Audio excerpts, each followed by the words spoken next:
Oop, I'm on mute. Wonderful. Love that little touch of I have what I'm doing, no idea what I'm doing. Ness. So it's like one minute the audio is audioing, and the next minute the audio is just not working. Know what I'm saying? Also, sorry for the terrible lighting. My lighting rig has completely gone bust. I have no idea what's happening. It's broken. It's broken, so to speak. It's broken. I don't know what's happening right now, which is a big shame. Really is a big shame. I only have one light right now. It's kind of blaring in my face. I'm not a big fan of it. My other one, the little rod that I use to hook my light, it just isn't working. But that aside, new rig. We got the TRAK RACER TR80. I am in an bucket seat. I'm feeling heckin' comfortable. Ergonomics 100. I've pretty much nailed everything down to the exact angle. Everything feels immaculate right now. Also, you can see I've got my handbrake. I've got my I got my knob. I've got my knob here, my wiggly knob. Can you see Mr. Knob? There we go. You can see that knob over there. Yeah, we got a little knob. We got knobby in the room. We got a little stick over there. Got my wheel. Spinny Binny is back, everyone. Spinny Binny is back. We are back in business. And first order of business, I would say, I don't know. Let's just chill. Let's have some fun. Let's have some fun. I want to have some fun. Can a man have some fun? Let's have some fun. Can I do an time trial? I would love to do a time trial. Let's do a time trial. Boot up GT4, Nordschleifer. What could possibly go wrong? What could possibly go wrong? Am I right? There we go. Just updating a few stuff on Steam. There we go. We're good.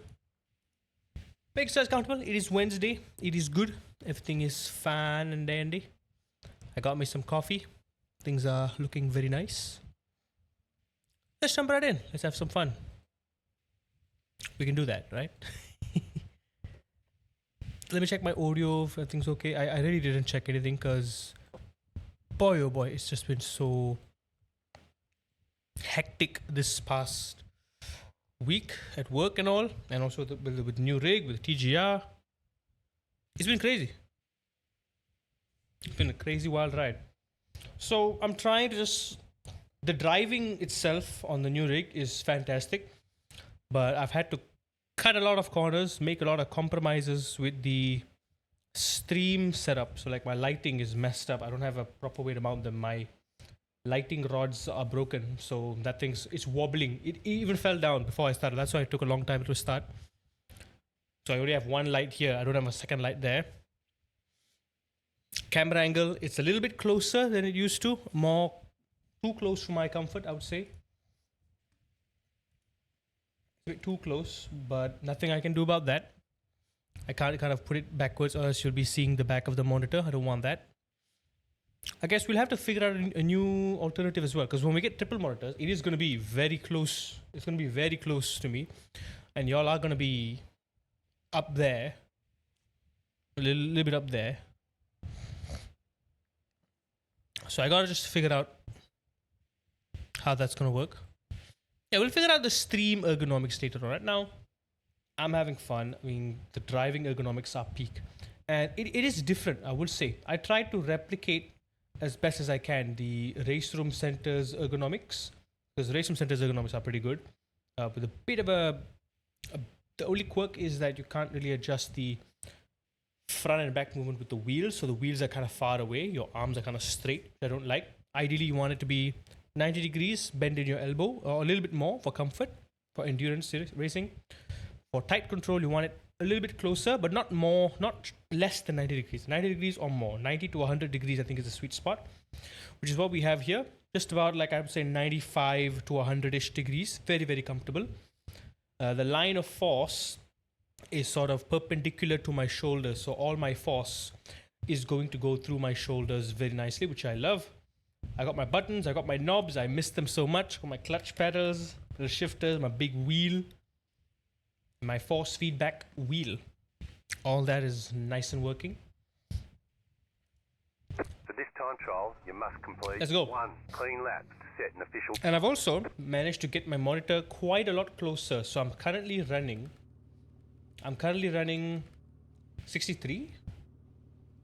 That ain't right.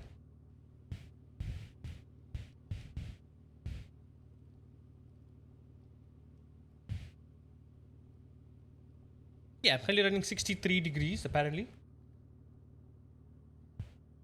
I know what that's all about. It is a little weird, I will admit, it is a little weird kind of having all this set up. But let's just go for a drive. Let's see what we can do. We only got to do one lap for this time trial, so I guess we can kind of grind this while we can. This is going to be a pretty easy opportunity to farm for some safety rating. After this, because the next GT3 race, which is the high priority one we're going to do that. It's happening in an hour from now. It is GT3 fix at Indianapolis Motor Speedway. We're going to do that for a bit. But in the meantime, we're going to practice that. I really got to practice that too. I want to try both the AMG and the Mustang. I have a feeling the Mustang is going to be the better option here. So let's see what we can do. Let's jump right in and enjoy everyone. This is going to be my first on-stream spin with the new rig. What I love about this now, and I can tell the field of view is just right. You want to know why? Because when I turn my hand in game, right, my IRL wheel is kind of perfectly blocking the wheel in game. That's how you know it's perfect. You know what I'm saying? Like the rim down to the rim. Like I can't even see the rim in game because my IRL rim is hiding the in-game rim. That's how precise this whole thing is. Anyway, let's get driving.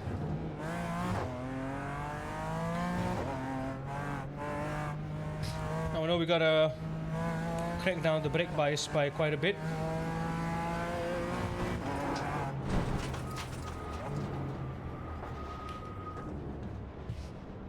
Maybe I should probably... Are we on the Nordschleifer? I'm just gonna take it easy in this case. Probably should have... Can I control TC? Nope, can't control that. Also, it's been a while since I've driven on the Nürburgring on a GT4. And on this wheel, really good. I'm just gonna cruise while I get my other glove on. I should have put my gloves on before. It's okay to cruise, it's okay to cruise. Look at the beautiful rig, I know not up. You know what's not beautiful? The lighting. The lighting is all messed up. My lighting rig broke not up. That was very, very unfortunate. Also, I'm back using Marvin's force feedback app right now. I'm not using the default iRacing app. The lighting matters now, Rob. Look, it looks like I'm sitting in a haunted house. It looks terrible. And also it hurts my eyes. It's kind of washing my face out. Feels like I'm going to have the same issue as before, where it's just kind of... There's one light source directly over my face and it's just hurting my eyes. Because even both of my lighting rig mounts have broken. So I don't really know how to find an alternative. Now this is the time trial mode. I don't need to push this too much. I just gotta take it easy.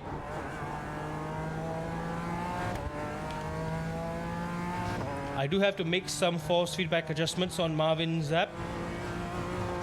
This is feeling a little too strong. Yeah, you can see the force feedback sort of clipping there. Okay, hang on. I think this might not actually be Marvin's. I think this might just be the default iRacing force feedback. So I might have to turn it off later.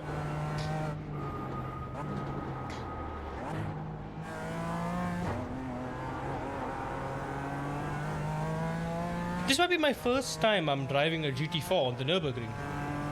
Yeah.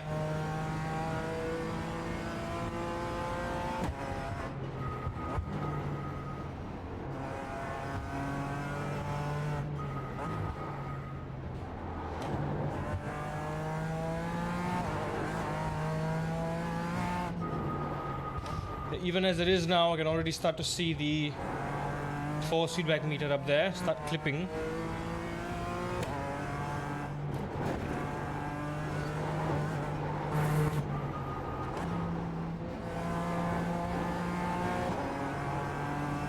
Forgot how bad the cold tires are. Forgot how much you can't touch the curb. Oh dear. There goes my bumper. I had one lap. Yeah, probably should have checked a bunch of things beforehand. I don't think the force feedback is correct. I don't think none of this is correct. If I go to force feedback, wheel force feedback.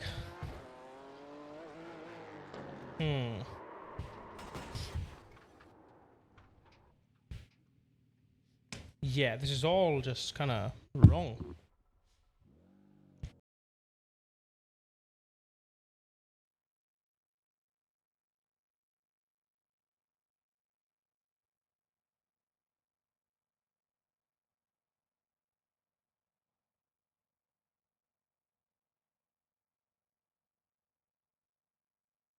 Wait, is this Marvin? Is this Marvin's? Yeah, the stream ergonomics right now is just terrible. I need to find a... Okay, we are using Marvin's. We're using 23% of Marvin's, so...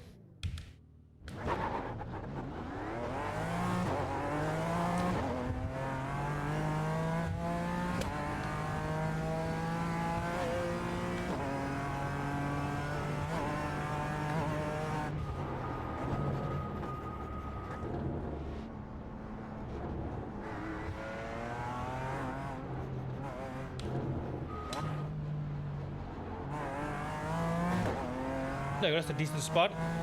We just finished LMU P20 to P6 in top split. Nice. I did see you playing LMU for a bit. Okay, just take it easy. Just take it easy.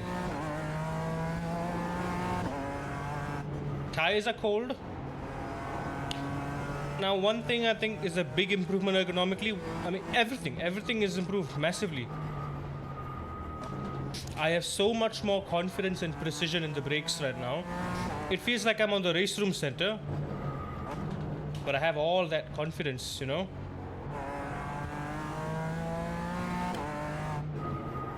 Yeah, I'm just keeping Marvin's app on because you need to calibrate. You need to calibrate the force a little bit. Okay, turn that off now. Super spoiled. I wouldn't say I'm spoiled, man. It's the opposite of spoiled. Spoiled is being given things. I've earned this. I've worked hard for it. I've sacrificed for it. I think spoiled is the wrong word.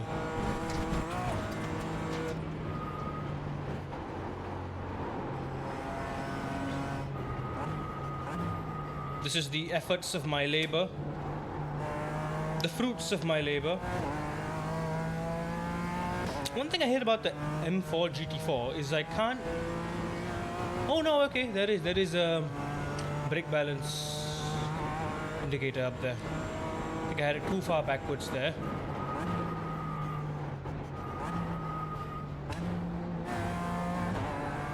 Yeah, the precise control I have on the pedals right now is out of this world. My body doesn't hurt anymore. My lower back doesn't hurt. My feet don't hurt. My knees don't hurt. My ankles don't hurt. Nothing hurts. I'm driving. It feels like I'm in the actual car. This is ergonomically correct, positionally correct. This is how one would be seated if you were in an actual race car, and it feels sublime. My arms, I don't know, it feels so natural. That's a lot coming from me who's never driven a race car before, but it just feels right. It feels so right. I may not have sat in a real race car before, but I have, of course, seen a lot of diagrams, a lot of YouTube videos on what ideal ergonomics should look like in a race car. So I've tried to replicate that as close as possible. I also use, like I said, the race room rigs as a reference as well. And I've tried to mimic my own rig to match that kind of setup, so it feels as natural as possible. So yeah, right now we are in peak ergonomic form. The only barrier now is up here and our skill. I also love that I've been able to increase the field of view by like a few degrees. feels a lot more grounded, more rooted in the game's world. It feels like I'm actually there. The references, my lines, my positioning, it all just makes sense. It feels like I can actually point it there and it just goes there. And I love that. I genuinely love that. And of course, how can I forget? I absolutely miss being back on my SIMAGIC. It feels amazing. It feels like I never left almost. It feels like I never left. There's a very interesting habit that I realized, right? When we went back to the T300, which was a really bad habit that I've been trying to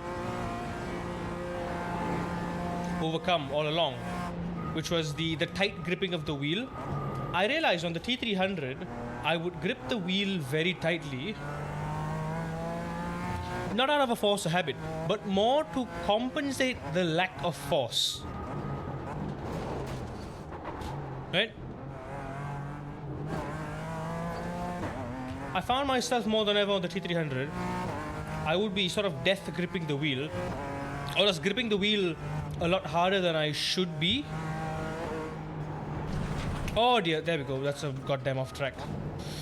Yeah. This is not gonna be good, isn't it? It's a time trial too. Okay, this is the Nordschleifer. We can rack up. We got 3 incidents. I can do another lap. I hope I can do another clean one. This is going to be a good platform to get that safety rating up. And also gonna give myself a bit of a warm up as well. So what I've been trying to do with the T300 is give myself artificial force feedback by gripping the wheel a little too tightly, because it just didn't have the feeling. What I realized when I was on the SIMAGIC, when I had all this force to help me out, where the force would kind of tell me what the car wanted to do at any given moment.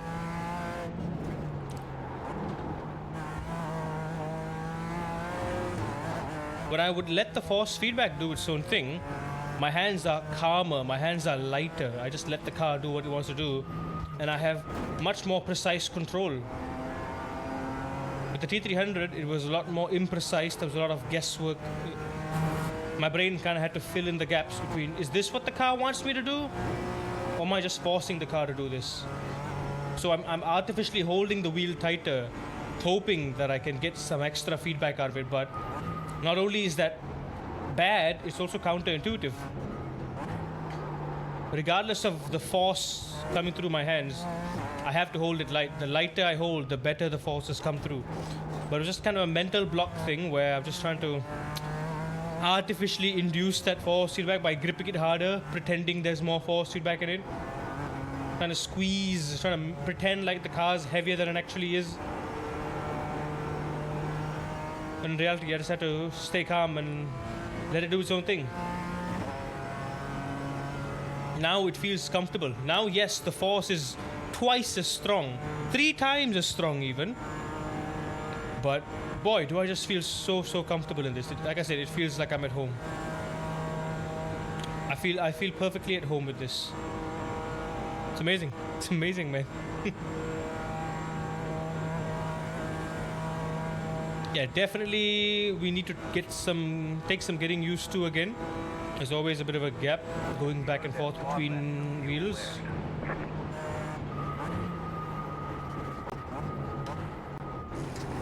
Okay, this lap is going to be invalid, but because safety rating is counted in terms of incidents per corner, let's just do another lap and get a clean session in.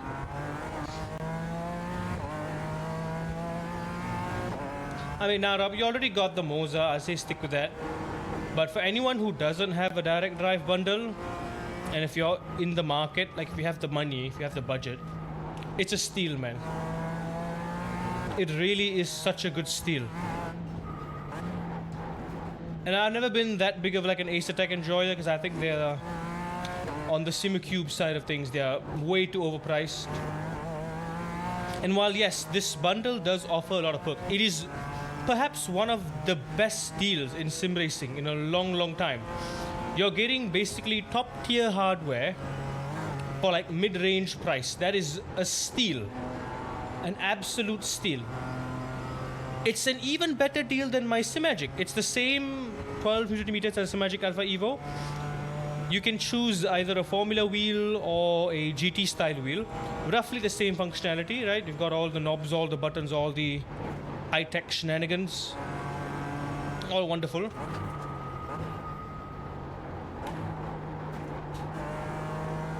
You've got a two pedal, not three pedal, two pedal set.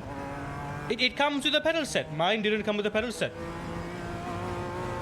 It comes with a two pedal set. It is a load cell. And the best part about it is, TRAK has a... This was something I didn't know previously. The TRAK has a very modular, upgradable ecosystem from one point to another. From the wheelbase to the wheel to the pedals. Especially the pedal. I love the pedal design because you can basically turn the pedal from the entry-level pedals, the La Prima version, all the way up to the mid-range and the high-end pedals. You can turn them into the Forte, you can turn them into the Invicta with like these upgrade modules. So you don't have to buy a brand new pedal set outright. The wheelbase, yeah, the wheelbase is a whole different thing. But even the La Prima wheelbase, you can go from a 12 Newton meter to a 16 Newton meter with a boost kit, like how Fanatec does it. So it's just a power delivery thing. They've kind of nerfed the power delivery, I suppose. The entry level 12 Newton meter can go up to 16 with a boost kit. That is awesome. And then in terms of wheels, if you don't like the entry level wheel, you can get one of the high end wheels as well. It's upgradable. They all use the same modular system. Nothing wrong with that.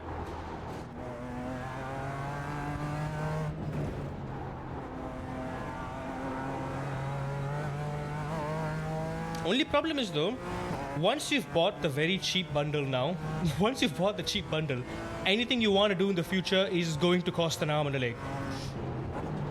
So unless you figure out a way to get rich quick, and I mean that literally, and if you do plan to invest more into the TRAK ecosystem, it is going to cost a fortune. Even the smallest thing, even that boost kit, like I said, going from 12 to 16, that extra 4 Newton meters is going to cost you like 150 euros. That is a lot for just a little power brick. 150 euros just for that. And then wheels and pedals, forget about it. Yeah, it's going to be way more expensive. But honestly, for a start, if you just want a more than enough good start, if you just want to enjoy some good GT racing, some Formula racing, with some top tier hardware, I would say, it's a steal. It is a steal.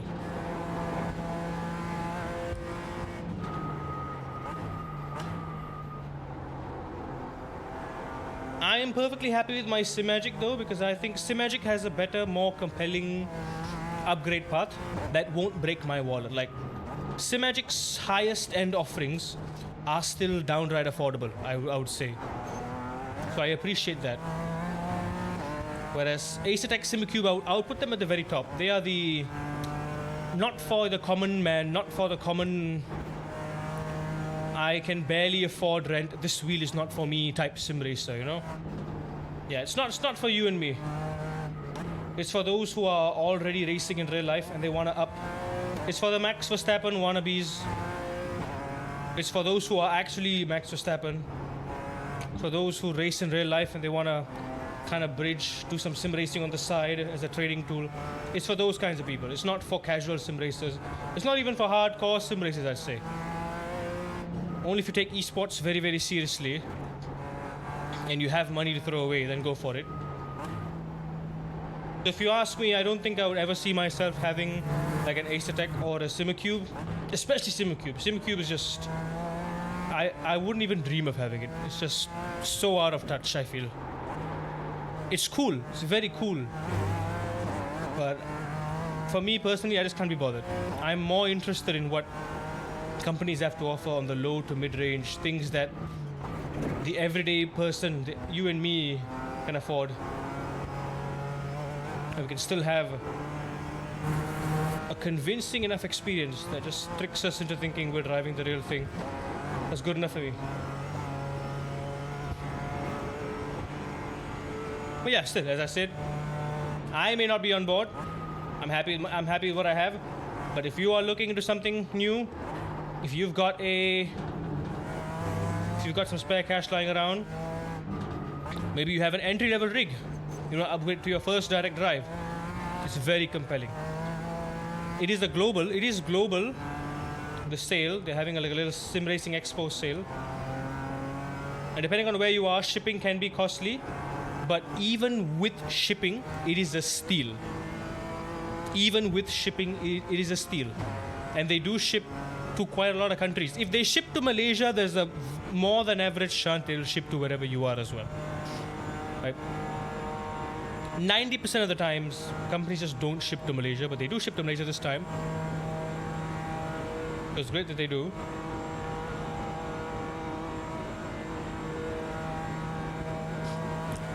I like how the SIMAGIC Alpha and the SIMACube look so industrial. Yeah, those little boxy designs in it. They look cool. They look slick.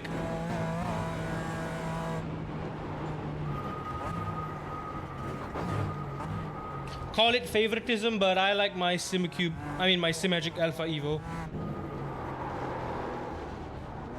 I like my Alpha Evo just fine. You've set an official time. You can continue to do laps and attempt to improve on the time if you like. 11.82. New fastest lap for you. 7:11. I reckon a sub 7-minute lap would be possible, like a 6:58.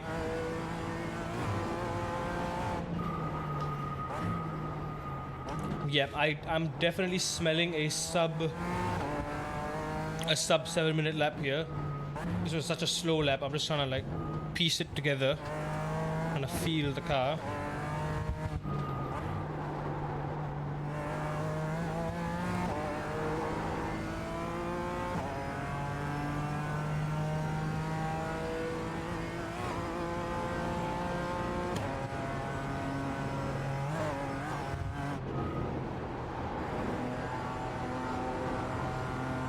Yeah, I'm not pushing a lot. Even without pushing too much, I'm already kind of starting to feel the tires slip without them having understeer. It's a bit weird that.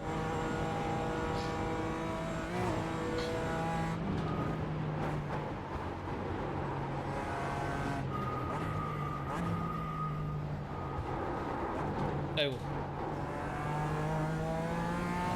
So this is a new GT4 tire model. So maybe I'm just not used to the new tire model. That's why I'm kind of hesitant. There's a lot more slip angle, a lot more sliding happening than I previously experienced with this car. I used to be pretty decent with this car. There you go. Like I said, remember I said my lighting is broken? Yeah, my light just fell down. My lighting rig is gone.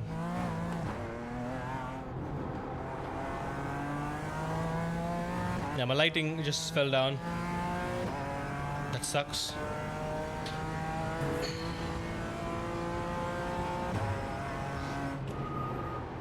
I would say don't go for the Alpha, Narab. Just go for the Alpha Evo line. Future-proof it a little bit. While we're on the magical topic of the SIMAGIC, SIMAGIC revealed some new stuff at the Sim Racing Expo, which is pretty cool.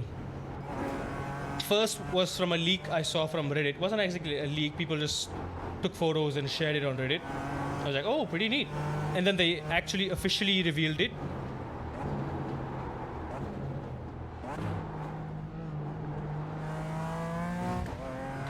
Derhold 1997. Welcome in.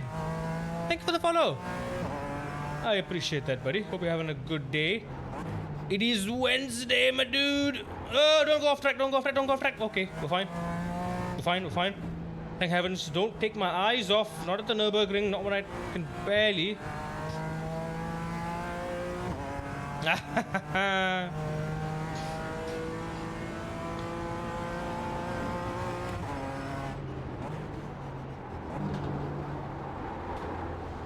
Yeah, remember what they said about the new tire model?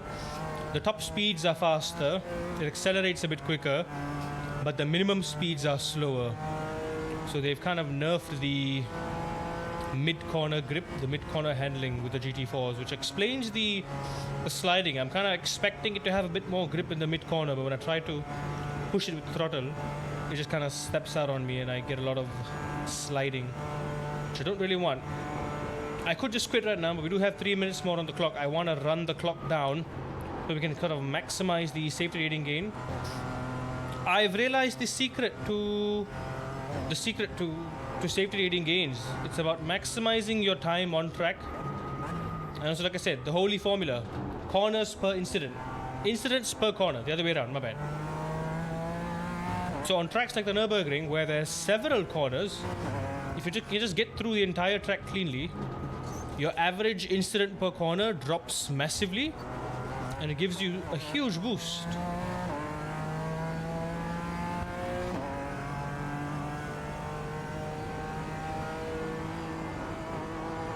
There we go, risky corner there. It feels like I have to rely a lot on neutral sliding to get this car rotated, and again, that light hands on the wheel technique is so important, especially now, because you just turn the car so lightly. Oh dear, that's not a good look. You turn the car so lightly and it already starts to scrub the tires, but you don't feel the understeer. You don't feel the understeer effect on the tires.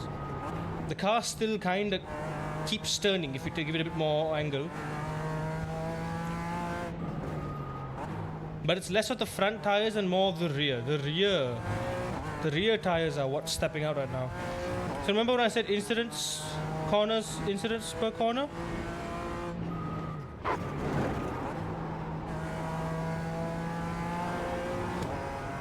So right now we've got 4 incidents, but we've averaged that 4 incidents over like 2.5 laps. So we've averaged it out. So it'll bring the overall ratio down, which should hypothetically give us a pretty big safety rating boost, a much needed safety rating boost, because I've been doing quite a lot of time trials and just fumbling my rating all over the place. So even this lap I was just keeping it very conservative. I don't think I'm very familiar with the tire model just yet. There we go. Now I'm feeling some understeer. So there is still a gap at the very top of the grip limit. I can't turn the wheel more till I feel that the car is starting to understeer. Okay, time's gonna be up in 5, 4. Yeah, 7:10. I can definitely do a sub 7 minute. I can definitely do a sub 7 minute lap. It is definitely possible, but we're gonna need a lot of practice for that, and I don't think we have time for this. This is not a high priority as well. What is high priority? We're gonna jump over to Indianapolis right now. I think we have just about enough time.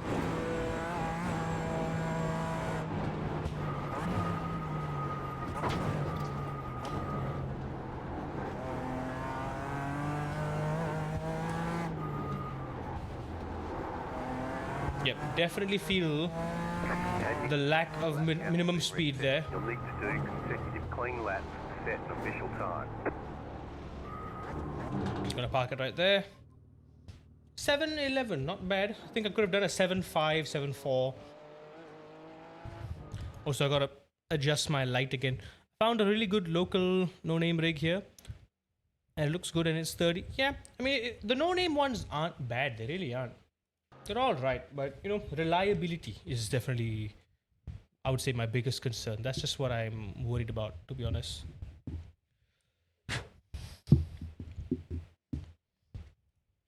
Right, now we're done with that. I'm just gonna jump into, there we go, Fanatec. We have half an hour to practice for this. We can register right away. For now, because I'm more comfortable with the AMG, I am gonna go with that. Or should I go with the Mustang? I feel like it's Indianapolis, it's Mustang. It kind of makes sense, doesn't it? Indy and Mustang. Also, yeah, so sorry about the ad break. I was concentrating there. I do miss the McLaren. I do miss the McLaren a lot. But in the interest of this, I am going to go with the Mercedes. I think it's just a safer option. Okay, let me try to fix my light real quick. My lights are just broken.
see there's anything I can do to fix my second light. It's just the stand is broken, man. This dumb thing. This thing is wiggling too much, so it's like this used to be stiff. Now it's just like a flaccid rod. It's just every time because the light is heavy when I mount it on top of this ball joint here. This thing just kind of wiggles to the side and falls over because this thing is loose here. The main joint. You see, even on its own weight, it can't. It can barely support it. It's wiggling. I hate that. I need like a proper hinge mount, but I don't know where to get those. The only ones I can find are on like Etsy, and they're really expensive because they come from the US, and I ain't gonna pay like $100 for a 3D printed piece of plastic. Do that. So I don't know where to put the second light. I'm gonna figure something out. Let me see if I can figure.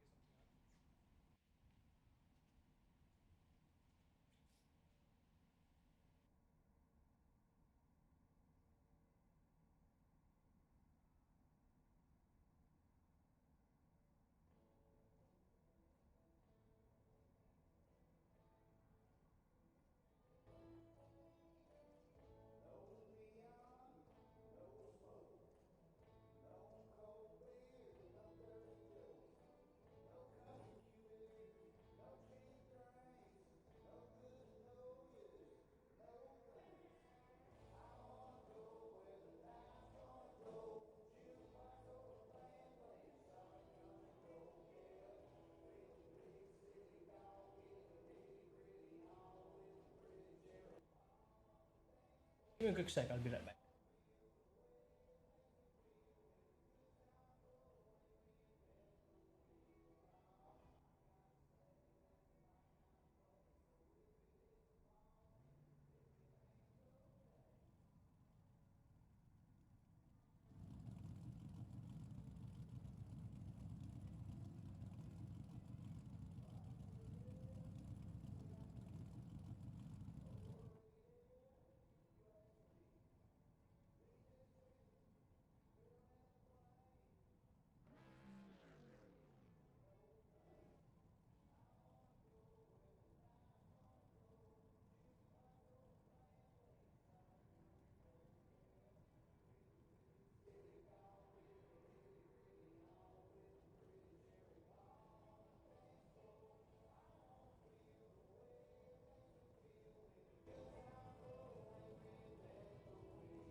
I'll be honest with y'all. I don't love the. How do I say? We've made one thing better, one thing convenient.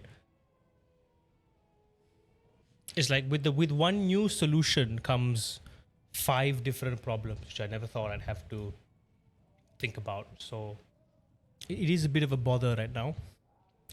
So my lighting is gone. My stream setup is kind of gone. Yeah, my lighting just doesn't look great now, does it? Just does not. I need this light to be like up here, so it's kind of even and consistent. Right now, it just isn't. It just ain't doing that. I don't know where to put this light, dude. I'm gonna just put it down here, I guess. Just sort of under my monitor. It's very, very cramped. It is completely cramped. Like, I am struggling for space here right now.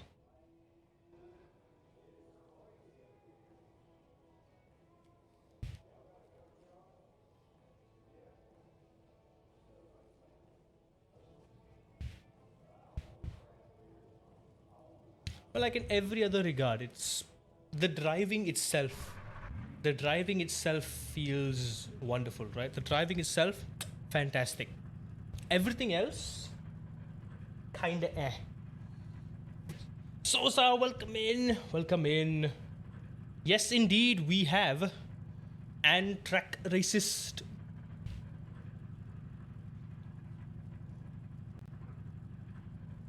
Love this, love this. I'll go to graphic adjustments. Let me set up the driver height to like 1.5. How about 2.5? There we go. Just 3. Perfect. 3.5. Oh yeah. So now pretty much every car I go into, I just have to adjust the driver height so that the in-car wheel matches my actual wheel. I'm looking at a 120 or GT Elite. Can vouch for either of those. They are both excellent options. I mean, hey, my plan A was to get the GT Elite anyway, Next Level Racing GT Elite. But my mind was changed, and now we are using this, the TRAK Racist TR80, because it's one of the cheaper ones, if I'm being honest. It also has a 53%. I think 53% is just nice. At worst case scenario, we can probably decrease it to 52.8, 52.5. I think that shouldn't matter too much. Also, I realized I completely forgot to put on overlay. TR80 is fantastic, man. This is sturdy as a rock. It's only got a bit of side wobble on the seat. You can see it moving there, but that's it. That's the only wobble I'm seeing here.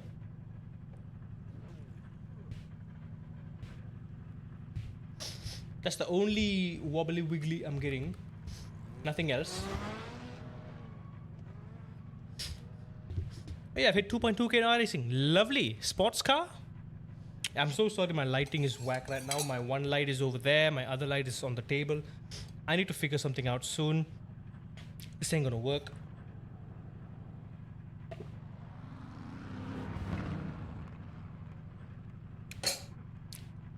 Lovely, lovely. I am very happy for you, my friend. I will see you in the 2.2k lobby soon. I'll try to get it up there, you know. Oh, one thing that is definitely undeniable, of course, is just the comfort of this whole thing. Like, my God, this feels great, man. Like, doing endurance races is gonna be so good now. I can just kind of chill here, do my own thing. I've got my wiggly knob. I've got my handbrake here. You can see that there. Let's go. My pit speed limiter on. Okay, that's a bit worrying.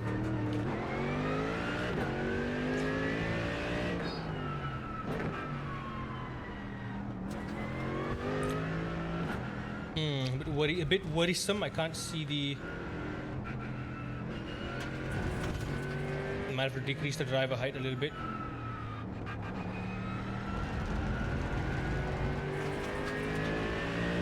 Cold tires are a thing. You can go all the way here, but you shouldn't. Ideally, you shouldn't. Hopefully, I can hit 2.5 or higher at Le Mans week. I reckon you should be able to. When is Le Mans week? GT3 fixed. What race or what series are you focusing on right now? Me, of course, the only thing I'm focusing on is just GT3 fixed. That's it. Next week in IMSA. Okay. Nice, nice. You have a bit more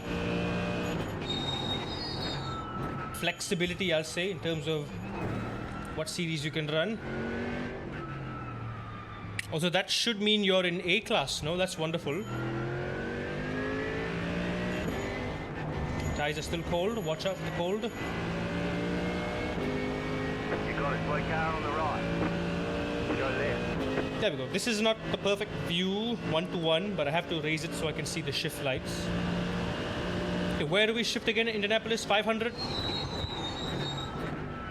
Okay, maybe not. I think it's between 500 and 400. Somewhere between there.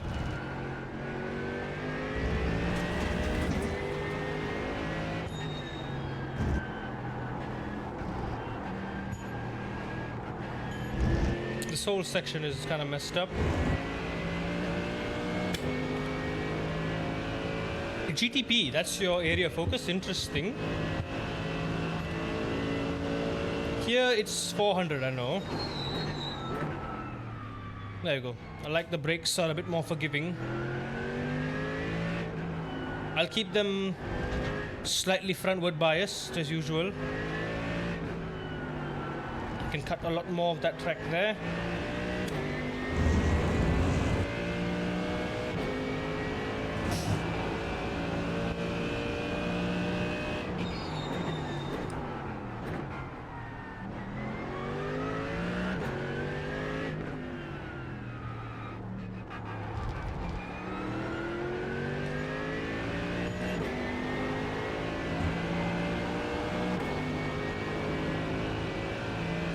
one smooth motion there.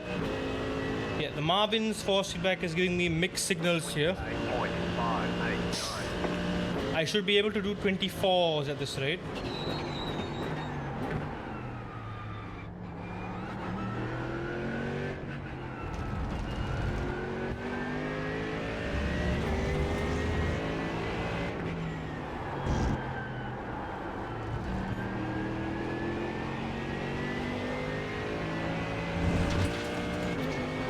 Open it up. Lovely. There we go.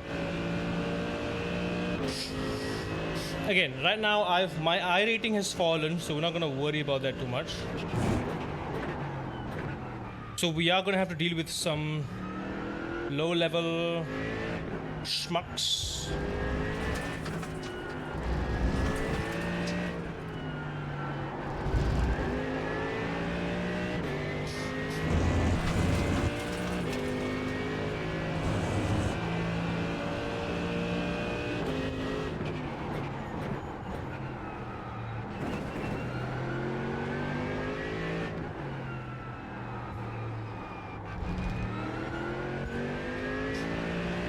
Really open this corner up so you can attack this corner. Really get on the throttle early and just smoothly get it on the outside. 25.555. You just hit the fastest lap. New best lap.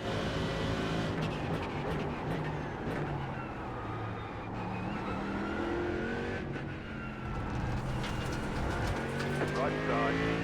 Clear.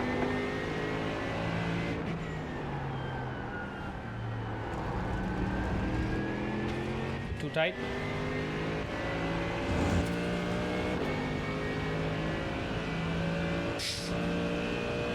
Okay, 3 laps in. I've already done my fastest ever lap in Indianapolis. Not bad. They could have definitely carried more braking into there. That was a missed opportunity.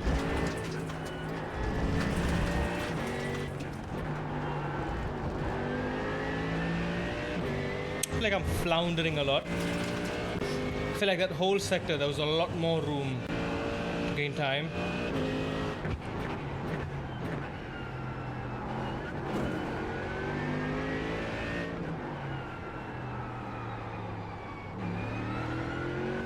Yeah, messed up that exit a little bit. Having the monitor so much closer to me and having it at the natural field of view makes it so much easier. So much easier. 25.194. You just hit the fastest lap. Okay.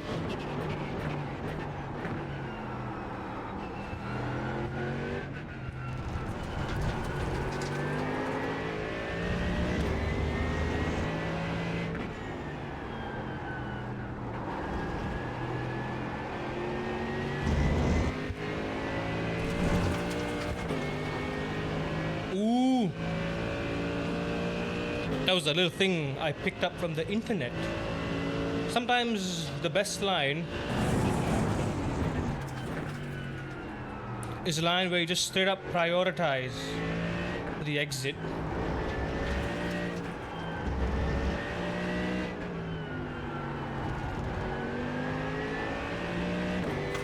Oh, you can carry so much more speed. Oh yeah, we're doing 24s now.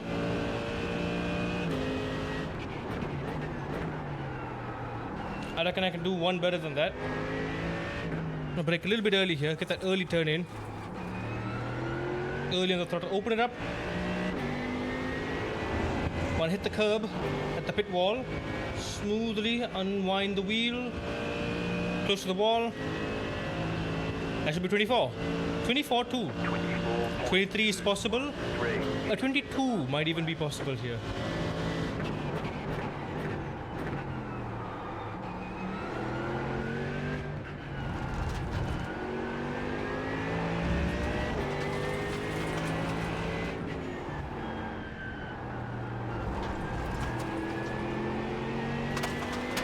There we go. Don't be afraid to take it tight. Don't be afraid to push it tight, because that corner back there, that little chicane before the straight,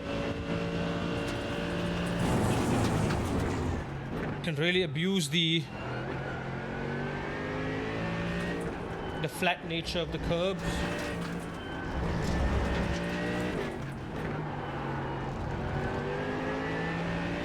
I feel like there's so much more speed that can be carried through these corners. Like I'm barely braking. I'm going 10% on the brakes.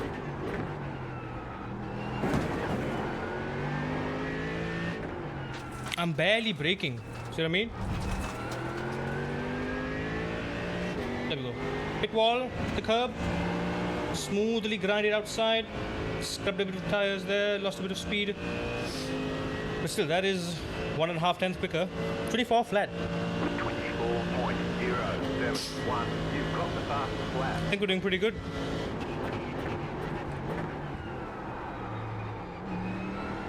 Okay, that was pushing the braking zone a little bit. Okay, go wide.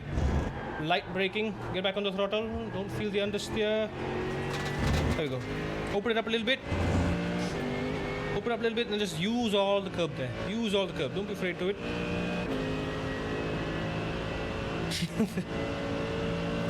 Merc is good.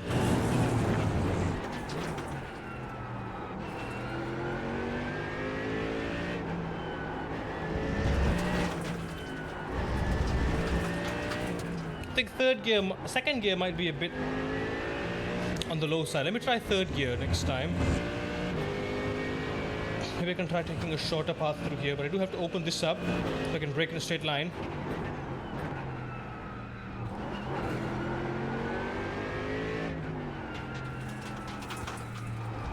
Use the curb.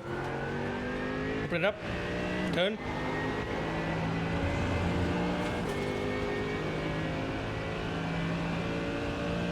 Okay, we're using third gear in that mid sector there. A 22 high is definitely possible. I can go a full second faster. I'm just not pushing the brakes as much as I should be.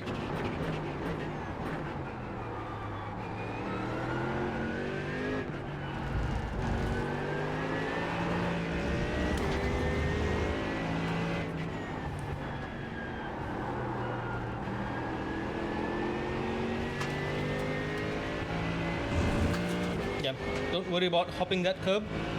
Okay, 10th quicker. Almost.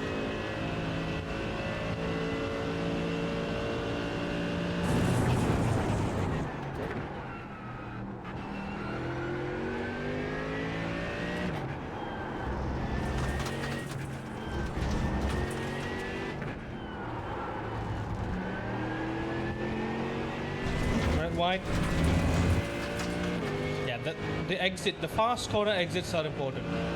Third gear was fine, but I feel like it was still a bit... Found myself being a bit hesitant.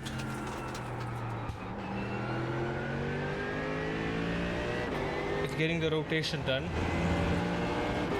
Yeah, I don't need to doubt it like the hypercars here. GT3s. That's the 23. Nice. 23.886. You've got the fastest. I've got more. I've got more.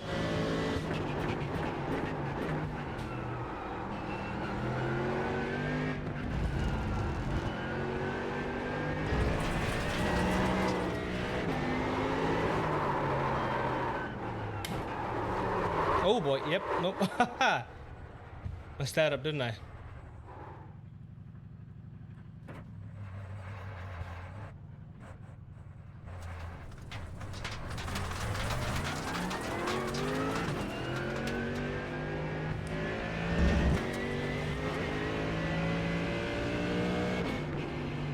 .23.8. Yeah, my brake dead zone, I think I need to increase it a little bit more because when I'm resting my foot on the brake right now, yeah, I'm getting like 10%. That's not great. Same with the throttle as well. I probably need to increase my dead zone a little bit. I hate the lighting right now. It's hurting my eye. It's hurting my eye so much, and it's giving me like a little shadow here with the mic. Ugh. Brother, ugh. Alright, Indianapolis, not bad. 1:23.8, my best time. But I think on average, I'm going to be doing 24, 25s in a race. This is a rookie race, 1.7k. So let's not, don't expect too much.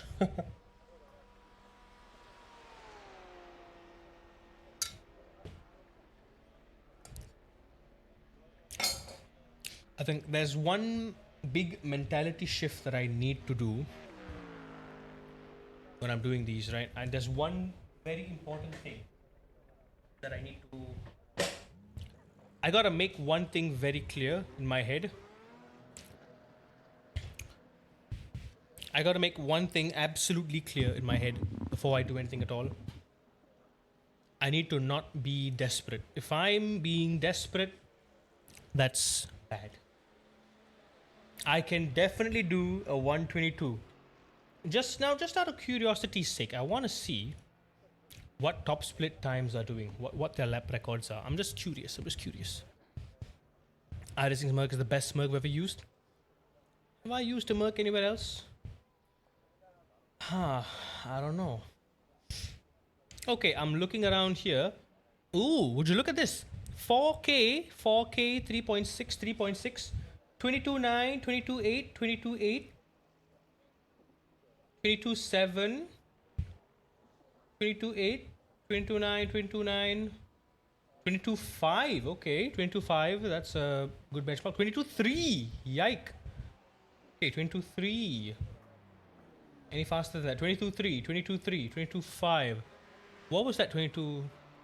5K, 5K, 22.3, 22.5. Okay. Okay, so a low 25, a low to mid 20. Sorry, a low to mid 22 is what we're looking at. What did I do? 23.8.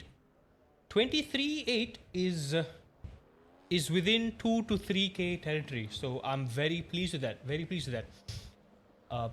Granted, of course, we need to be doing those kinds of lap times in the race, while fighting, while keeping our composure, while defending and all that. But I'd say we have a good benchmark. I'd say we figured out the lines pretty much. I would say we have about 1.5 seconds to the top split times. 1.5 seconds, which is, I mean, for just a few laps of driving, is not a very bad thing at all. Also, while I'm here, let me just real quick, let me see if I can. I want to get the pedals calibrated, man. The dead zone just feels a bit off right now.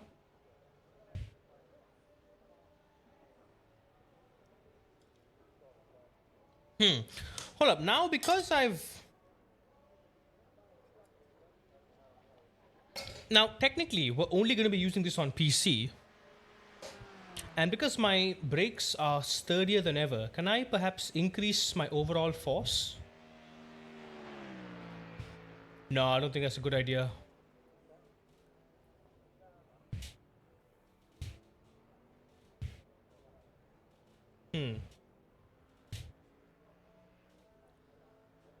I mean, I can hit 100. I can hit 100 relatively easily, but my foot is kind of slipping off the gas. I'm going to keep it at 94. But I do feel like I have to increase the dead zone a little bit. Same goes for the gas as well. That's 2 for the gas. Yeah, the top end. You can see the top end there. I've increased the top end dead zone because I'm technically reaching the top end. It feels a bit squishy. I might even need to decrease that a bit to like 93.5 because... yeah, it feels too squishy. About 93.8 maybe.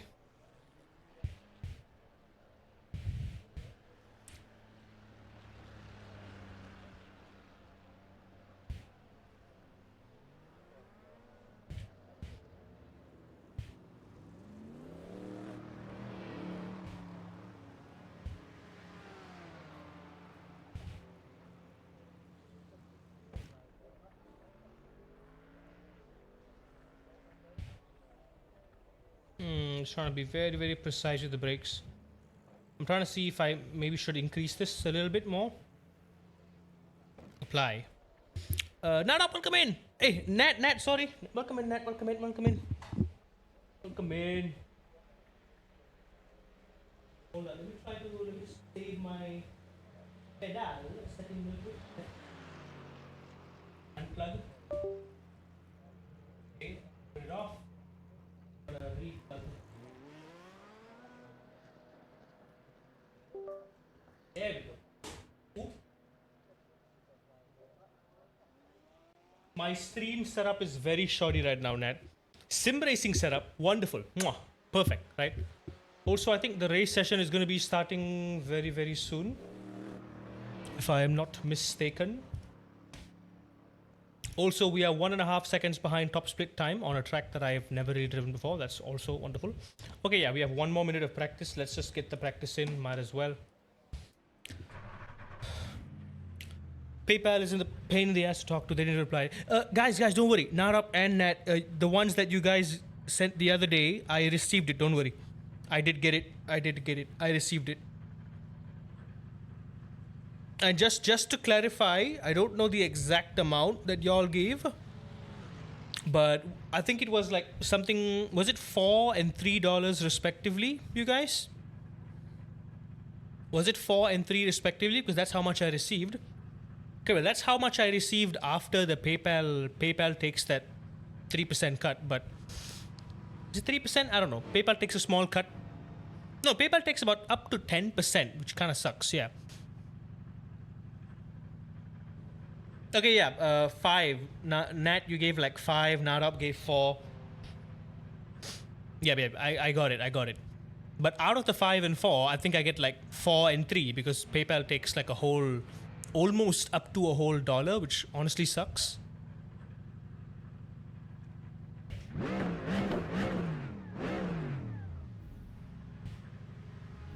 We Filipinos want to be assured it reached. Don't worry, I checked as soon as I had the chance.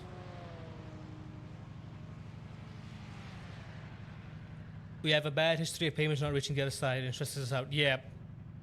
Because it doesn't show up on my whatchamacallit. It doesn't show up on the Streamlabs here, and it doesn't show up on the goal as well. But it shows up everywhere else. Qualifying is about to begin. Click on replay to join. Okay, let's go.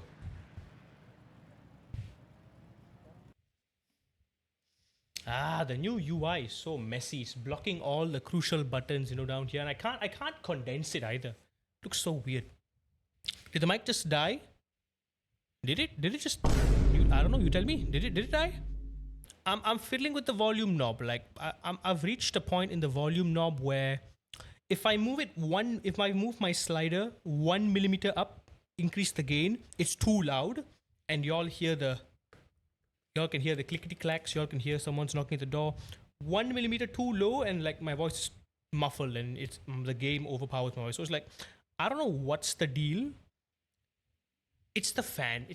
If I had an AC, I would turn off the fan, put on the AC. It would just reduce the background noise. I can just reduce my overall gain. The sound would be a lot cleaner. I can turn off the noise cancellation as well, and the noise gate, just to kind of make the noise, my voice a bit more crisper. Right now, I'm just dealing with the fan, so I've put in a lot of filters in the audio to filter out the background noise. So that's why when there's no background music, background sounds or anything, when I'm talking and I stop talking, you kind of hear this jarring cut in the audio. Yeah, and that little background hum, that psh sound, that white noise, that's the fan. I do have a pop filter. It doesn't do anything. It doesn't do anything. But anyway, Nat, new rig. Did you see? New rig. I am racing on the track racer. Track racer sponsor? Question mark? Track racers, whoever's running the track racer social media, they need a pay raise, dude. They've been just having a blast. In Malaysia, we like to say diorang layan. Layan means they entertain you, I text them and they text me back. It's so cool. And I'm like I told them too, hey, I finally got it, guys. I got a track race. And they're like, and they just spam like heart emojis and like, oh, we're so happy for you. I'm like, oh. That's awesome. Alright, let's get canoodling. Hold up. Hold the phone. Let me just maybe one click forward. Yeah, my lighting is broken, man. My lighting is 100% broken. Okay, there we go. Brake is a lot better.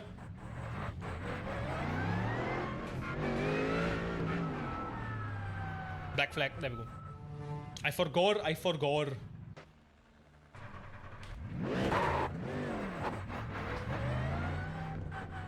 So I forgot something. Hang on. Marvin? What am I? 25%? Yeah, that's about right. 95.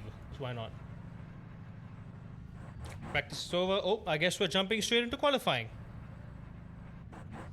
Full foot. Yeah, the credit card issue is fixed net, hence why we are in new rig. My lighting is broken. I'm sorry. It's not like the usual overhead mounts anymore. Those mounts are broken. So I might have to either get a new mount or I don't think I want to get the same kind of mount because they're so janky and wobbly. They're honestly terrible. They're terrible mounts. Want to be entertained with Tetare. Can't go wrong with Tetare, man. The Streamlabs, Stream Elements thing don't bother us so as long as it reaches, yeah. No, it worries me too because it doesn't, usually any donation, it shows up in the feed, in the activity feed. It doesn't here. That's concerning.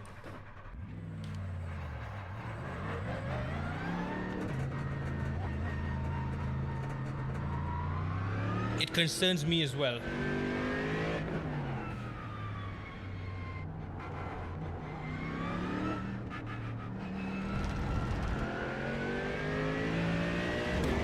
Tires are cold.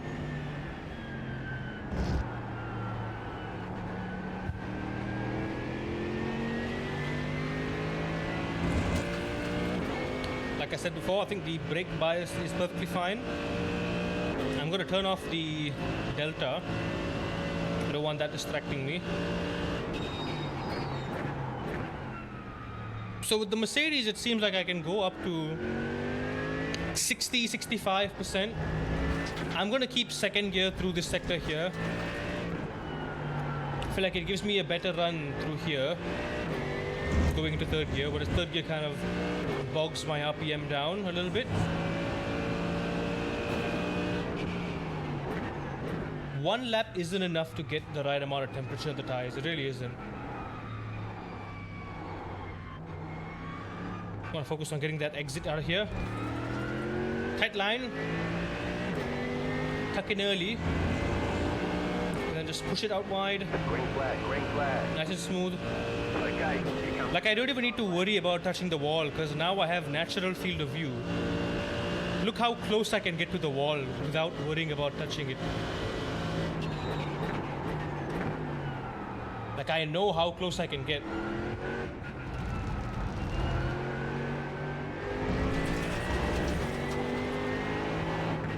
There's a bit of a janky exit out of turn 2. Bit of understeer there. I reckon my tires are still cold. This is a 1.7k lobby. Okay, maybe not this lap, but the next lap if I lock in, we should be able to easily get pole position here. Let's try. I'm gonna brave the G923 repair. As in, repair it yourself or send it in for repairs?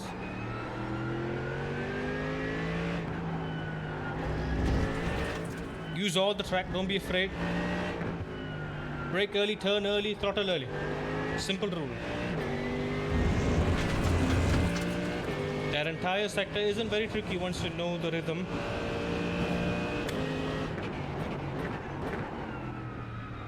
Yeah. More grip there.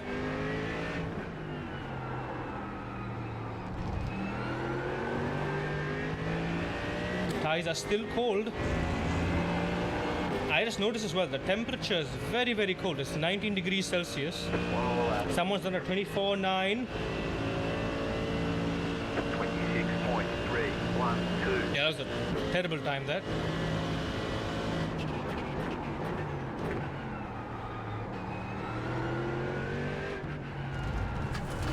You want to get on the throttle early here. Keep it tight. Once it goes wide, very, very lightly. Nice on the power early. Getting early on the power is what matters there, so you can kind of carry all that speed down the straight. No brake just after the 400 meter board.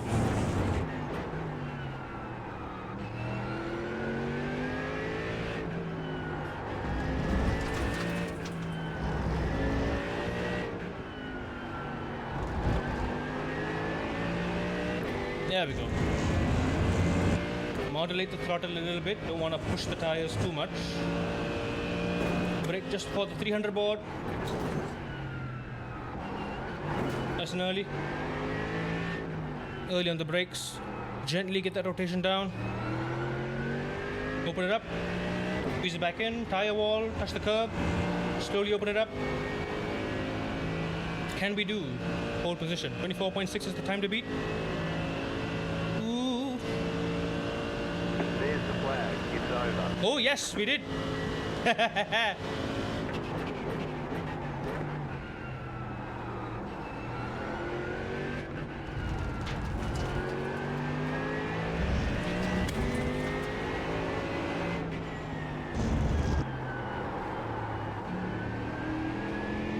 Yeah, this turn 3 needs a bit of work. Be careful there. Do not curb. Please do not the curb. I'm gonna buy a motor and a heatsink for it. Ooh, DIY repair. Okay, ballsy. I wish you all the best, and I hope it works, man. I really pray it works. Nat. In case you didn't check out the post I sent on Discord, did you see the new TRAK La Prima bundle? It is costly. If you convert it to Philippine... What is the Philippine currency? Philippine dollar? If you convert it to Philippine currency, it will be a lot. But it's just about the same price as I got my SIMAGIC bundle here. And honestly, I think it's an absolute bargain. TRAK La Prima with a wheel and 2 pedals. Load cell pedals. For just about $700, I think it's a very, very good steal.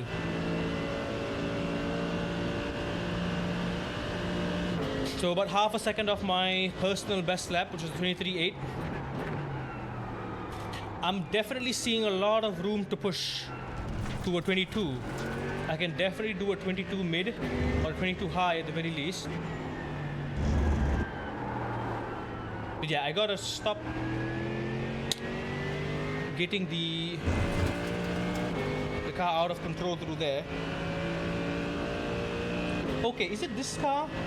Yeah, I can't see. I'm gonna turn the brake bias down a bit.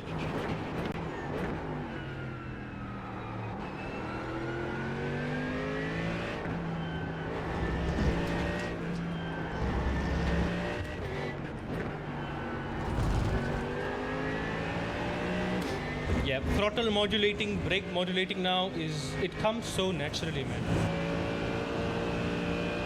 It's less of me just arbitrarily giving the car an input, and I'm being very, very deliberate and mindful with what the car needs at any given moment. You can just look at my throttle inputs right now and just tell how smooth it is. Same goes to my brake inputs. I'm trying my best to give it the right amount of throttle at the right time.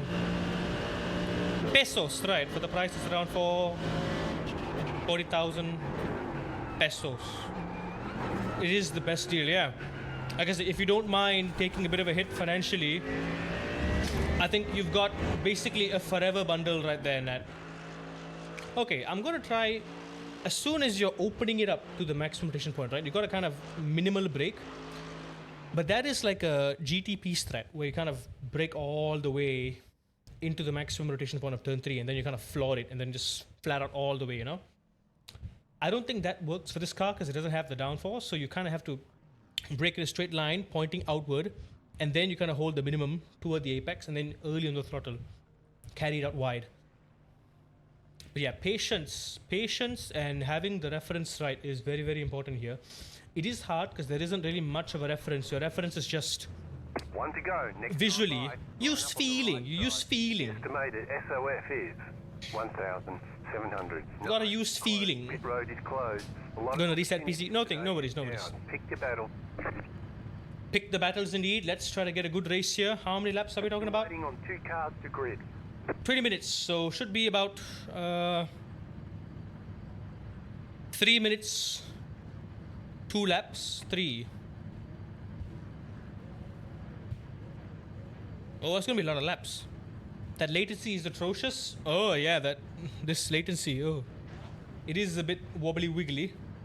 Not pleased with my FPS. My FPS isn't doing a very good job. Waiting on the final car to grid. I definitely could have done a much better job in qualifying. Could have done at least a whole second faster. But then again, I think with only like 20 minutes of practice, this is good. We got a Corvette behind us. We got a Porsche behind us. Some Astons and Mustangs in the back.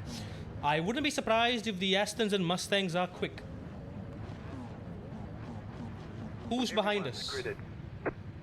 Okay, yeah, we do have a bunch of higher I-rated fellows in the back. I might be one of the lowest I-raters in here. Damn, yeah, I'm one of the lowest I-racists. Get that rolling. Let me turn these off. We don't need the faster pair. Okay, yeah, we do have a Mustang beside us. Slightly concerned.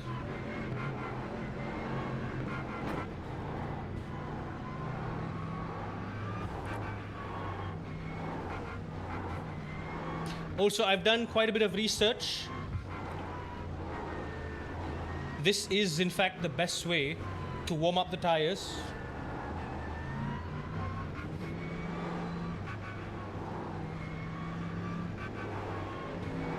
You gotta do that hard turn to the point where it like understeers, you know? But you gotta be disciplined and just keep it on your side of the track. Don't cut the midway point, because you gotta anticipate, you know, everyone's doing that. Everyone's gonna be swerving like a madman. The normal brake and turn isn't gonna do justice. So here, like for instance, a lot of space. The key is you gotta turn fast, so you immediately induce that understeer. Let the pace car by. Oh, sorry, pace car. Off you go.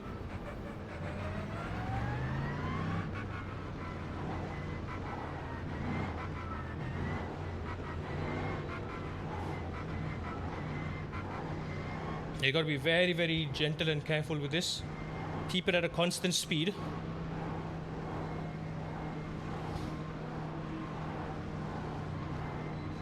Yeah, you see that tire temperature on the HUD there? 49 degrees on the front. We're not doing a very good job on the rear, if I'm being honest. Our rears are still pretty low, so we do have to anticipate some slippery rear tires.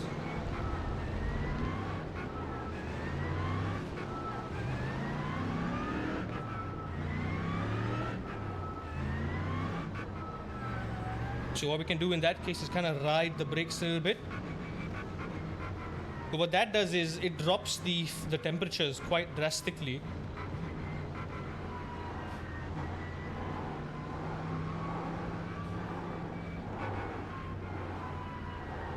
The front tires are one thing. The rear tires are the bigger problem. The front tires help you with the turn in. Get ready, going green. The rear tires will dictate everything else. I'm just gonna go. Ha! I binned it. Nope, we're fine. Oh dear. Green flag, green. I binned it, didn't I? I binned it bad.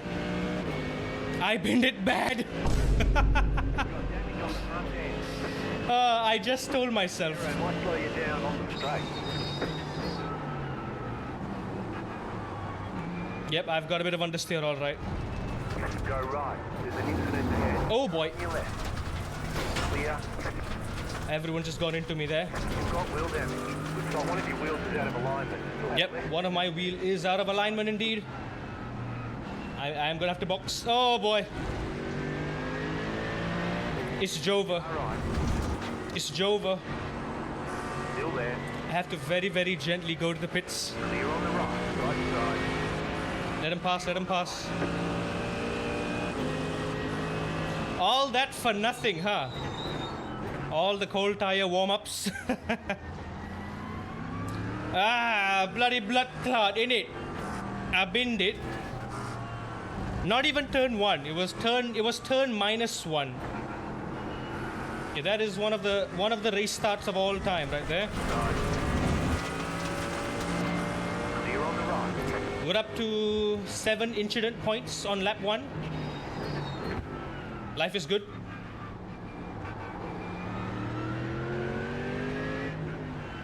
Looks like I'm gonna have to get in the pit.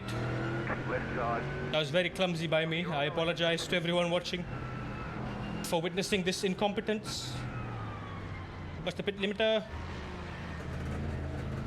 Okay, I need my... Where's my fast repair? Do I have a fast repair? I don't, of course. Wonderful. No auto fuel. We don't need that. What did you cause, Chan? Look, I haven't done the racism in a month or two, okay? Give me a break.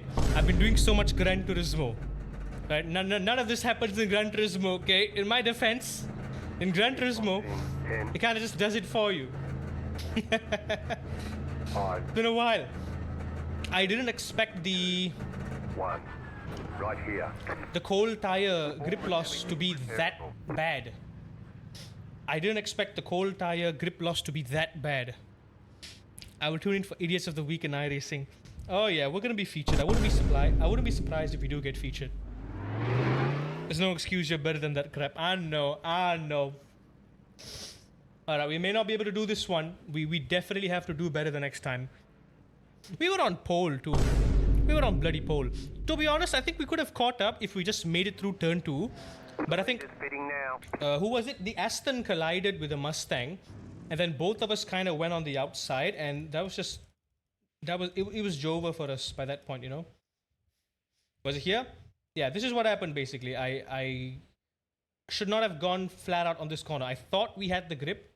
But I think the temperatures were just a bit too low. There we go.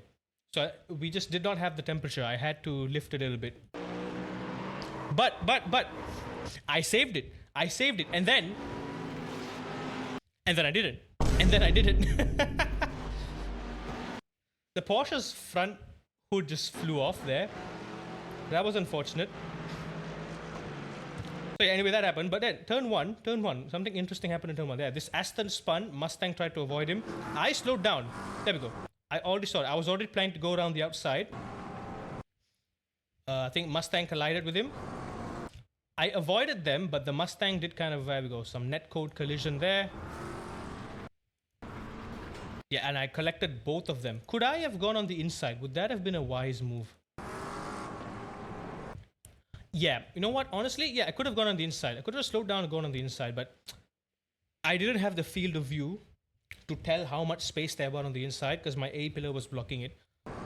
So it was kind of a just hope and pray thing. Right now, at this point, I need to make a decision. At this point, there's no space here. In like a split second, once I reach here, in the half a second it takes to go from here to here, there is space. With my current field of view, I would not have been able to judge that. With my current judgment, this guy looks like he's slowing down as well. Like, look, I would have assumed the way he's spinning, he wouldn't go backwards, but this... He did. He would not have gone backwards if it weren't for the Mustang colliding into him and me colliding into the Mustang.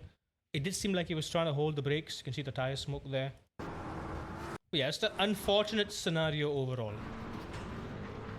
Very unfortunate. I think that messed up my front. Yeah, I just tried not to collide with anyone here. My alignment was already broken.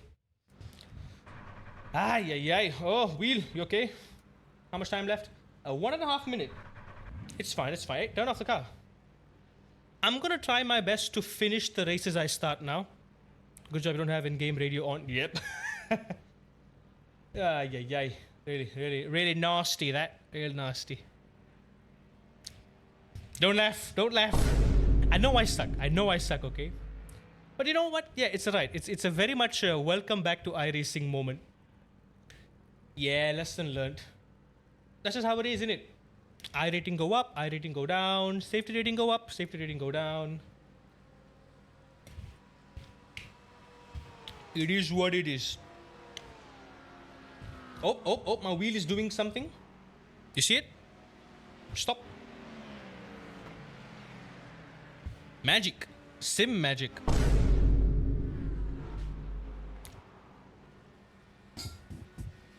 Yeah, you see what I mean by it's so cramped? I can't even reach over to my desk without like bumping into the mic. 30 seconds to go. Let me boot the car up real quick.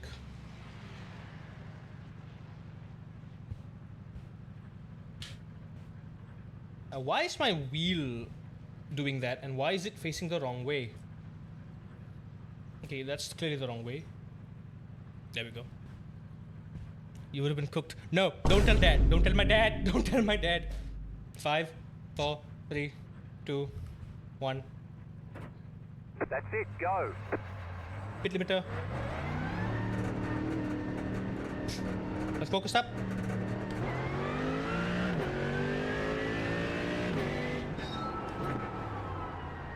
On the bright side, we're in perfectly clean air. Let's just focus up. 7 incidents is honestly far too much. Cold tires, cold tires.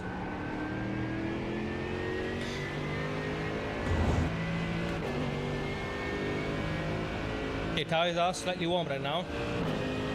Let me warm it up a little bit more.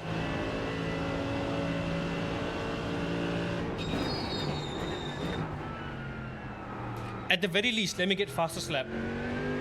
Then we can do that at least.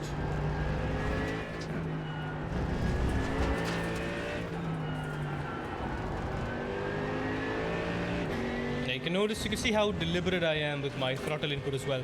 We got a short ad break coming in like 3 minutes. Gonna be kind of midway through the race.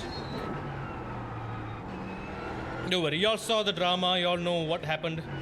It's gonna be pretty smooth sailing from here on out. I hope. We got nothing to lose, but crucially, we have nothing to gain.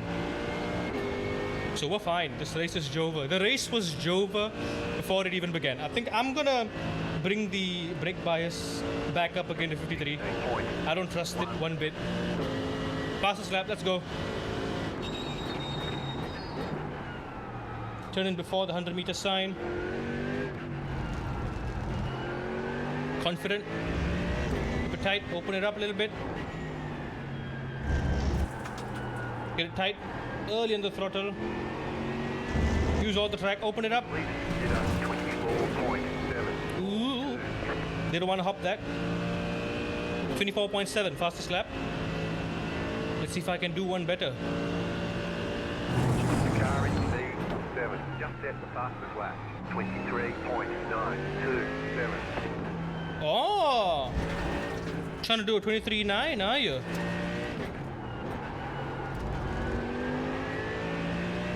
Keep turning until you hear the tires squeal. That's how you know you're on the limit. This was a good lap. Don't jinx it. The lap isn't over yet.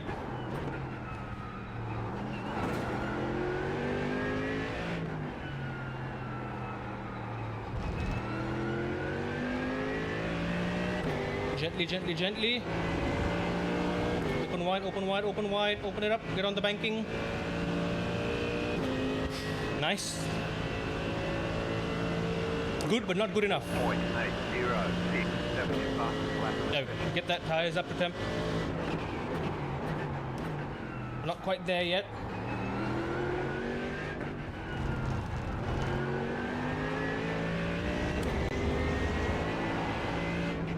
Minutes to go. Stay sharp. I'm trying, John. I'm trying. Be smooth, be smooth. 1 second slower than fastest lap. P7, was it? We're fine.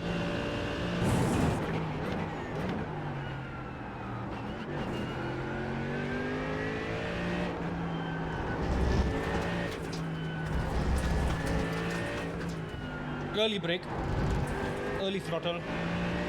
There we go. Just brake early, turn early, get on the gas, push it wide. We got space, use the space.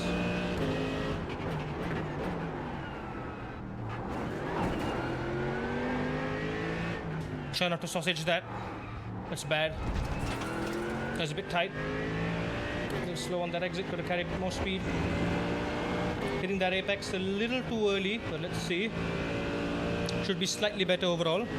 Where's crew chief? He is sleeping. 24.28. Okay, getting better.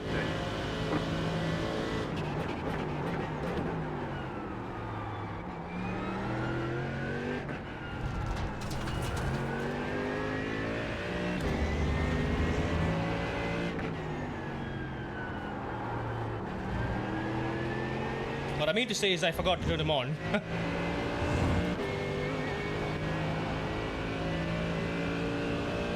It's been a while, okay? There's so much stuff to do on PC. It's not like Gran Turismo. Just turn it on and it just goes. The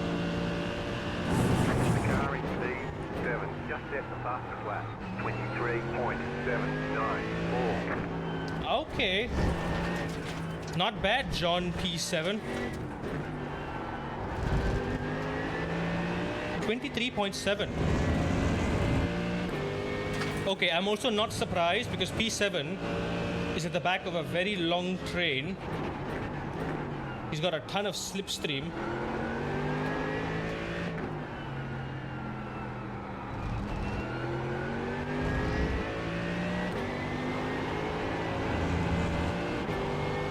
Oh, a lot of scrubbing there. Just got to keep the wheel light there. Can we do better? I'm getting closer and closer. I'm the second fastest right now. 0.676. We just set the fastest lap. Correction, I am the fastest now. Try doing that without slipstream, P7.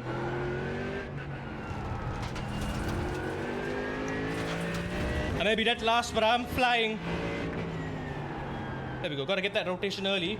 Throttle early. Push it wide. Trust it. Open it up a little bit. Hold the curb. Fly. Woo! Let's go.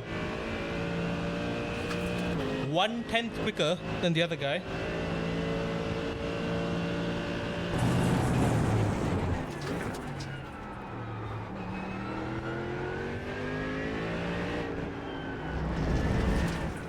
Oh dear, that was a track limit.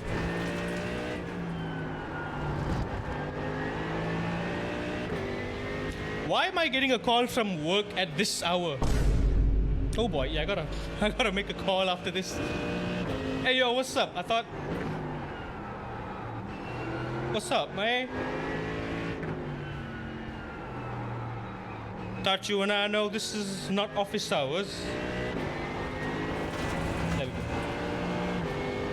go. Okay, this corner is just sketchy in every car then. Doesn't matter what car you're in. We lost about a second there because I was distracted. 24.074. Still, not bad at all. I'm messing up turn 1 a little bit here and there. I think it could just be my maximum brake application pressure isn't consistent lap after lap. My trail braking into there, the speed I'm carrying. I really want to try just nudging that apex. That second elevated apex is a little bit. Don't want to fly over it because it's risky. You'll bottom out. And you will die. Yeah, we'll just graze that curb ever so slightly. A little bit. Back on. A little bit. Back on.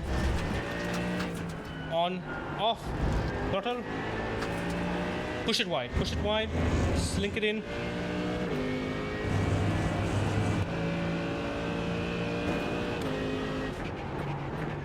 Got a slow car on the left. There's an incident ahead. 5 minutes to go.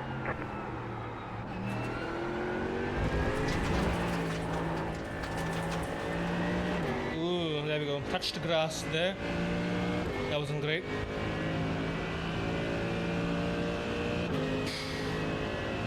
Okay, good to know I can still do 23s, 24s in the race. That's good. We're about a second slower compared to top split times. I'll take that considering I've not practiced this at all. Let's try this again, maybe a couple more times. I think we have, if the time slots are forgiving. There we go. Kind of break in a straight line and then turn in here.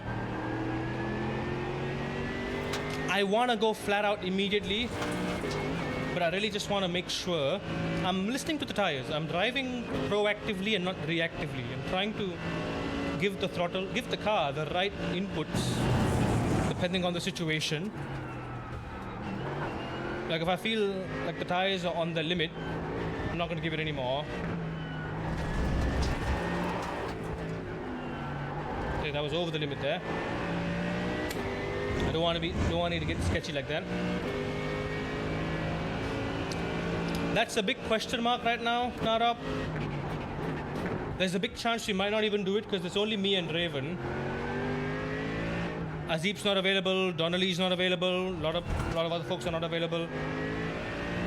Thieves is not available. None of the OG team is available. One thing I'm noticing I can do is to kind of run wide. There's a little black rubbered in line on the tarmac. I can just follow that line. Go wide.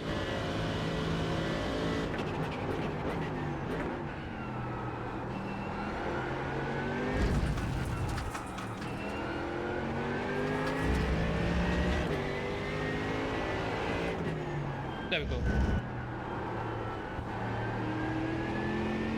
See, this was too tight. I dropped my minimum speed too much and I'm not carrying the right amount of speed through here. Keep it steady now.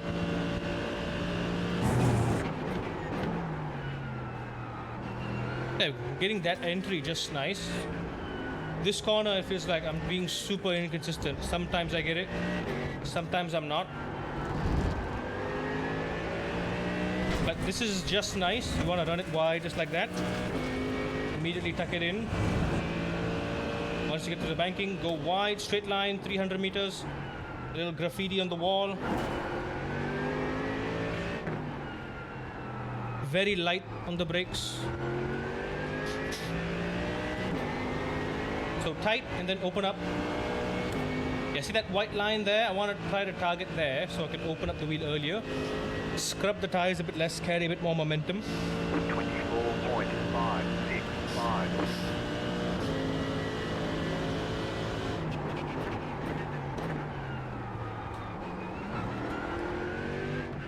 Very light braking there just to turn it in. Back on the gas. Keep it tight, keep it tight, keep it tight. Tight, tight, tight, tight, tight. Early on the gas. Use all the track there. Open it up just a little bit. Because of how flat that curb is, you need to really use all of it. So you can get early on the throttle. So, yes. An ordinary corner complex would see you taking those corners differently. But seeing as how wide this track is, you really gotta understand your priorities. And the priority is what will give you a better exit, what will give you more of a time advantage through the following sectors on the track. Once you start prioritizing based on that, you start to realize that maybe the traditional approaches don't work so well. We'll cut more of that curb there. I didn't go all the way wide. It means there was more room earlier on the throttle. Just make sure you do the 24 hour of Daytona next year. 24.36. If you're talking about the one next year, I think I definitely will. Next year, I do want to... Oh, I messed up. I was paying attention. This is not the final lap. This is the penultimate lap.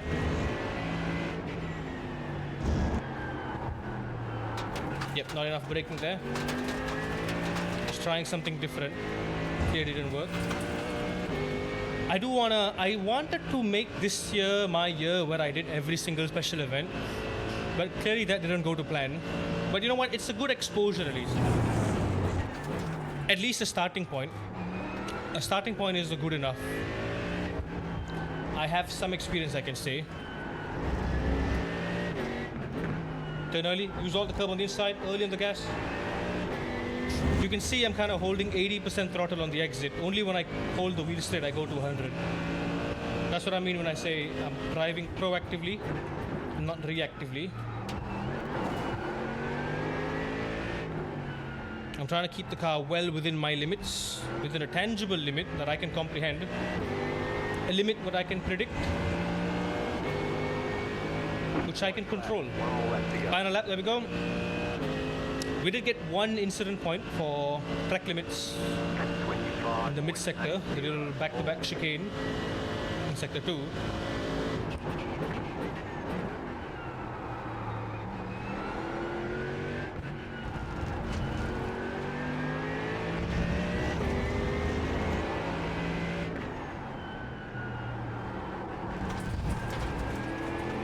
That's a bit slow, I felt. A bit of lawn mowing there. Don't be afraid to use all that curb. Just keep the wheel light. You're going over the bumpy curbs there. After 400. 100-meter board. Turn in. Early on the gas. Pull it. Early. A little too early. Early enough that it pushes you wide naturally.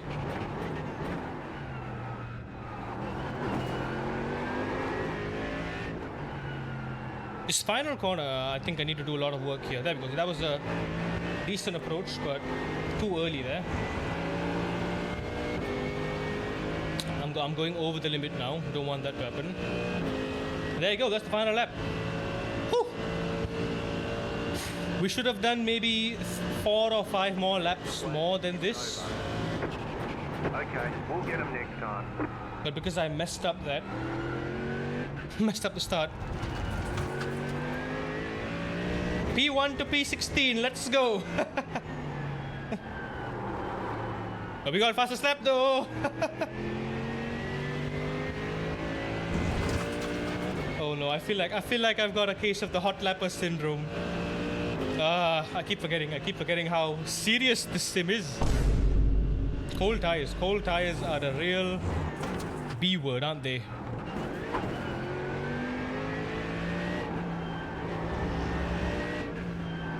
There you go, just a little bit patient, get over the curb and then just send it. I am going to do 1 extra lap just to maximize the safety rating gain or minimize the safety rating loss. Let's be real at this point. I'm going to bring it back to the pits. Ooh, careful.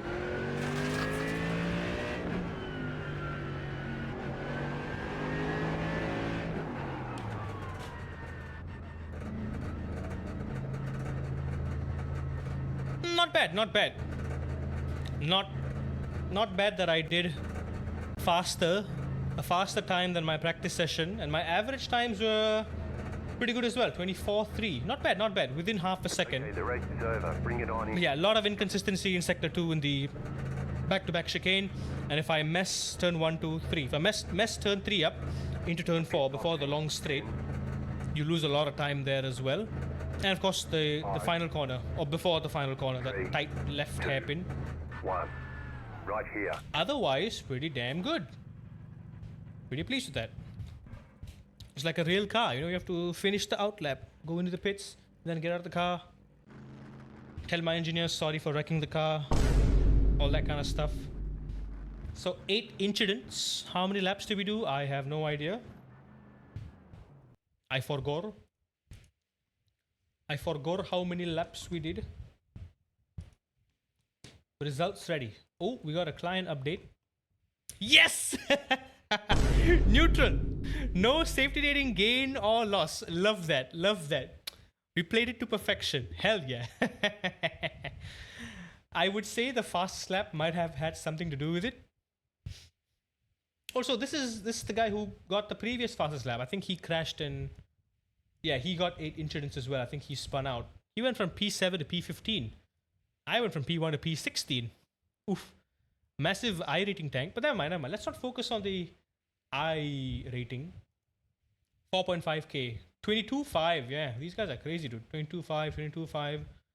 Average 23. So these guys are lapping 23s on average. Right? These guys are lapping 23s on average. So they're doing high 25s in the race. So they're going pretty much about a full second quicker than me. Why am I not surprised? I am not surprised at all. But then again, it goes to show, if we can get that, if we can close that gap, we're getting very, very close to top split, man. 4k, 5k, we're getting very, very close. I'm really happy with that. And this is a track that I've never raced in GT3 before. That was my first race. I pressed a thing, something happened. I don't know what happens now. What is my safety like? 1.74. Okay, that is good. That is good. I need to get it up to 2. Above 2. But yeah, ideally we want to get it to 3 and just get it to the 4 threshold, go back to A. But again, we're not going to focus on it. We're just going to focus on doing races, doing time trials, trying to do it cleanly.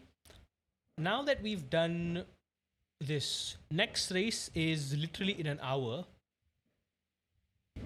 We can do a few more things, but what I want to do before we do that, you know what, while it's still fresh in my memory, I want to do another time trial session, this time with the Mustang. I want to see how good this is, if it may be any faster. And then we're going to do some GT4 at the Nürburgring back again.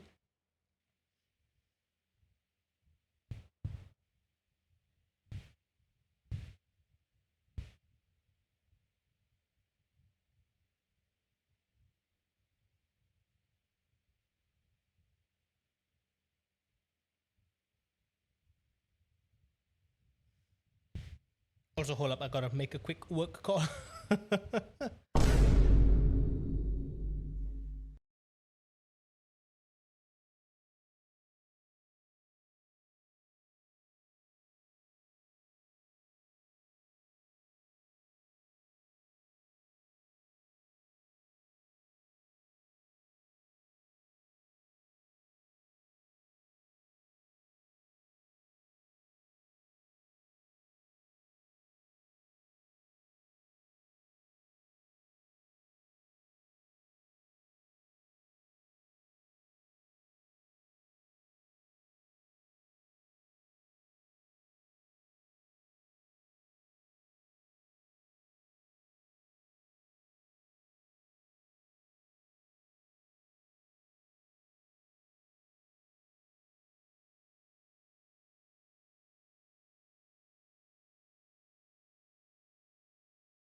Might have been a butt dial, I don't know, but it's weird. Weird that I got a work call at like 10 p.m. You little mama, little booby doo.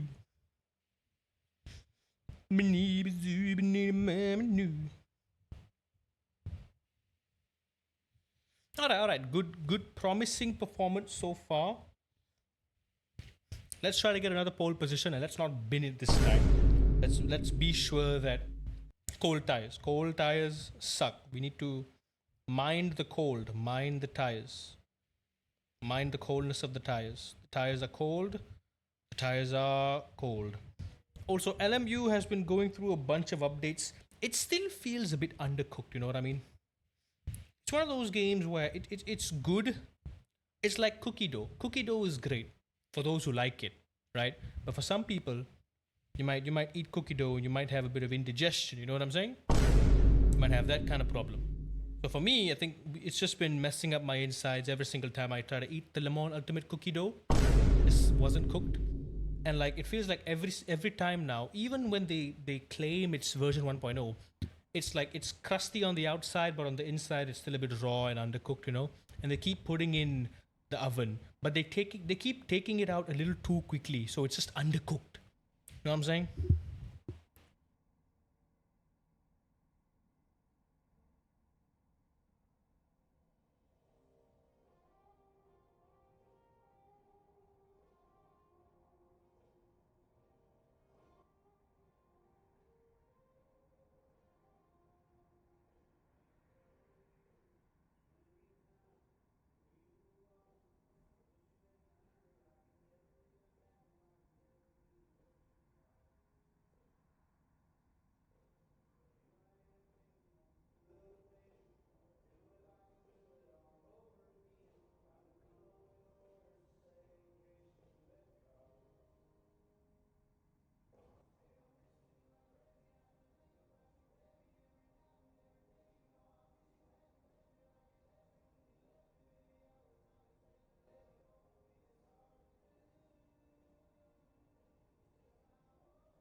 No big deal. We're cool.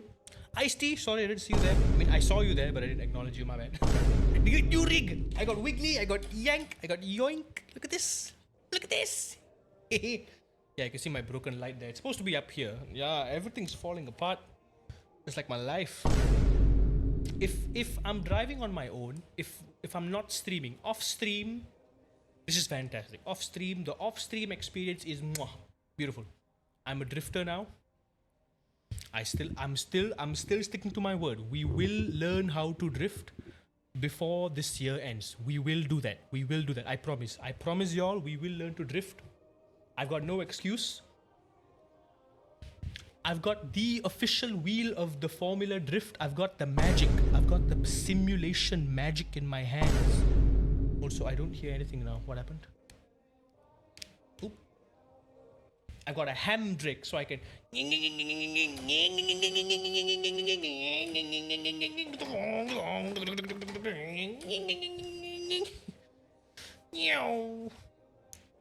What game do you want to play drift on? AC, of course. Of course. Or more like S, set of course. So, the hair's looking fresh. The hair has been hairing. This is my TGR hair, remember? Also, I shared some pics on the gram. How do y'all like it? I look like a goofy goober. But boy, I got. Oh! You must complete 5 clean laps to set an efficient Fine. time. I got some screen time. I got some massive screen time this year. I got a bunch of photography. I'm very happy with that. The photographers took a bunch of photos of me. Doing my steering wheel kung fu. I need to learn, man. I don't know the first thing about drifting. I'm gonna be completely honest with y'all. Okay, are we using Marvin's? Marvin? Okay, we are Marvining. The Marvin is Marvining. Cool. We gotta do 5 laps at Indianapolis without binning it. No big deal. I'll give y'all a proper rig tour eventually. Let me just. I want to get the lighting set up because it's really dark right now. My IKEA lamp is. I really wish I could replace my IKEA lamp with one of the Philips Hue bulbs as well, so I can coordinate them with these two. So I can have that as my main light source, and then these two as like my dynamic light source. That'll be awesome. Wait till you see him do his shifter tai chi and his voodoo footwork. Off stream, I do a lot of race room and AC driving with manual cars, and I practiced my heel and toe, dude. I would say my heel and toe is getting pretty slick. For real. Double drifting arc. Double O drift. Has a nice drift to it.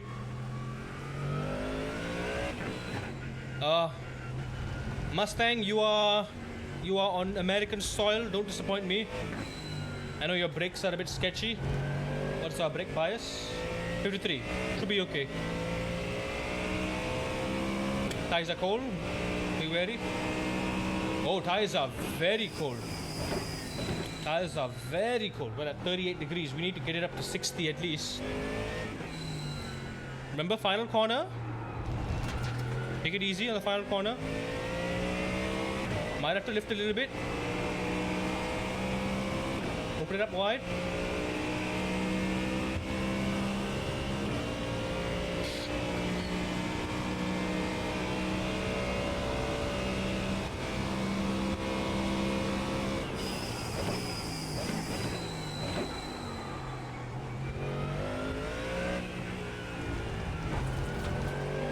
just manage the grip. Manage the grip. So you see how I mean? Yeah, that is hypercar technique there. Holding that 10% and then decreasing it all the way. Tires are still cold. Did you all see the news? SIMAGIC revealed some new stuff. Very cool stuff. You all know the supposed direct interface or the HUD add-on that they've been working on that's supposed to magnetically mount on top of the Alpha wheelbases. It exists now. It exists and it is very slick. They've also made a mid-range pedal set, which is very cool. In between the SIMAGIC P500 and the P1000. Wanna guess what it's called? The P700. Right in the middle, you know? It looks slick. It looks a lot like the Logitech Thrustmaster Raceline pedal. It's kind of in that mid-market space. 8.48. The tires aren't hot yet. Also, the braking threshold is much more sensitive in this car. This car peaks at about 55% brake pressure. So I can't really push the braking like I do with the Merc. Gotta be very, very gentle. This car has arguably a lot more torque going to the rear, so we've got to be very, very mindful of it. Can't overstep the rear.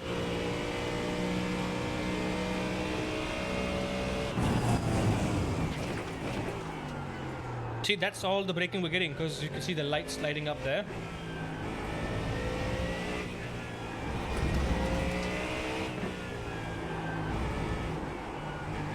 It's very hard to modulate the brake with the Mustang at low brake pressures because my resting foot also kind of triggers the brakes somewhat slightly. I'm gonna stick with the Mercedes, but just for educational purposes. I don't want to dismiss the Mustang entirely. This thing definitely has potential. If this wasn't fixed series, I would definitely reduce the overall brake pressure, so that maximum brake threshold will be slightly more forgiving. 25.604. Okay, temps are getting there right now.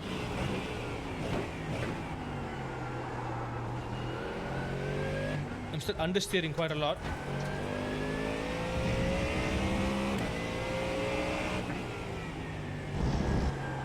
There we go. For a late turn in, carry the speed out wide. Still feel like I would have carried more speed through there. Gear ratio feels off, like I'm popping off at 5th gear. I'm not even having to need to go to 6th gear.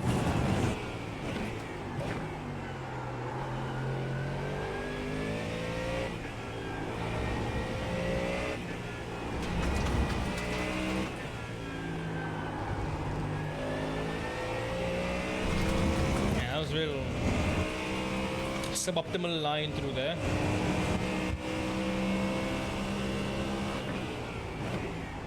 I found myself braking a lot earlier.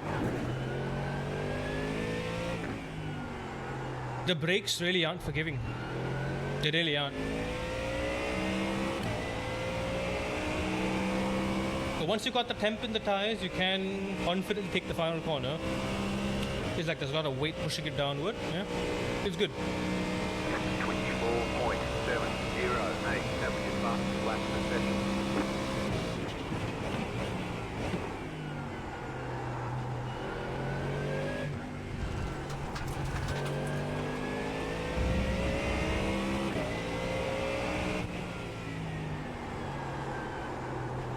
Throttle.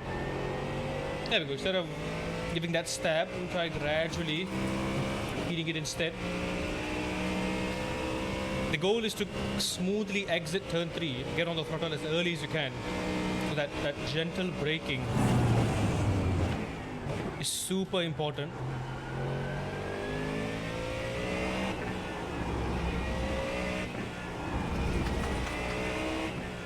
On, off. There we go. I braked early, but still A lot of mid-corner understeer, but that was likely because I turned the wheel too much. I was trying to force it. I keep curbing that. I'm supposed to be curbing it. Okay, a bit of a hard, long brake there. Wasn't ideal. I got the right line, but felt like I overslowed it. Let's see. 24.72.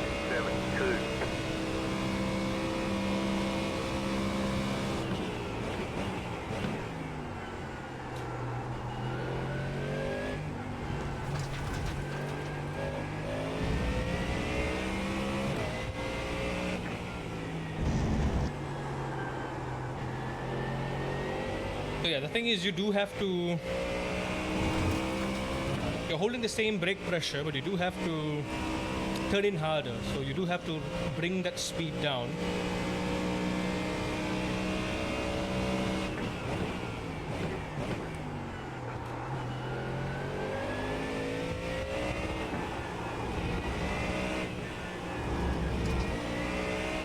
You gotta improve on this corner. There we go. A little braver, better line. A little bit early on the throttle, which felt good.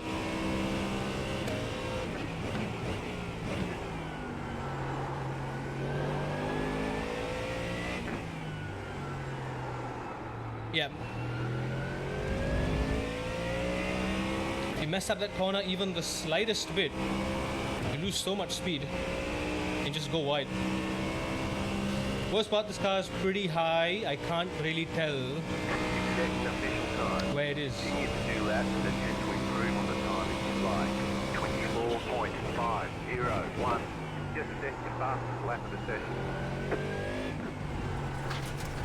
Yeah, I'm 2 seconds slower than top speed in this car. I don't like that.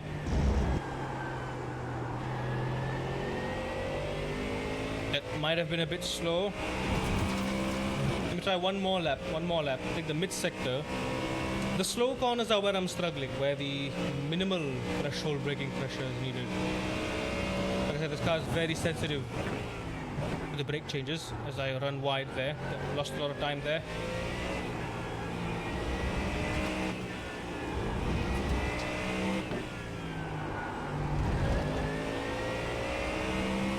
Good exit there. It is a lot more planted in the AMG on corner exit once you've got a bit of the aero working for you. But if you haven't, it is just a sketchy, scary thing, you know? Yeah, too early. Lost a lot of speed there. I'm gonna try one more lap just for fun. Let's see if I can do a 23. I've topped off at 25 mid, that's not great. 24.303. Yeah. Just set your fastest lap of the session.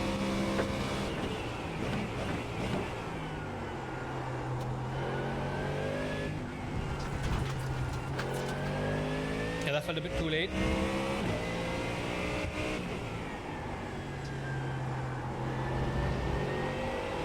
There you go, that's what I'm looking for. A bit brave. Don't be afraid to swing it in, don't be afraid. As long as you're getting on the throttle early, use all the inside apex, you will be able to get a clean exit out of there. Yeah, I'm carrying the brake beyond the apex, that's bad.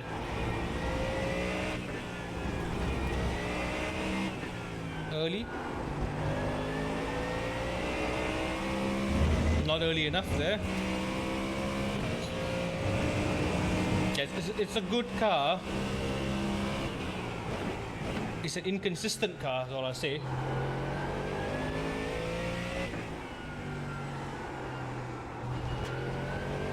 It's hard for me to be steady with it. Eric, welcome in. The rig is rigging. The rig is fantastic. Rig-tastic. Ooh, 23.9? 23.9. Okay, possible. But that was what, 6 laps in? So yeah, this car is, I think, good. But maybe with the setup, this thing has a lot of potential. Right now, the brake is far too sensitive for my liking. I'm gonna stick with the Merc. I can do 23 lows with the Merc, which is a good full second quicker.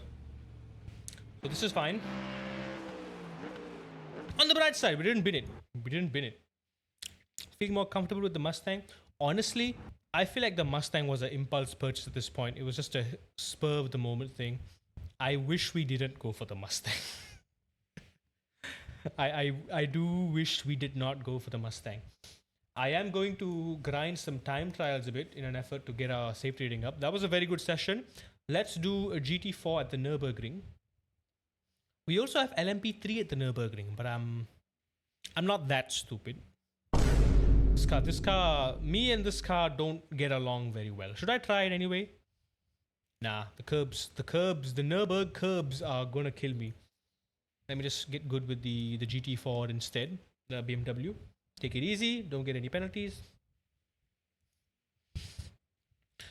Yeah, I feel like instead of the Mustang, we could have easily gone with, I don't know, Corvette or the Porsche. Those two are fabulous cars. I've driven both of those cars in the demo drive. The fixed setup for those cars feel fabulous, and I can only imagine what a proper setup will do to those cars, especially in the Porsche as well, because I'm so used to driving Porsche Cup. I'm used to driving the 911 in like every other sim. I'm used to the rear weight and the driving style of the Porsche, especially I've driven it a lot on RACER as well. It feels wonderful. It feels really, really good. I should have gone with that. That or the Corvette. Mustang was honestly just an impulse buy. I already have a heavy front engine rear wheel drive car, the AMG, and that's already perfect, right? That's perfect for the most part. The Mustang is just like a bit more technical, a bit more precise, a bit more grunty AMG. It's just a little bit more on every regard, and it also requires a little bit more brain power to make it work well. I don't think it's worth the effort, especially on fixed seats. Like I said, the throttle, the brake especially, can't change the max brake pressure. So 50%, 55% is where you're peaking, and then the ABS starts activating. AMG, you can go to 60, 65. It's 10% more. It's a very small percentage, but it allows you a lot more wiggle room in trail braking. So the 10% means if you're trail braking in the mid sector, for instance, you're trying to apply 5%. What's like 10% in the AMG is like 5% in the Mustang. So if you go a little bit too much, you're getting too much braking, you're understeering. So it's very hard to modulate. I'm modulating with basically half the input on the Mustang when it comes to braking. It's very hard to be precise. That's why I'm understeering in a lot of corners. It's hard enough on time trial on my own. It's going to be even harder when I'm racing, so I don't want to risk it. I've driven the Mustang 3 times now in 3 separate races and 3 separate occasions. I have failed every single time.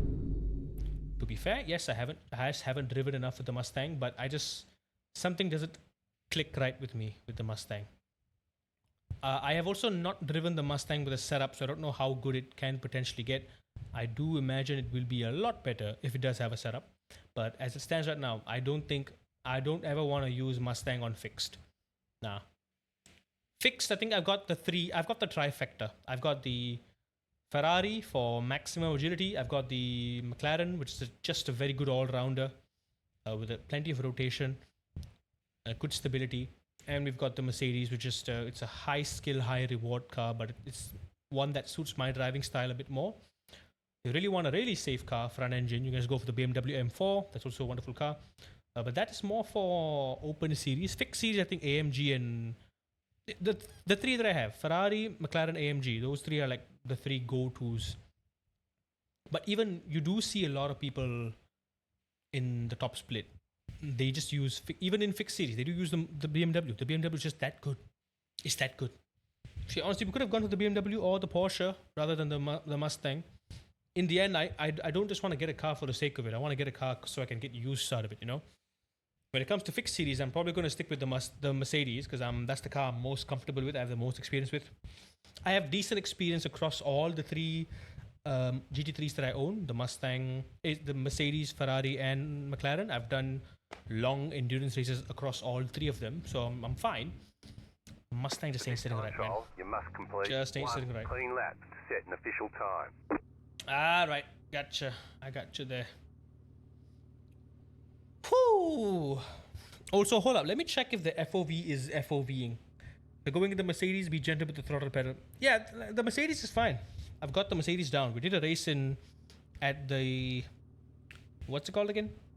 The what was the track we were driving before? The Indianapolis. We were doing an race there. Pretty good. Felt nice.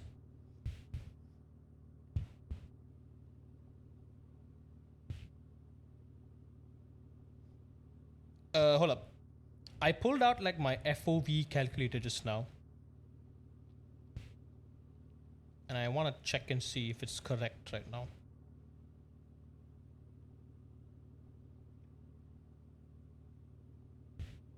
Okay, we got that.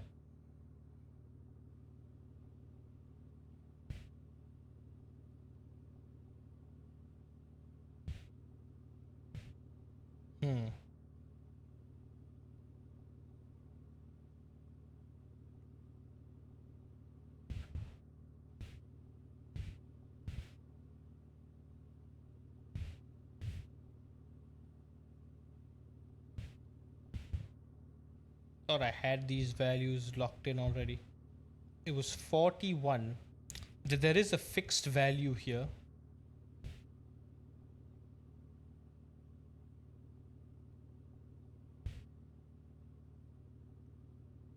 Ooh, there we go. iRacing has rendered the Xiaomi Su 7 Ultra banner. Oh yeah, they did that for one of the tracks. I forgot. I'm not sure really. I think Gran Turismo did it too. So hang on, let me get technical with this. This is another problem. Getting in and out of the brake is a bit of a wiggle.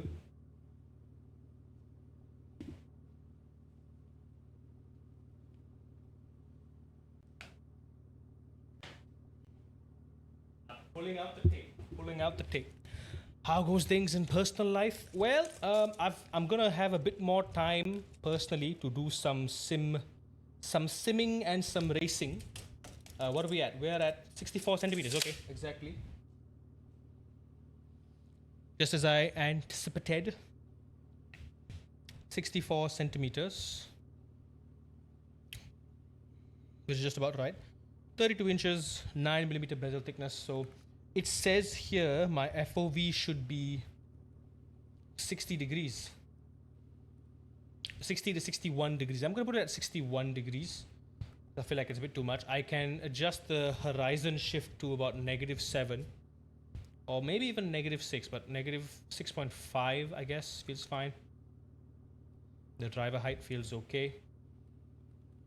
So yeah, this now feels very natural, very, very natural. Love it. So it's 60 degrees in most of these games and like 36 degrees in every other game. Could have sworn it was 41 in these games.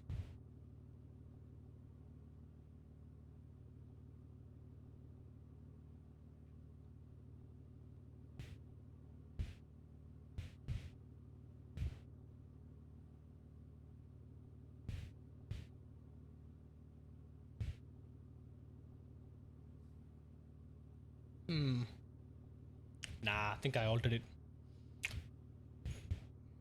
Yeah, on the bright side, I am no longer working in my office that's like 2 hours away from me, which is good.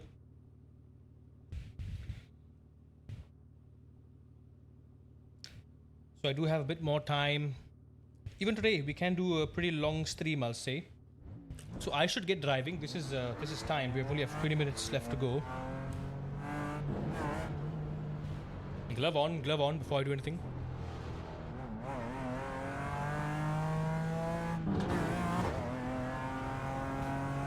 Let's try to do 2 clean laps. That should give us a very good boost. Glove on, real quick, glove on. There we go.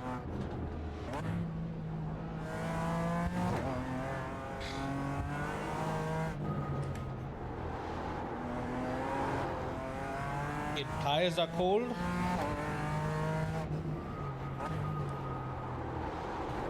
We really have to emphasize on the trail braking.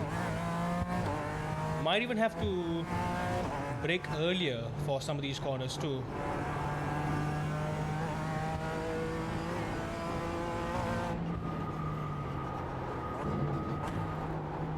you can't brake like you normally do anymore. You have to brake slightly earlier to carry a lower minimum speed through most of these corners. It's like you're much heavily relying on mechanical grip now, of which there isn't much available. Tires are still cold, I gotta be careful with it.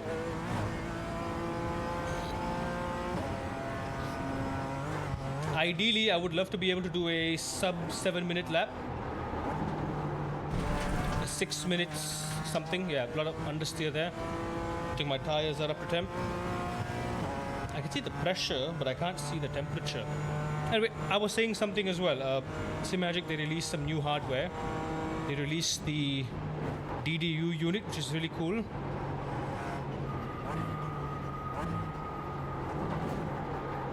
Like a neat little add-on, like a HUD dash, I can put it here. Once it is released, I am keen on getting it at some point in the future. It's not like an urgent, necessary thing. It'd be nice to have. It'd be more convenient because I don't need to rely on the on-screen display. So I don't need to worry about, peeking through the wheel to see what gear I'm in, to see if my pit speed limiter is on. I know what gear I am and everything. I can also have my input meter on that thing, so it's always in my view. And so I can have my monitor a lot lower, it won't be obstructing my field of view, and then it'll be in my peripheral. It'll really help with immersing myself and just concentrating on the road. All my tire pressure, all the essential information is going to be right there. It is integrable. It is integrated with SimHub. You can customize it however the hell you want. So that's a plus. I'm sure I think it already exists. I think some very good dash displays already exist on SimHub. Just got to download it and set it up there. It's going to be a real game changer, that. For now, it seemingly works on a lot of devices, not just the SIMAGIC. On the alpha basis, it works magnetically. You just clip it on the top. It has like these magnetic contact patches, which is very cool, very simple. The neat part, remember I said they also came up with some new next generation wheels? That very same DDU now, you can get like I have this wheel hub module. They have a new wheel hub module with like a little hole in the gap in the middle there, which is basically like a slot for that DDU. So basically you can buy, I'd assume a cheaper version of a new wheel, of a nice high-end wheel with all the knobs and buttons, without a built-in display. And you can buy that DDU, and it's just a magnetic click. You just click the display on the wheel and boom, you have a display on the wheel. So if you have like the Alpha Evo base and that wheel, you can either have a built-in display in your wheel, or you can unplug it, because unclick it from your wheel and put it on top of your wheelbase. Works either way. So if you're like LMP or Formula driving, you can put it on the wheel, it'll be immersive. If you're doing rallying, GT, touring car, anything else that isn't like proper hardcore type of motorsport, road cars, stock cars, NASCAR, you can just kind of have it on the base and it just fits nice. I love that idea. Very cool thing. SIMAGIC is cooking. And yeah, and also the SIMAGIC P700 pedals yet. They just unveiled it, so there's no reviews, there's no real first impressions that I've seen yet. Maybe if we check like, I don't know, Traction GG, they might have some first impressions videos up on it. Or maybe even like RACER. RACER's one of the YouTube channels I quite admire. Fellow sim racer who also approaches sim racing from a psychological perspective. He also has a background in psychology, so it's cool to see someone else with my kind of mindset and perspective towards sim racing. So yeah, I love watching him. Do check that YouTuber out, RACER. He's a SIMAGIC ambassador too. So if anything, I would reckon he has some inside scoop on all these new stuff. I'm curious to see how it actually looks and feels.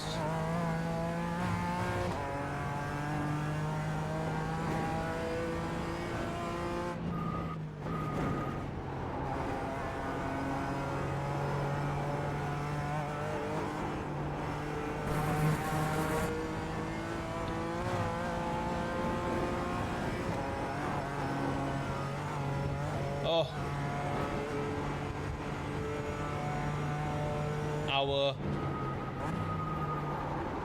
next GT3 race is gonna be in about half an hour from now.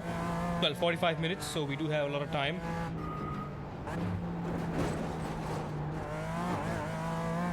Also, a quick update on this week's schedule, y'all. We are doing some iRacing today, just to kind of unveil the rig a little bit.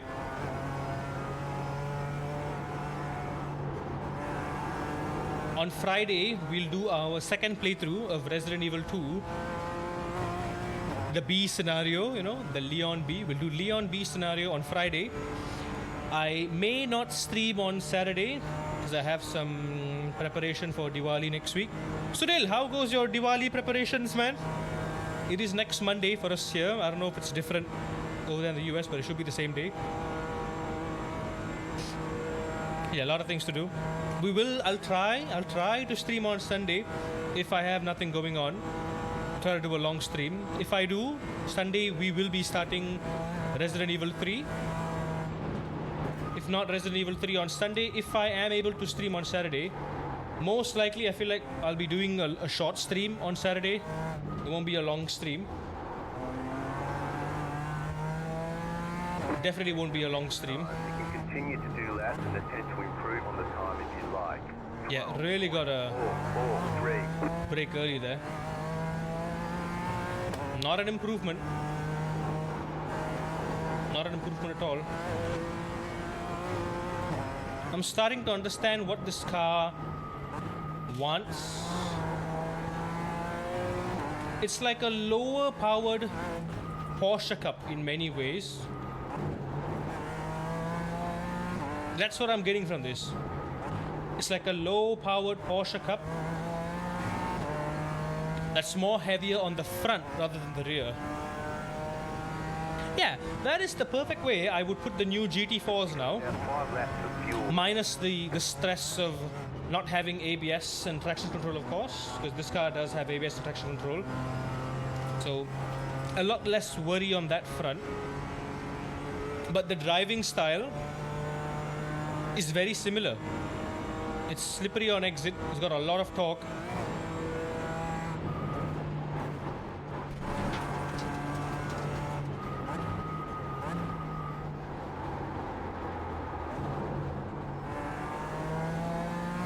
Lots of turn in understeer, lots of exit oversteer. You need to abuse the slip angle to be fast in this car. And being quick and agile on the throttle is what will determine a good lap time with this. And under braking, you just have to be smooth and patient. Also, I would say this car does need a higher gear. I don't think second gear is even needed for most of these corners. I can't just go in third gear, it's fine.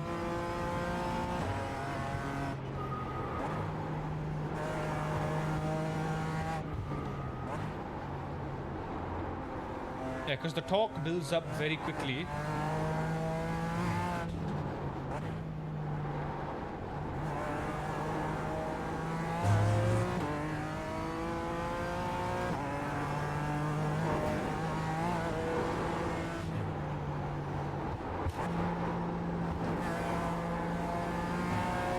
Bit slow there, but that's because I was trying to do a GT3 line rather than a GT4 line. Yeah, even there, I think second gear was a wee bit unnecessary. I only popped down to second gear to get that burst of rotation, but it, again, probably wasn't necessary.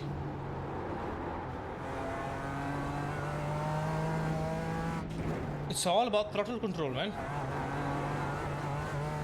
It's kind of gliding along. I appreciate whenever you stream these sim games. And I will admit, I feel something special when you stream other games. I love to hear that, Sunil. I may be a racist, but you can't remove the gamer inside my heart. That's how I started. I loved video games before I loved cars. It was because of video games that I loved cars in the first place, so that's a bonus, I'd say, but I mean, they're equal, you know. Racing is as much a part of me as video games are, and music. That's just my identity, you know. It's who I am. I do enjoy just playing a regular old game. Which is why I'm so keen on finishing the Resident Evil series.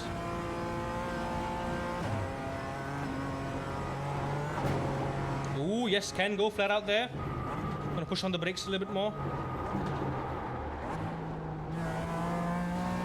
Going for a double up apex approach. Was it good? Not quite. We'll try a different approach through here. I tried the drop approach.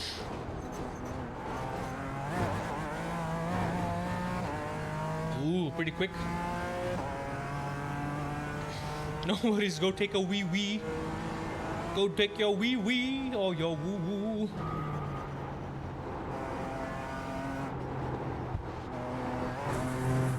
Brake early. Oh, big understeer. Lost a lot of time there.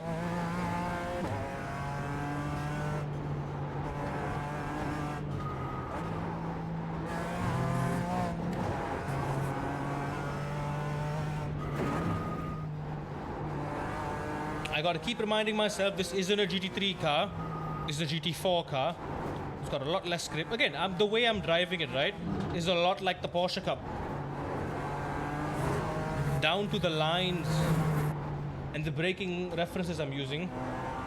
Yes, this thing has ABS, but because the ABS activation point is still quite early, you do have to brake like it's the Porsche Cup at like 60-70% at most. Then you gotta ease off of it, or else you're gonna understeer by dragging that brake for too long.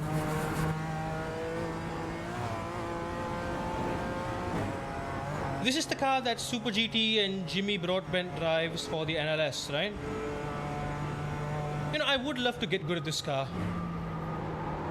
just to kind of see where I hold up against someone like Super GT, you know, Jimmy Broadbent. Be nice to see. This would have been a mega lap if I didn't mess up like sector 1 a little bit. We gained 7 seconds on this. Like I said, I think with a bit more of a push, I can definitely go for that sub 7-minute lap time. Oh god, oh dear, that was a terrible exit. I tried to Porsche Cup it, just keep it flat, but nah, it was understeering way too much. Maybe I turned the wheel too much, but yeah, we lost a full second on that exit. That was a shame. Ah! God damn it. Oh, poop. I look away for 1 second and I went off track. God damn it. Well, there goes my lap time. That would have been a 7:06, I reckon. Yeah, we can definitely do a sub 7 minute. I think that's what Top Speed would be doing. 7-6 minute. Brake hard.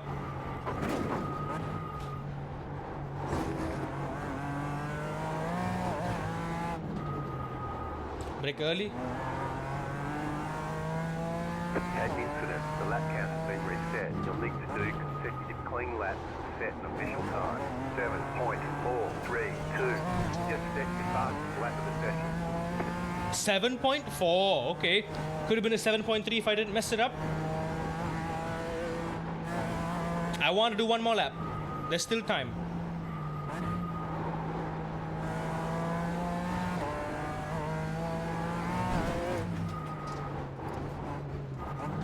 What? That was off track? What do you mean that was off track? How is that off track?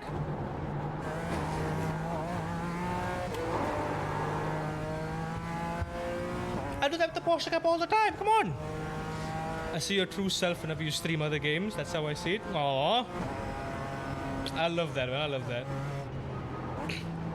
I love that you guys actually enjoy the other games. I wish more people would think the same. It's the algorithm, man. The algorithm has basically messed us up real bad, you know.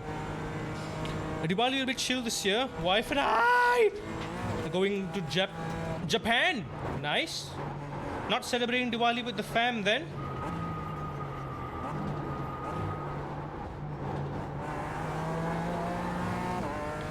There we go. Even down to the exit, right? I'm getting that. I'm being aggressive on the throttle on purpose to kind of get that slip angle going. Also, we got to add brake. I'm sorry, I didn't notice that. I'm going for another lap because I can, because we have the time. Because I want to maximize my incidents per corner gain. Yeah, we'll keep it in third gear through here. There's plenty of torque there.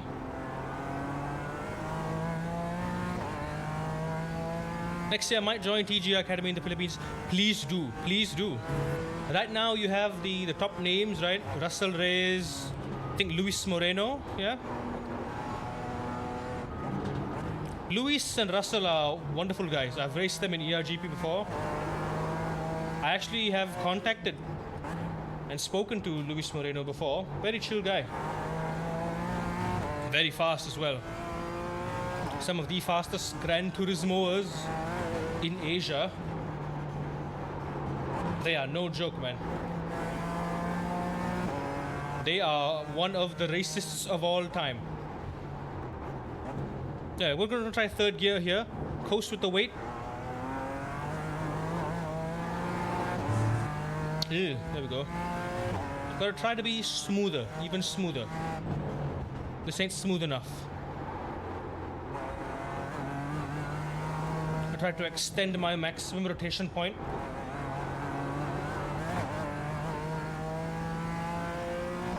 Little janky, don't like that.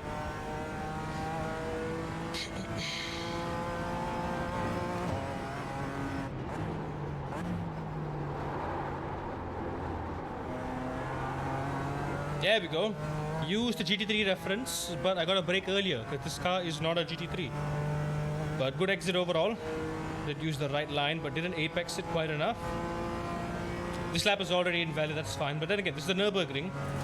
So on average, across 3 laps, we've only got 2 incidents, so it balances it out, you know.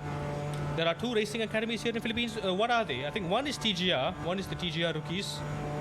I think that is also a program that exists. Ooh, speaking of TGR Rookies, they just opened the registrations for TGR Rookies in Malaysia for next year.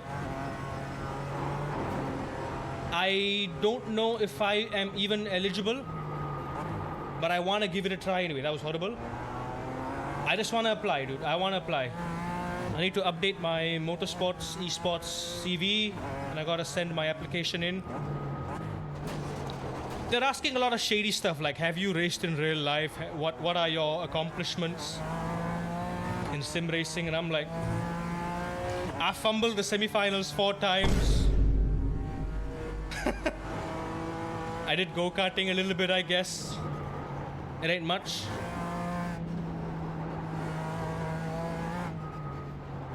Like, yeah, I gotta put the stuff I've done for the sake of experience, but I've also like sucked in everything that I've done. I've got 1 single podium in all the kart races I've done. I've got like a 3rd place for one of those races at Baranang.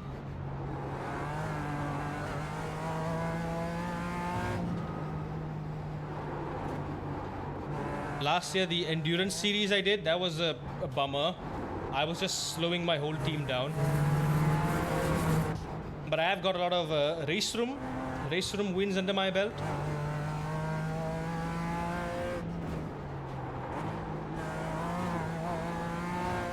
If my I rating was good enough, I could use that to kind of justify. I could use it as a flex, as an entry point, but my I racing is so bad. I can't use it to justify anything.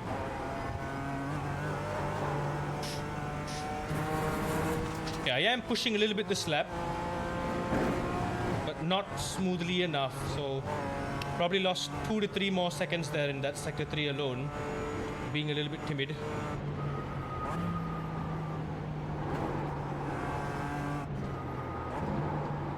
There we go.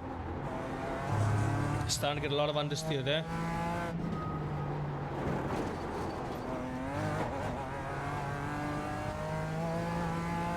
Okay, careful on the speed through here. Wide, over the crest, a bit lift. Apex, compression, push. Ooh, I think I might have accidentally pressed the brake there, that was bad. Yeah, this lap is invalid anyway. It's okay, this is gonna be the last lap, and then I'm gonna call it. Yeah, I should probably jump back to Indianapolis, get some practice there.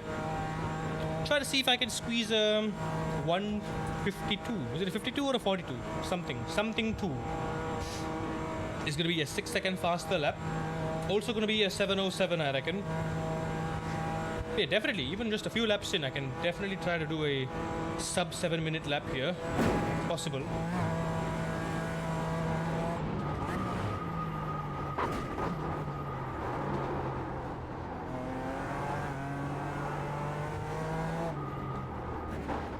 Oh, that was such a sloppy sector there.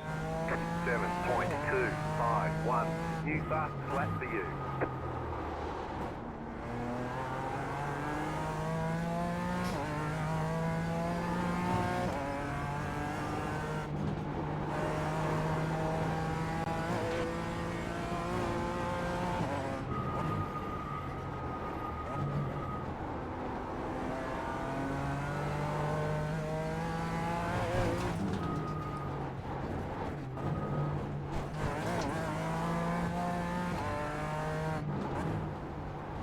What's really throwing me off is the fact that I have to brake just marginally earlier than I would in a GT3 or the Porsche Cup. Marginally earlier.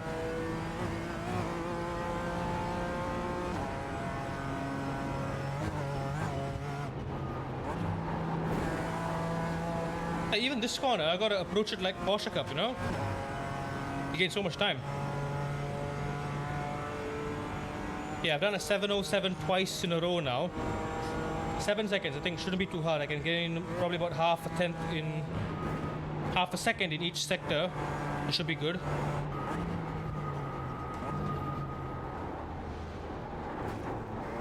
Yeah, we'll keep this in 4th gear, get a clean exit.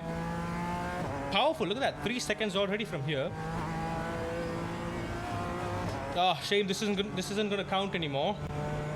It was gonna stop right there. So even this car, right, it's like 60-70% maximum brake threshold. Any more than that, you're abusing the ABS and you're understeering the car. Not bad. 2 incident points. How much did we lose? How much did we gain? Also, we should get the results for the previous. Okay, it feels like we just don't get the time trial results anymore. Like the Indianapolis one we did just now. I'm not seeing anything. Ooh, Advanced MX5 is at Mexico. I want to do some time trial for that later on, but for now, we got 20 minutes for this. Let's just register with our AMG. With our AMGesus. Let's try to do a better job this time. we've got practice. We got to practice. We know what to expect now. Let's keep it clean. Ooh, mama. Did I just go from 1.7 to 1.8? Love that. There we go. We're halfway there, baby. 4 out of 8. 4 out of 8 for money. Want to see me use the Barbie? Maybe not this week. I think the Ferrari is just going to be underpowered at Indy. What is the track that the Ferrari might be good? Interlagos, Suzuka, Bathurst. Yeah, there we go. Weeks 8, 9, and 10. I think the Ferrari will be quite dominant. Everything else. Ooh, Hockenheimring next week. That's going to be new track. We've never driven on Hockenheimring before. I have driven it on my own. Haven't driven it on stream yet. I would love to check it out. It's nice. It's an interesting track. Only corner I struggle is the final 2 corners. It's a weird sector, those final 2 corners. I can't seem to get it right. Everything else, fairly okay. Interlagos, haven't done a race there as well. Sebring is fine. Sebring is our home turf. We got Glen and Mugello. I think those places as well. I think the McLaren might do well at Mugello. It's a high-speed circuit. Yeah, we can possibly give the Ferrari a go at Hockenheimring. Either way, we need to really get some practice in that for that. Yeah, I really want to try MX5 at Mexico. Also, I haven't driven Mexico on stream. I would love to show you all what Mexico looks like. I have driven here with the GT3. This was week 1. No, sorry, week 2, I think. This was week 2 or week 1. I have no idea. I forgot. What was Mexico? Yeah, Mexico was week 3, sorry. Which was a couple of weeks ago. The week before TGR. I did Mexico. Also got fumbled a couple times. I got P1 and the P2 guy did a stupid dive bomb onto like the the stadium area, that tight hairpin. I was on the inside and he further dove on the inside. And then the sausage curbs at Mexico are really high. So he flew over, lost control, hit me, spun me out. I got a time saw for no reason. I spun, got P2. He won. Yeah, real moronic behavior. But then again, it's 1.7k. What do you expect? Mexico's good. Yeah, it's fun. The only thing though, I will show you later. I don't know if it's safe to do with the MX-5 because it bounces a lot. You do have to cut the track like crazy. Yeah, some Gran Turismo shenanigans, dare I say. You do have to engage in some Gran Turismo shenanigans. Okay, what was our lap time again? 23 low. We gotta try to get into the 22 high or 22 mid. If we can do that, excellent. If we can't, it's fine. Gotta keep it steady.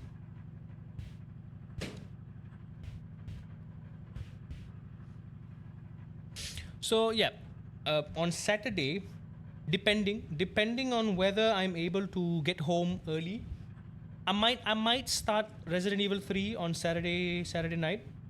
But it will be a late stream and it will be a short stream, like maybe 3 hours at most. I'll start it at like, I don't know, midnight or so. I started pretty late and then we'll do it at like 2 or 3 a.m. Just a very short stream.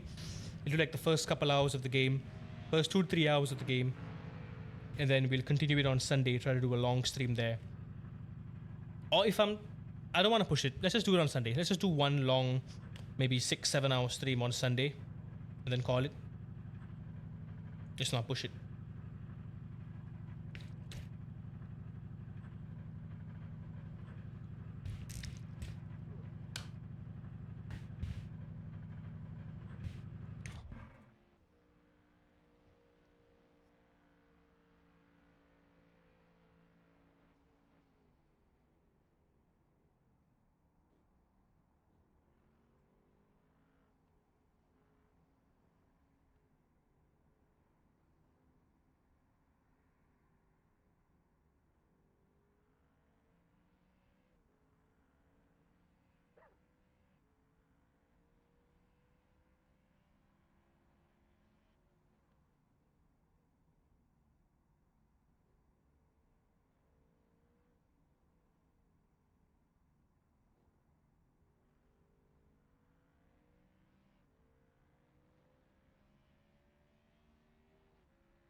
MX-5 in Mexico is like GR86 at Monza.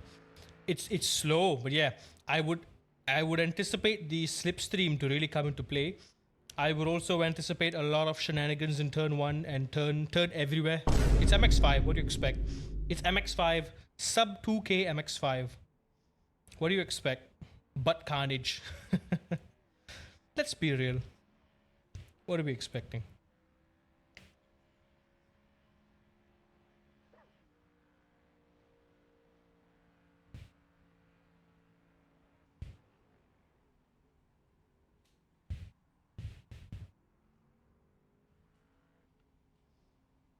You know, having my current TLCMs, right, and I'm just kind of like trying to imagine if I had the SIMAGIC P1000, the ergonomics would just be perfect right now. Perfect right now.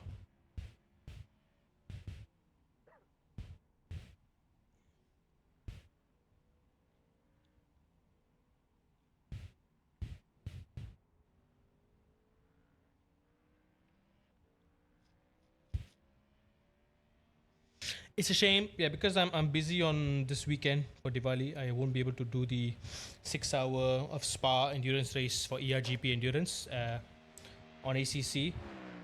I will be race engineering for as long as I can. I probably will have to cut short toward the end of the race, but I'll just kind of get them through the start, get them through the lap 1 chaos and all that, and try to get them through a few pit stops so they kind of get familiar with the whole swap situation. Give them some spotter guidance as well. And once that's all good, I'm probably gonna leave them be. Alright, shall we get to racism?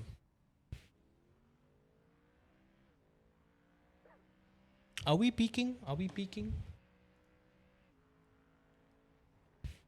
No? Cool.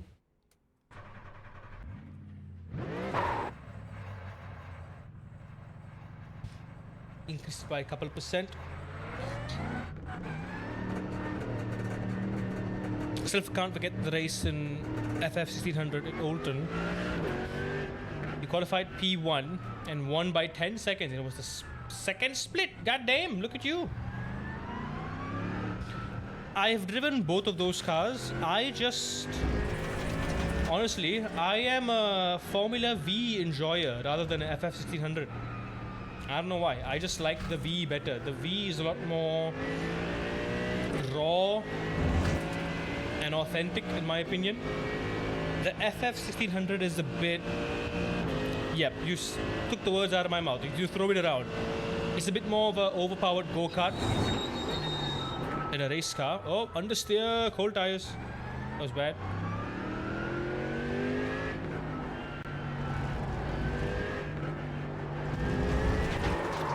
Whoop.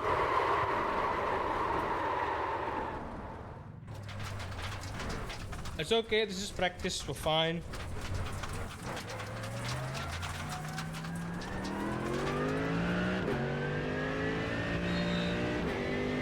Ooh. Cold tires are brutal, man. Brutal.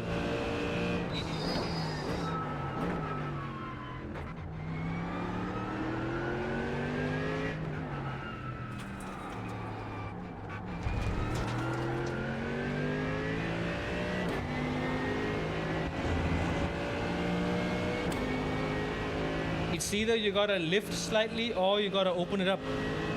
In the V, I don't like how it goes wild in second gear. Yep, the V, technically, if you really want to go hardcore with it, you have to heel and toe, because it is a full manual car. I don't think it has a dual clutch transmission like the FF1600. 5, just set the fastest lap. 23.59. It is not assisted, it's very manual. So especially if you have like the auto blip feature, it is going to be a lot more challenging to actually get the performance out of it. You do have to keep it in a higher gear for most corners.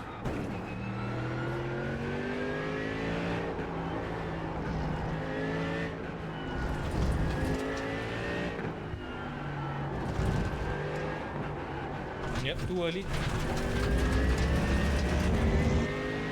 Usually I stay in third or fourth. Yeah, exactly.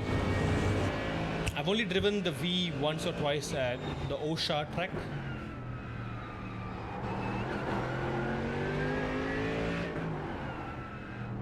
What I hate about this penultimate corner is that there really is absolutely no brake reference whatsoever at all.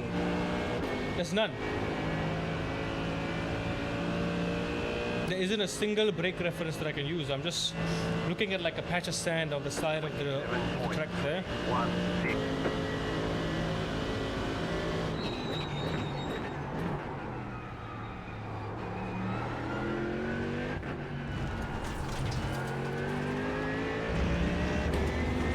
Car 5, just set the fastest lap.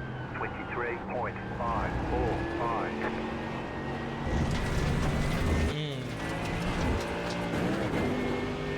Pushing it a bit too hard there. Whoever's in that car number 5, very impressive.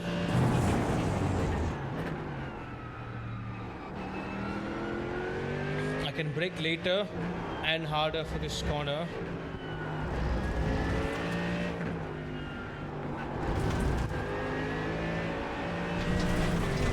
Yeah, now I'm just pushing.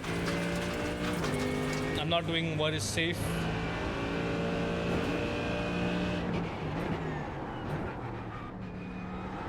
I'm trying to push the limit now, I'm trying to squeeze. Yeah, I really don't know what the reference is there. Tie wall. Open it up. Now like super tourings and race room. Ooh, those are fabulous things as well. Fabulous. 25.396. That was your fastest lap of the session.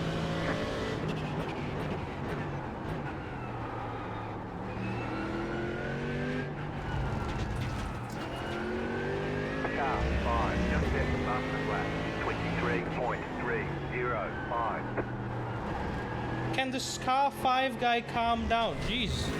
You get it, you're quick. He's been doing fast lap 3 laps in a row now. Good for him, his consistency.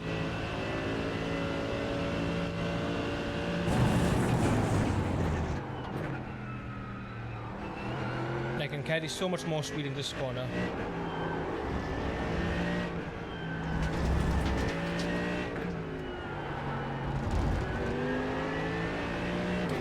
Yeah, just get the rotation down. Get the throttle down as well. Just push it. Just push it.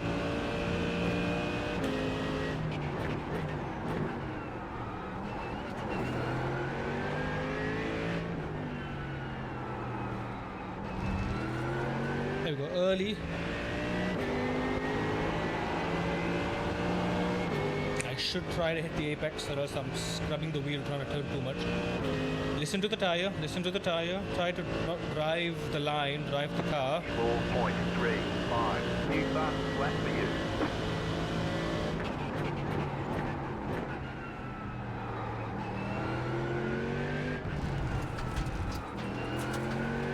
Bit slow there. I think a large part of it is this corner here. I'm not getting the right exit through here. And of course the mid sector.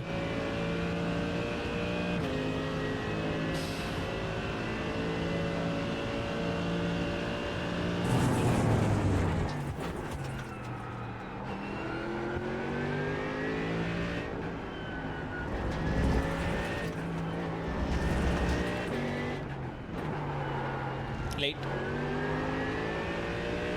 Don't be afraid of just punching it through there.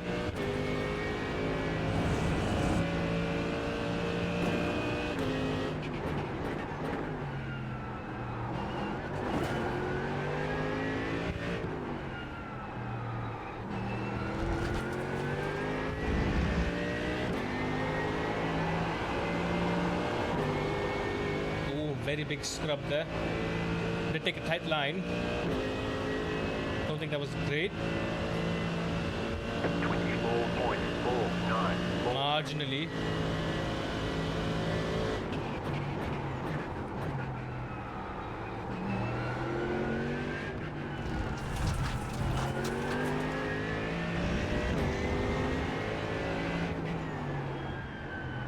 Early.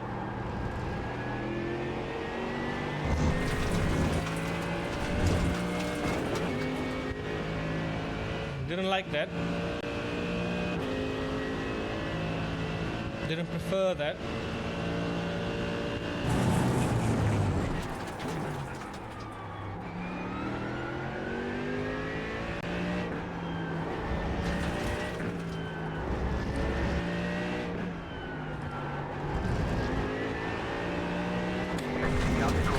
Oh. Give up that time. Come on. That was going fine.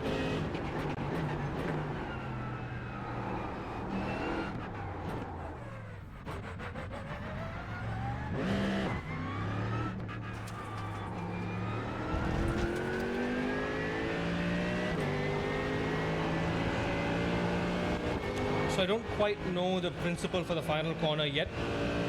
Do I want to hammer it on the exit and then sacrifice the long right?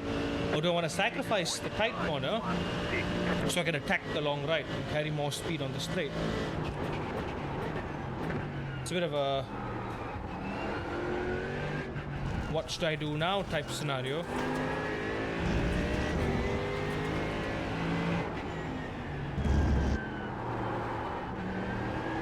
You got it, Blake. Push. On the right. Can't stop on the right. Go left. Pushed a bit too hard there.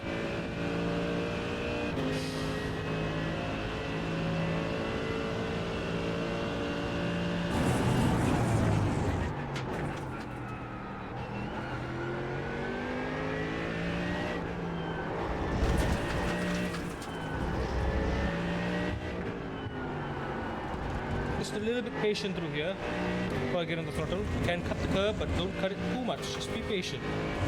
A little bit patient is all you need. Oop, bit of wall scrape there. That's fine. Oop, too early, way too early. Good line, but I messed up the exit.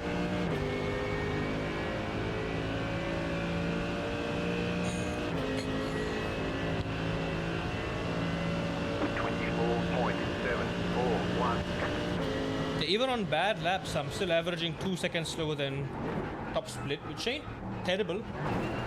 I've done worse. I really want to cling that left wheel. I don't want to cling it on that curb, get as early as I can on the throttle. Cut that curb as much as I can. That wasn't a big enough cut. 3/10 behind.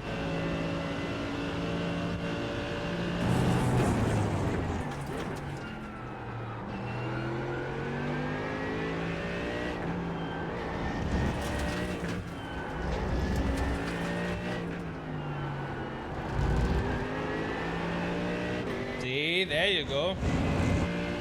Cut it nice once you pass the grass and the concrete patch.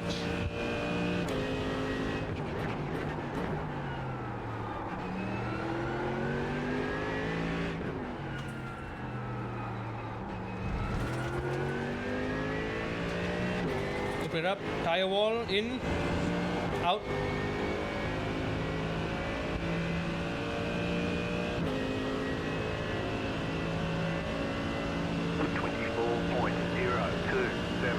Seven tenths behind, fastest lap. Let's go.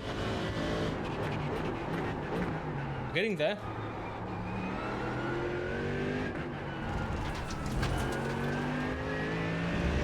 A little slow there too, I felt.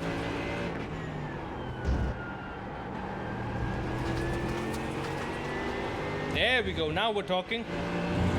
Cut. All the track. Beautiful. That was very good. On the limit, all the track used.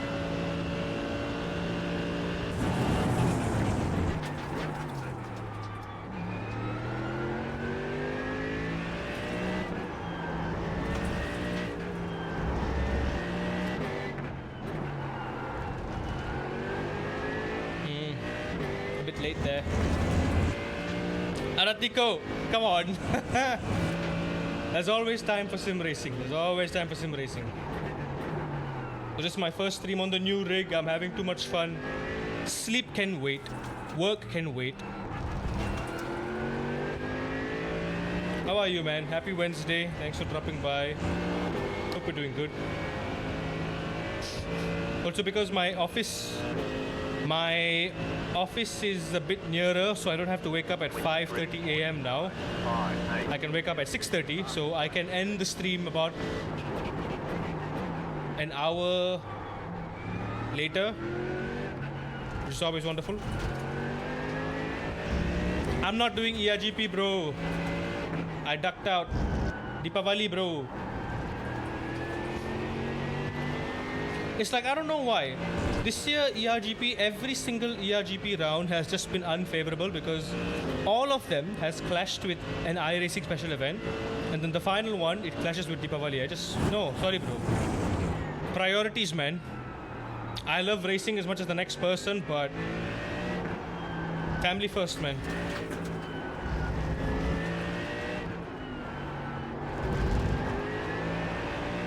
Ah, come on.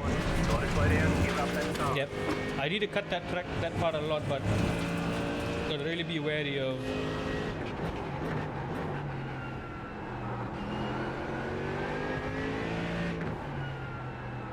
I can brake later here as long as I get that nice tight rotation down.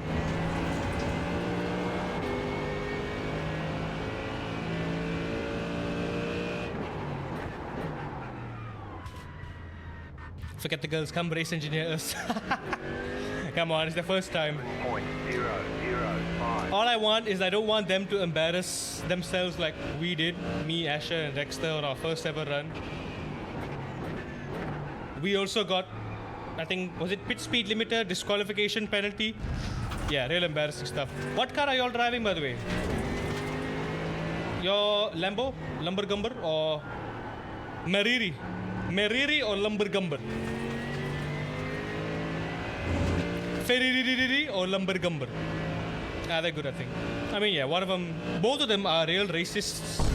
So I would expect them to be good.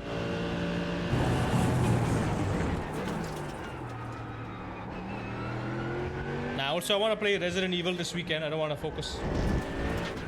It's been a while since I've touched ACC. I don't want to concern myself with trying to get good at that in a short span of time. I don't want to put myself through that. I need to refresh myself after TGR. Just chill with some normal video games. Jump back into iRacing. Lose some incident points, gain some incident points. You know, good old stuff. McLaren Mech Deluxe, nice. You've got Ethan on your team. I don't think you got nothing to worry about. What's y'all's pace like, by the way? I don't have any setups. I just give it a bit of a whack on my own on the default aggressive setup. I managed like 18 high, 19 lows. Not great.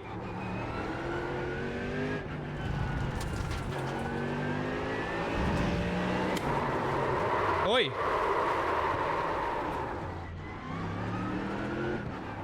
Left side. Clear on the left. Calculated. Save 18 high, 19 lows. Yeah.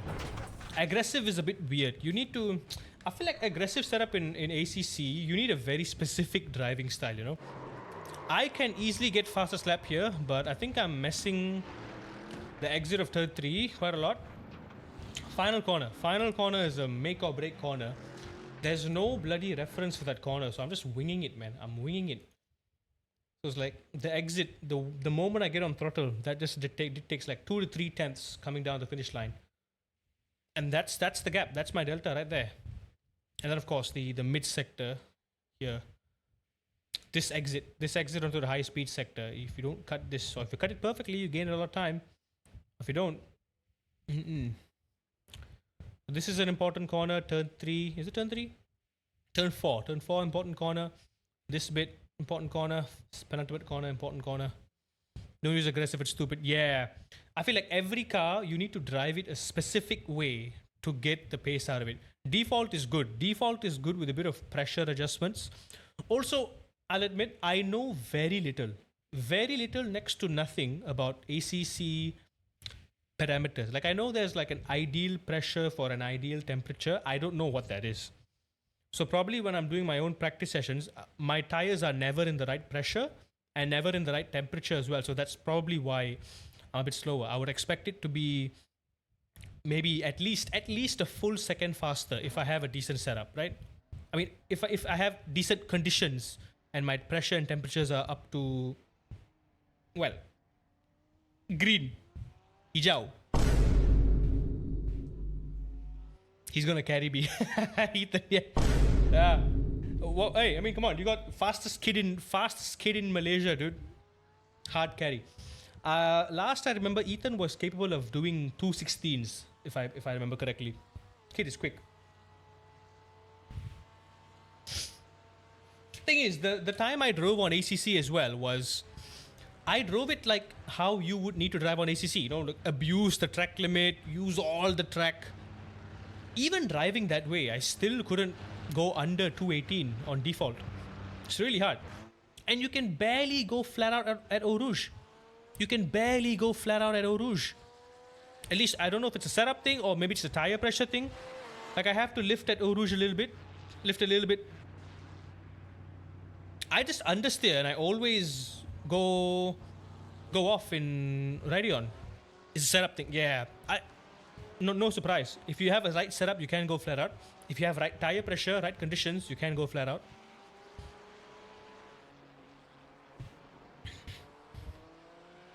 Yeah, because previously, before I realized Deepavali is next week and I had to duck out, I was practicing with the Lambo.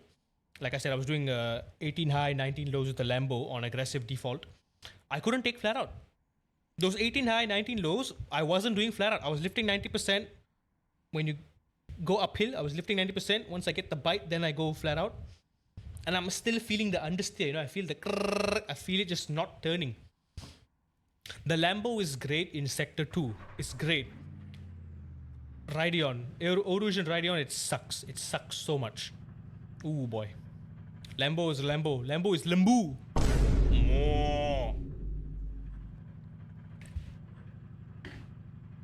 We need McDonald. McLaren. Anyway, let's qualify. Let's see if I can do a low 30-23 at this point.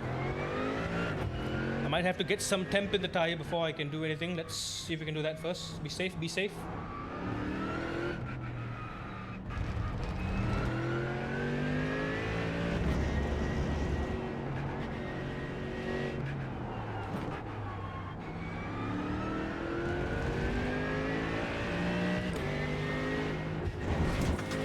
Do some temperature first.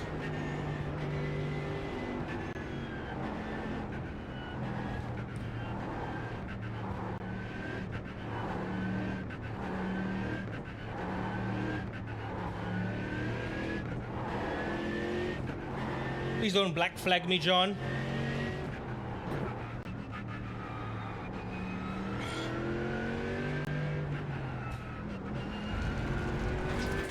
Temperatures, okay. Front temps are good, rear temps are good. I just need my rear tires to go above 50 degrees. So then we're good.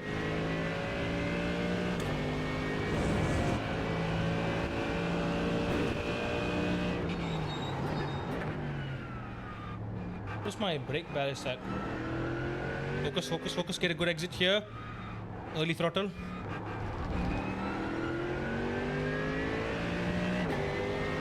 Flat out, flat out, flat out, flat out, flat out. Open wide, open wide, open wide, open wide. There we go. See if I can go flat out here. I definitely can in the formation lap. Okay, temps are up to the 50s. That's good. 23%. I'll leave it at 23%. That's good. Don't change it. Understeer. Tires are not up to temp. Holy. I lost half a second in turn 1, turn 2. Really got to get that hard rotation in there. I'm losing a full second in just the first 5 corners. That sucks. Big suck. That is a big suck indeed.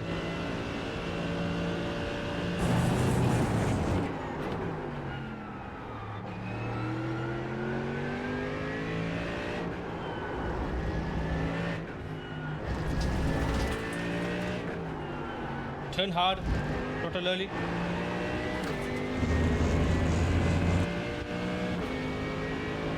That was a what now? Hop. Okay, folks are starting to set their times already. This is an even lower lobby than before. 1.5k. But oh my god, my delta is so bad. Carry the speed, carry the speed. One more lap, carry the speed. One more lap. Speed and power, speed and power. Yeah, good luck, man. Get a good setup in. I'll try to help you all if I can. I'll be doing some practice with the McLaren on my own as well to help the girls out.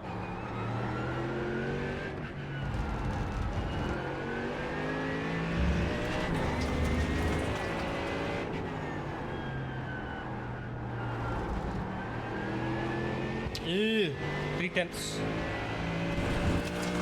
We're doing good, but the turn one itself, I'm losing a lot of time. We're on pole! Not good. 25 is not good. Not a good time, that.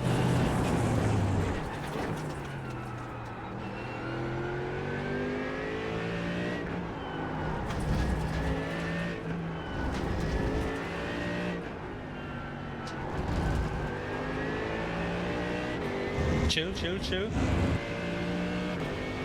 Very, very close to the edge there. Don't do that. Don't risk it.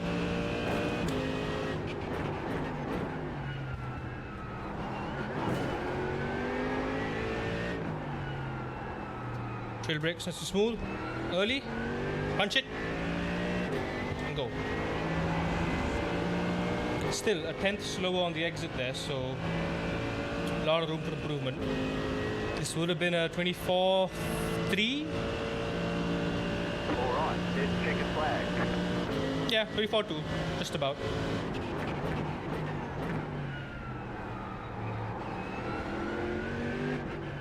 We almost didn't get pole. Then we did.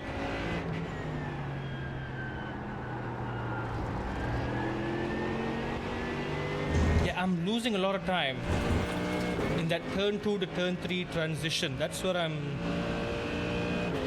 messing up a lot of time. Let's see, 3/10 on the straight. Not good.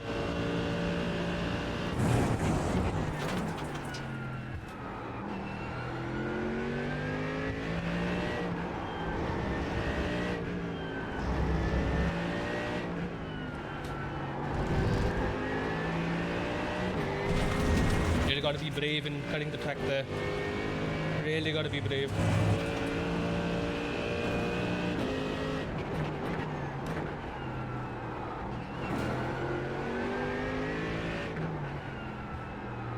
On and off procedure there.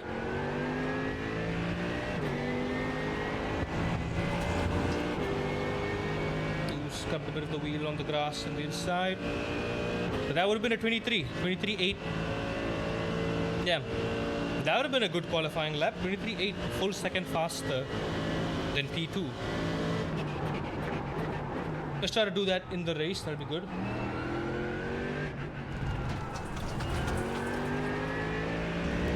Really gotta push the exit out of turn 2.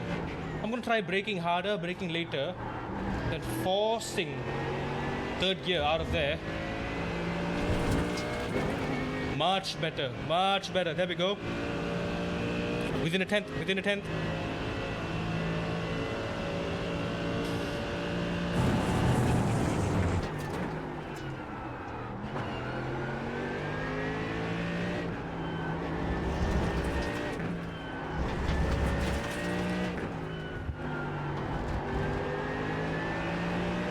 Push, push, push, push, push.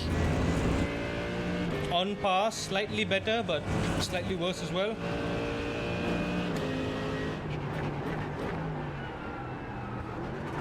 Do not curb the curb. On and off. A bit late. A little tight, so you gotta open it up.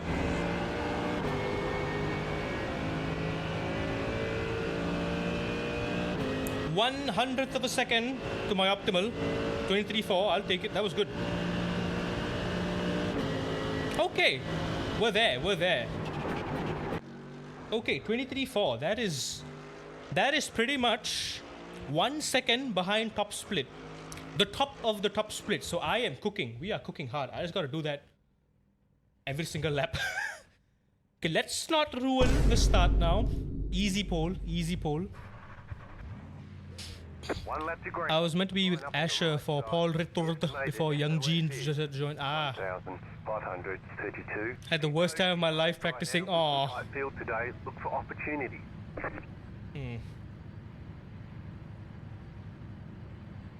Yeah, I want to have it like this. 4.0 driver height, I think is just nice. But I gotta have it at 2 so I can see the shift lights. Ooh. Okay, we can do 5 cars left to grid. 23 mid, 23 low. Again, we're very, very close to 22. We'll try to push and try to get it. Let's get a win this race, and then I can call this series goodbye, right? So I forgot how hard it is to look left, look right, because the knob is like, I have to move my thumb from here when I'm holding the wheel all the way like down there. I have to stretch it, you know. It is a bit cumbersome. It is a bit cumbersome. Let me turn it off. Still waiting on 2 cars to Do I grid. want the brake bias to be 53? Yeah, sure. Just keep it safe. Keep it safe. Keep it safe. Porsche. Is that a Mustang? Waiting on the final car. Of course to it's a grid. Mustang. Of course it's a Mustang. It's like I have to peek over to see what car it is. Alright, everything's good. FOV is the farthest farthing. Everything is neat. I'm gonna maybe increase the FOV by like 1 degree just because, you know, just because. Everyone's gridded. Just a little bit. Just a little bit.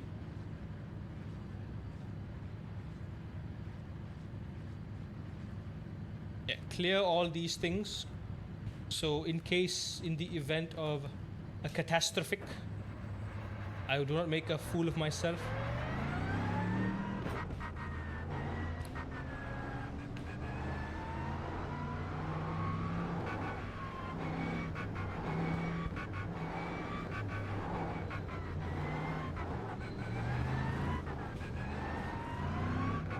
There you go, hard weaving, gotta get the temps up.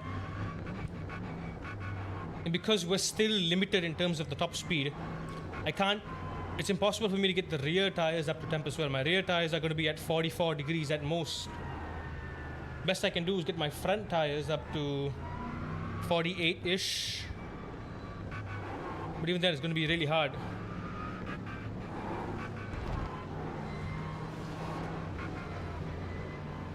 Really got to maximize the grip. Now, this is technically not legal in GT3 racing, but like you don't have a choice because cold tires are just so bad, and also there's nothing in the game that says you can't do this. So you're free to do it, you know.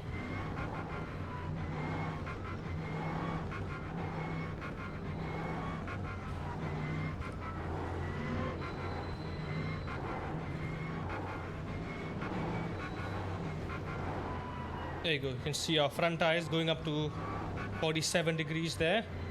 Still not quite enough.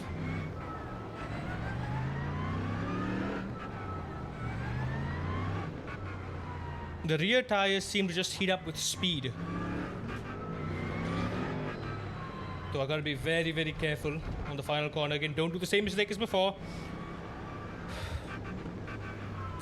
I can dupe the whole field by getting, as soon as the penultimate corner, I'm just going to floor it. Get a bit of a head start, but I got to be very careful on the final corner. I got to be able to open it up, you know.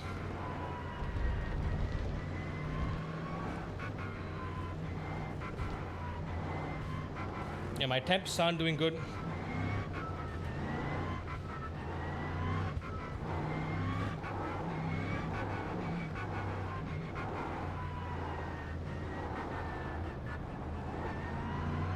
Temps are not looking good.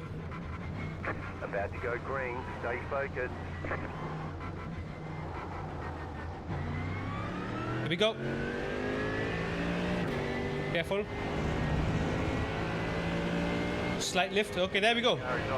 We made it safely. We have yoinked the field. They need to fix this, man. It's so unfair.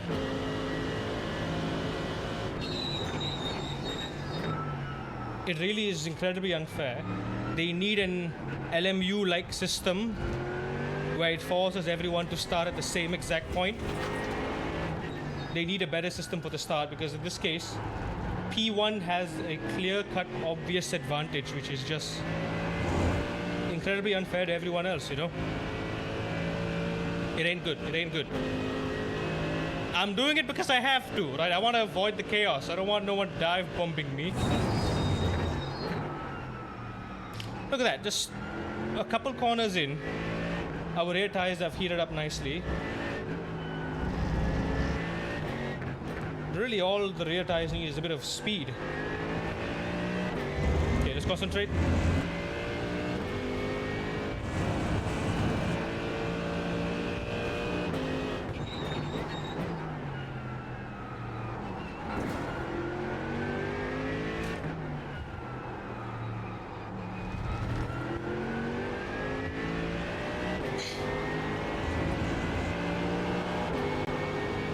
Yep, bit of a slip.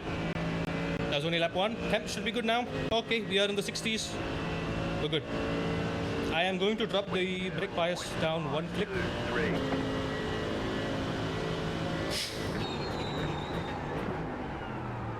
There we go, facing some understeer there.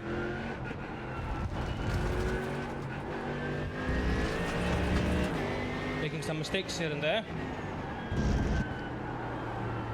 Got to be an early turn in, early exit, use all the track, open it up, smoothly through there. Really got to position it right and send it, you know. I'm surprised there's not that much carnage for a 1.5k split. Where are the shenanigans? I was expecting more shenanigans. Opened up too soon.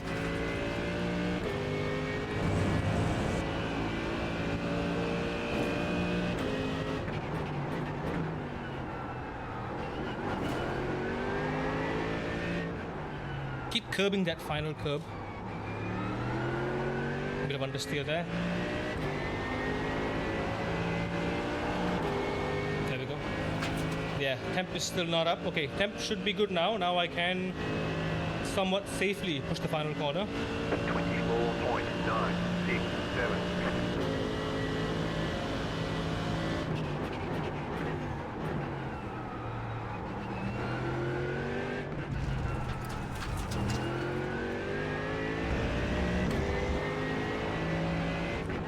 I think I might have found the problem. I just have to really push the track limit. That's all I gotta do.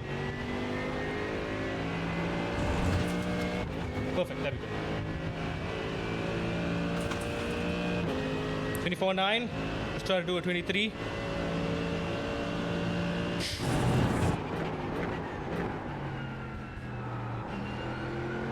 Bit of understeer there.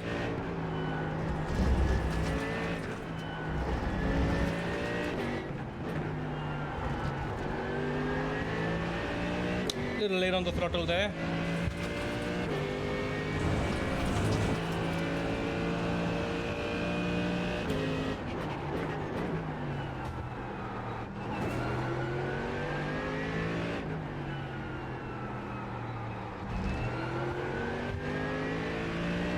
Nice, early and powerful in that penultimate corner. Borderline scrubbing it a little too much than I would like.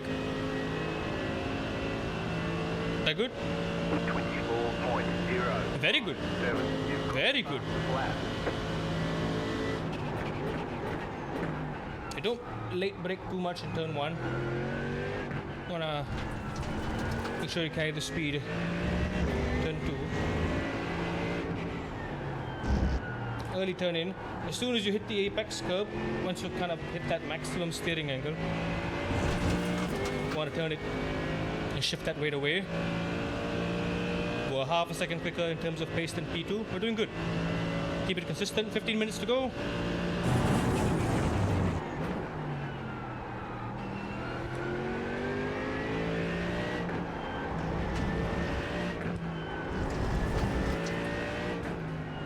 A little bit earlier. Punch it. There we go.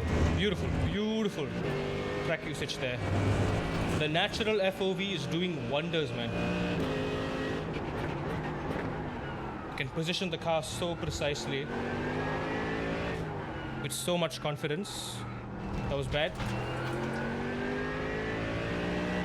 See, that corner still trips me out because I don't have a reference. I braked way too early there.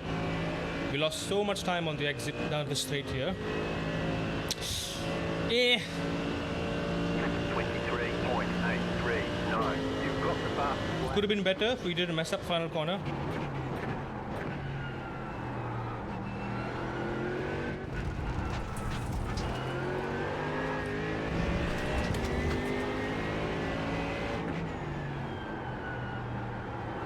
There we go. Once I hit the maximum rotation point, push it out wide, hit the curb, open it up, jump. There we go. 1.5 tenths slower, so consistent.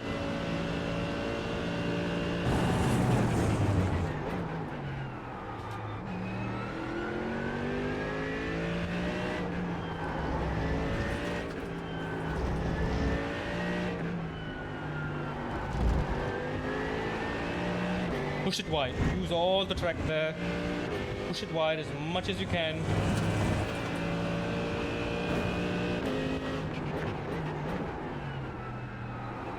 Just borderline scraping that sausage. Love that. Even here, feels like a bit too early, and it was. So I'm hitting a bit of understeer there.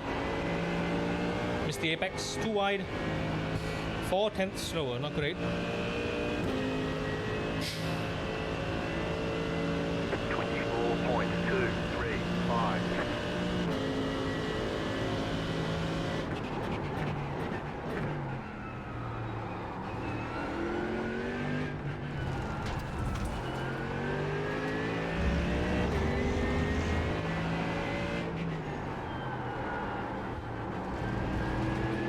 of a slide there.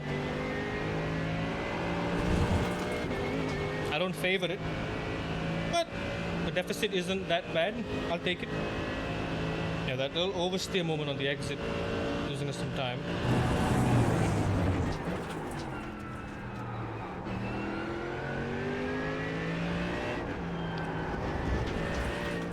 Light on the braking, emphasis on the throttle. There we go. Could have been that sector there. I think I braked too early on the entry. 2/10 loss.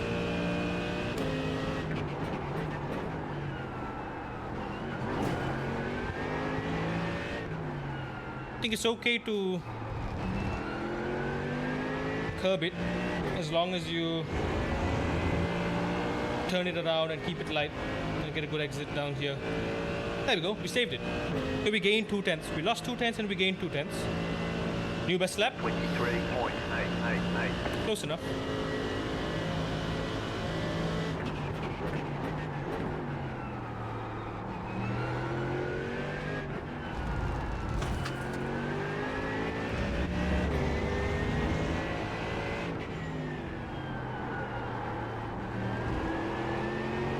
Feel the grip, feel the grip, feel the grip. Beautiful. Curb, boing. Look at that, 2/10. It's just bravery, a lot of bravery, which I don't have. Not yet, at least. I don't think I'm still competent enough to race at Indianapolis.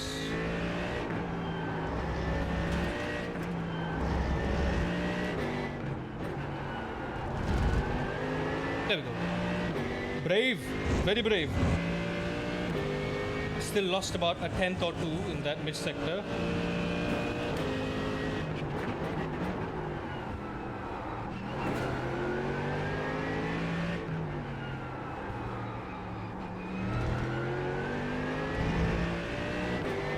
Swing it around. Open wide. Don't scrub, don't scrub, don't scrub, don't scrub, don't scrub. 2/10. Ooh, going down a bit. There we go. 23.6. You've got the fastest lap. What a beautiful round number that. 23.6 flat. Minutes to go. Halfway through the race. Looking good.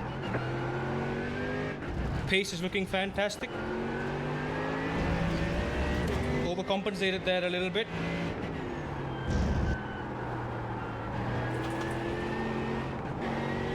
Yep, I knew I would understeer there. So I just pulled it back a little bit. Okay. So I'm starting to kind of predict what's coming. Also, we got a quick ad break coming. Don't worry, y'all ain't gonna miss nothing. Hopefully. We're just cruising to victory here. Yeah.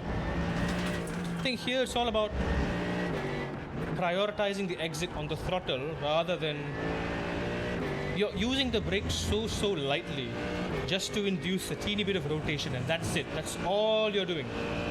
Nothing more.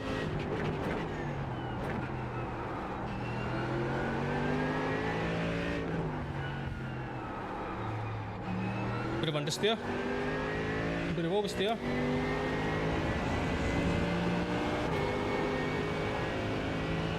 Even crossing that white line there, a little bit of a risk, because crossing the white line fully is going to be a track limit.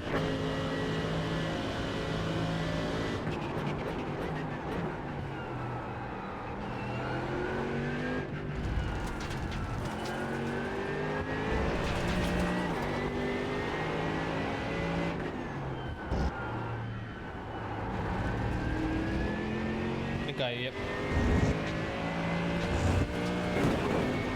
Big time overslowed there. Yeah, 4/10 loss. I think regardless, you have to turn 3 to turn 4. You have to brake very lightly there. You don't want to upset. You want to keep the minimum speed as high as you possibly can. Push it, push it, push it. There you go. I'm trying to modulate because I'm still a bit nervous on the throttle, especially on second gear, to minimize that worry. That car is a lap down. very slow there. In. Out. There we go. Just graze that white line. Use that white line as an exit reference. You'll know that you're pulling it out just nice.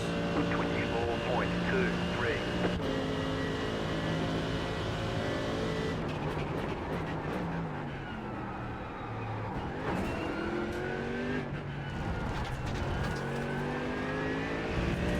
Second gear is a little sketchy through there. There we go.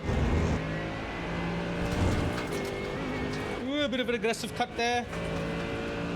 Just as long as you don't get track limit. We can cut a bit more, maybe a bit of grass, you know? But the more we cut, the riskier it's gonna be on exit.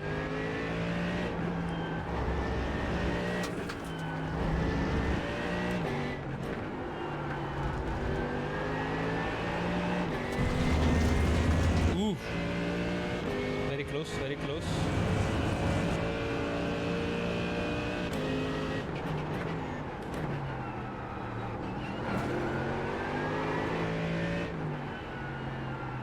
It's sloppy there.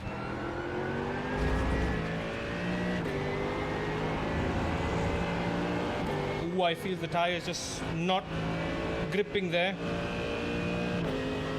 Once I get a bit of an oversteer moment, it just doesn't listen. 23.709. Ooh, I'm trying to go faster. But don't push it beyond what you're comfortable.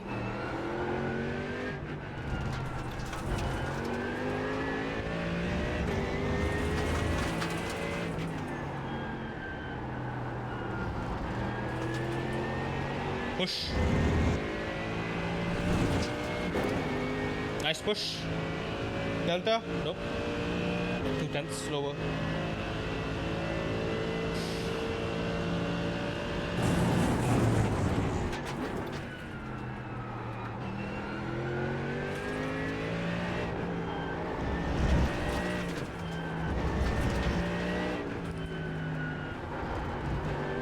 Way too late on the exit there. 5 minutes to go. Otherwise, would have been pretty good.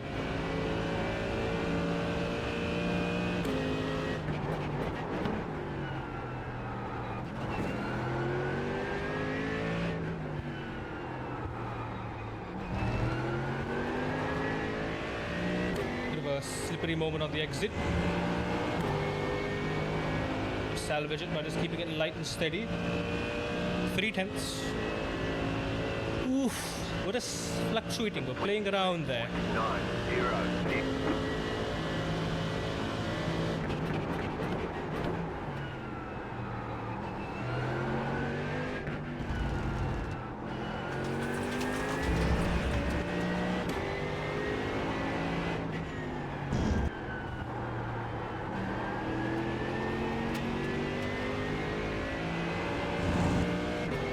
Debris. 3/10 lost. 4 minutes to go. We're doing pretty good.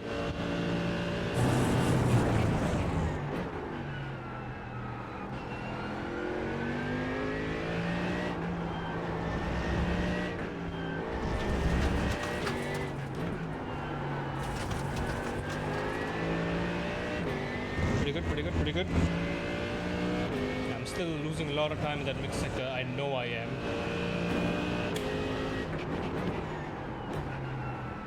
Let's figure out what a better option is.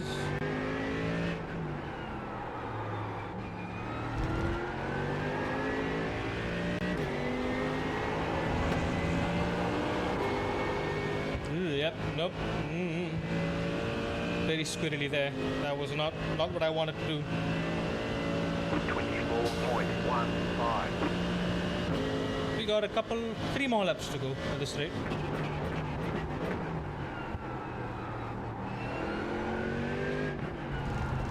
Nah, too late.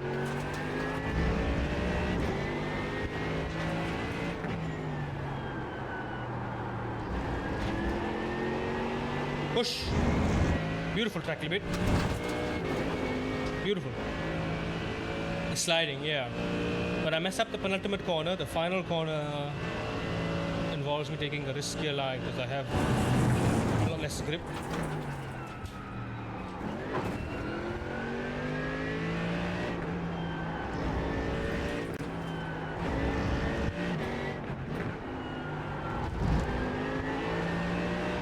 The one thing I would say confused about this corner, I think when you try trial and error a little bit, what kind of approach works? Do I sacrifice the entry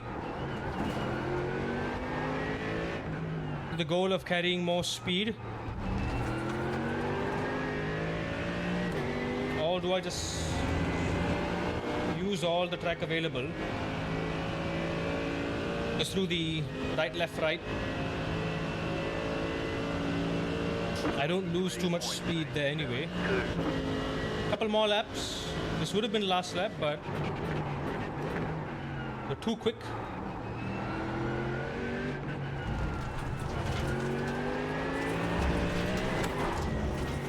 Careful. Too much grass.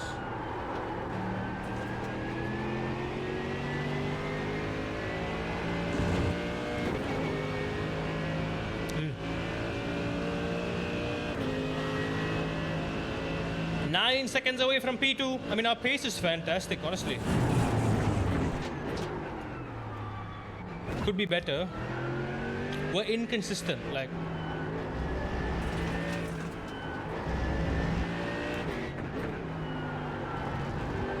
I think I got to turn in much earlier there and prioritize getting on the throttle here.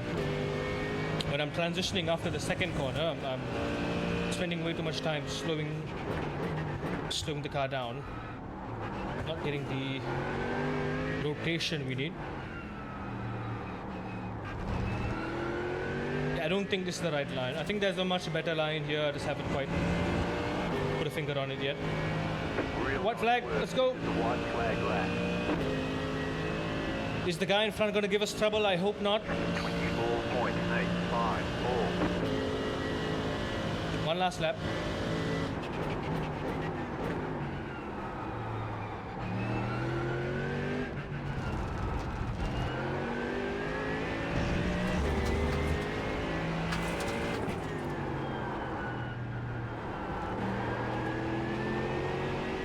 Bit of a push, bit of a slip. Not entirely smooth, but all right. 3/10 loss. Ugh. Perfect example of why too much grass is bad. Yep.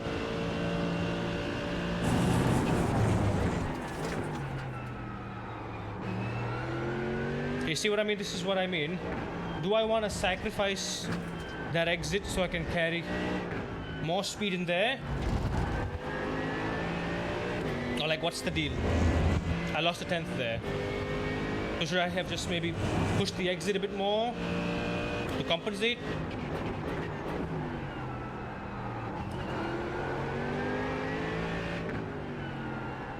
I brake way too early there because I don't know where the reference is. Oh, come on! The final corner. Final corner, you give me an incident. Come on. Ah! This is over. One incident point.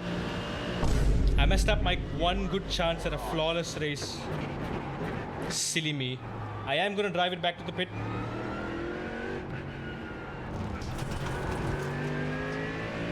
Darn it.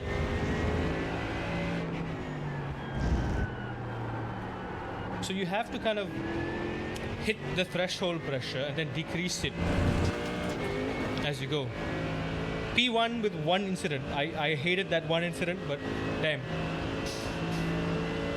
Are these guys still on their final lap? I think they are. And we're on our cooldown lap. You see what I mean? Can we still salvage this?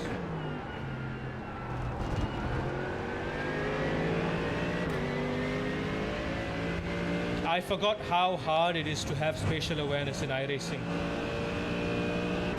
So hard.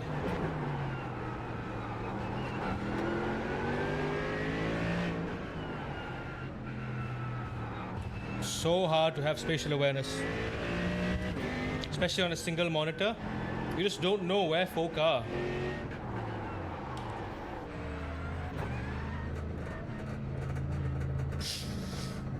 okay. Almost 99% flawless race. Pace was good. 23 mid, 24 low. Not bad, not bad. Okay, the race is over. Bring it on in. I think our pace is within 2 to 3k pace. 4k and above is, we gotta do 22. 10, We gotta do 22s somehow. And I'm still like half a second away from that. 3. And we gotta do it consistently too. I'm struggling with the consistency. That's one of my biggest issues. Thank you, John. Good race. No touchy. That was great.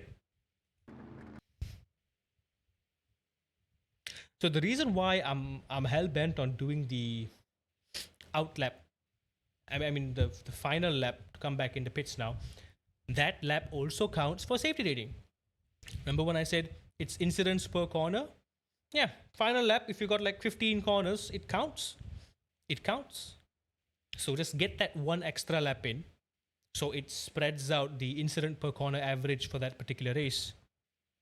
So you get a better chance of getting either a higher safety rating gain, or minimize the loss if you got a too much safety rating tanks, you know, incident points.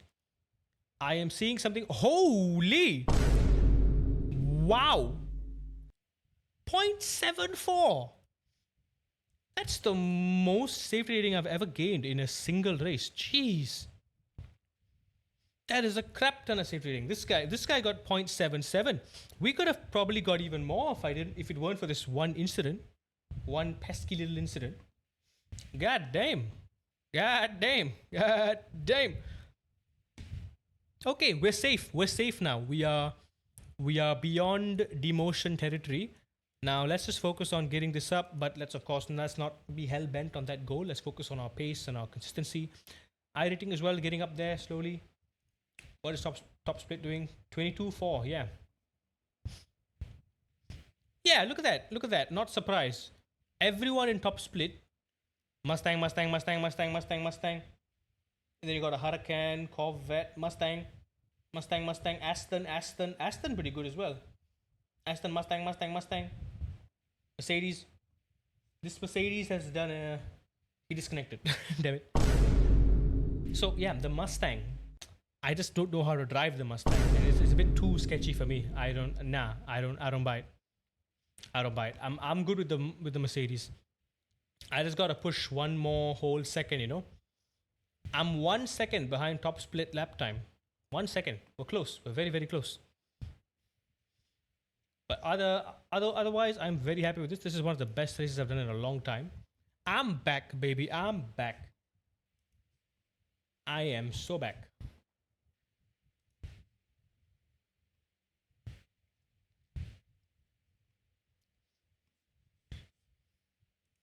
Also, can I just check real quick?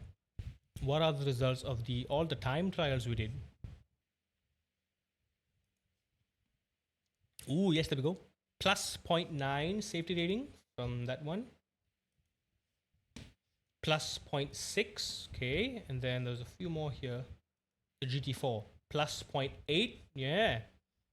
So I mean, even by messing up a little bit, minus 0.2 Porsche Cup, yeah, that's fine. A Mazda MX-5, plus 0.1, yeah. So minor, small, teeny tiny gains. I would love to do another one of these, but it's at 1 a.m. I'm probably going to be ending stream by then. We've probably got, at most, maximum, we got an hour. Let's try doing a quick time trial at Mexico with the Miot. See how it feels. I don't think I'm interested to do any more racing. We could do GR86, but yeah, I'm being very strict here. I don't want to jump into a race just because the time is running out.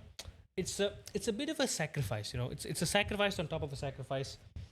I want to race, but I also don't want to race until I've got enough practice, and I don't have time to practice. So it's like in a stream, I got to spend like half an hour to 1 hour to practice. So like even for Indianapolis, I think we spent a good 30-45 minutes just practicing, which is great.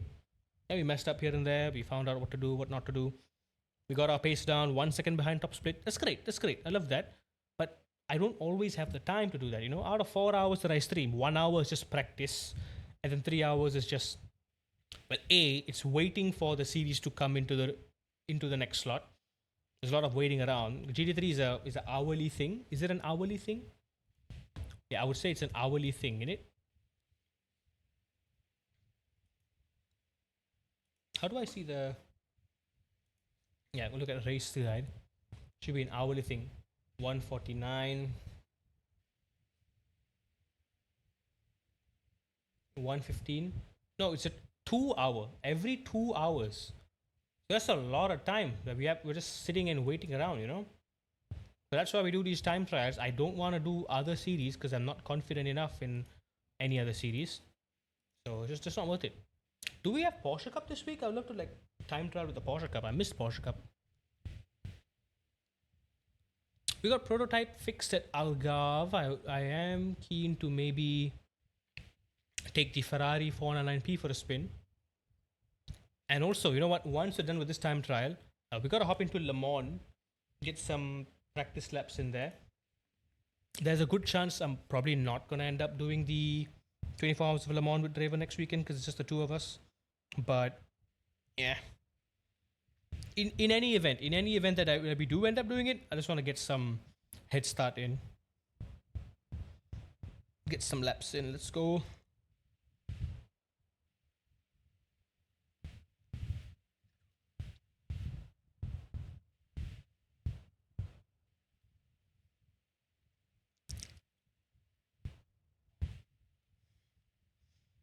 Project Moto Racing is coming soon.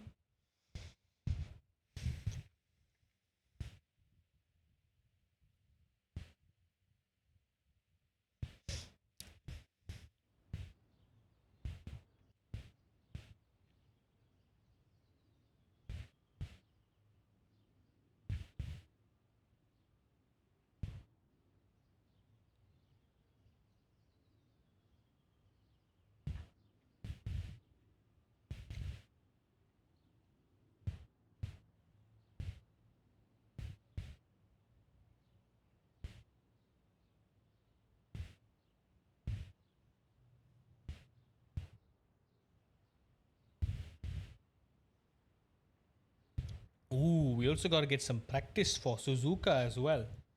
Suzuka is going to happen on the GT3. At this point, I don't know if we're sticking with the with the AMG, or we might just use McLaren because McLaren is probably a better car. For you must complete 5 clean laps to set an official time. Give us a few clean laps to get our fuel numbers. Suzuka.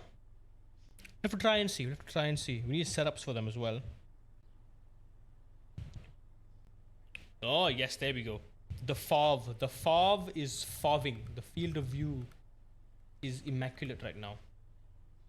I think 63 was fine, honestly. 63 is fine. 63 is fine. Why did I want to decrease it? Also, hold up. Wait a minute. It's like my wheel calibration might be slightly off, or is it?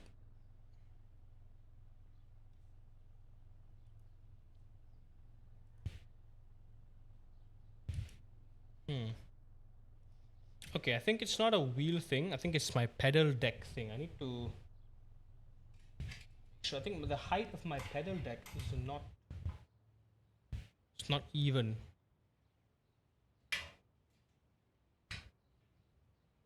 Oh yeah, it is so not even. It's down by like a few millimeters. Oh, it's down by like a whole centimeter. Oh yeah, that's not good. That's not good at all. Okay, so this side is my left side is lower, so it's kind of tilt. Okay, that explains it. I'll have to fix that off stream later on. No wonder I was like, hang on, I'm holding the wheel slightly to the left and it's going straight. Strange. Anyway, I'm nitpicking.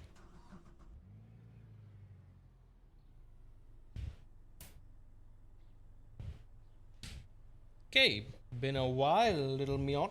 Let's see what you got for me.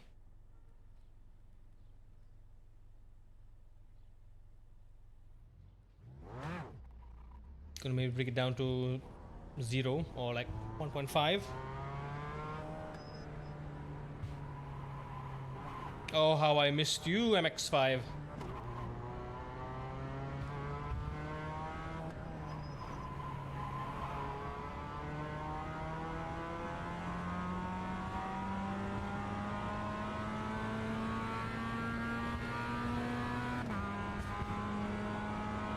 You probably gotta lower it or heighten it just to kind of be able to see the rev light.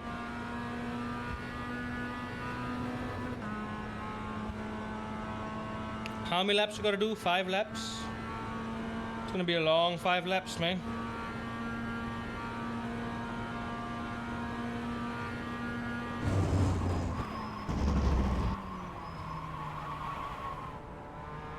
Tires are cold.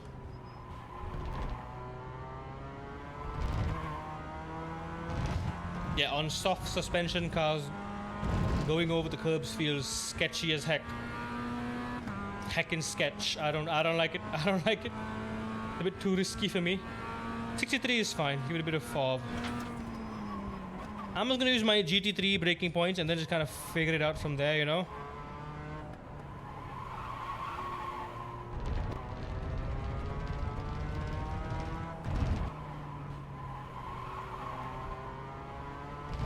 Notice how I'm just Gran Turismoing it, going all across the track there.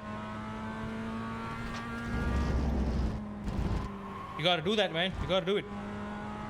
If this is a slow enough car, I think even without cutting, you should be able to go flat out. Maybe not here.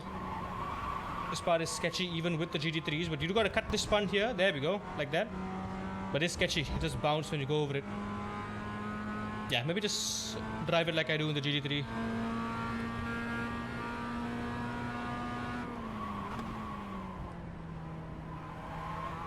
I'm trying to see where this car bites.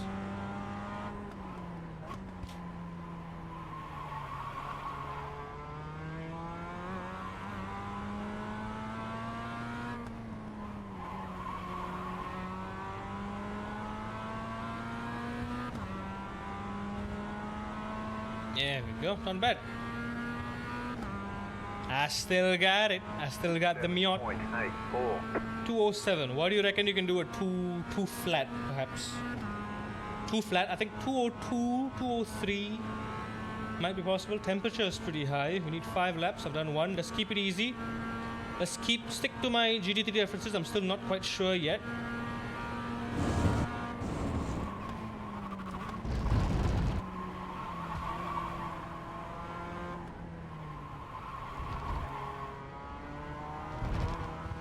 I think turn 1, I think my GT3 references are doing the trick. There is no downforce on this car, so you got to rely all on the mechanical grip, so you have to make sure your lines are precise.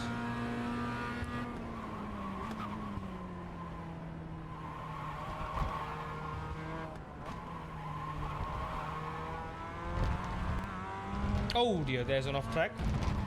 Okay, let's keep doing that 5 laps in.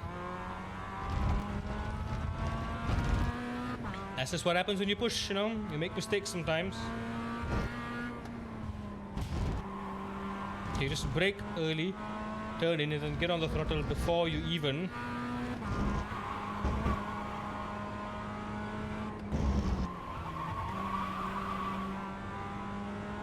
Cut.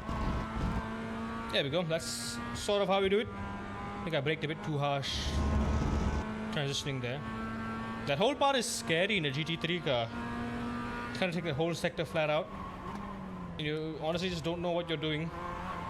You can brake a bit later here, can brake a bit later here, and go for a late turn in.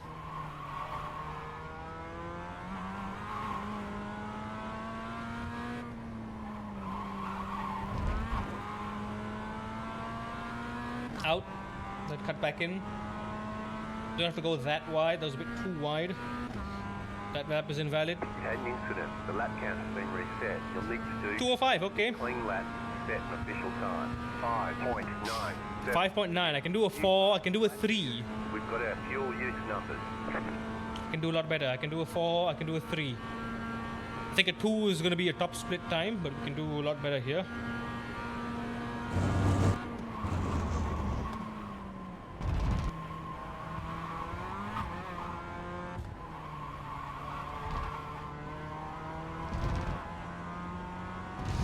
Let's have some faith.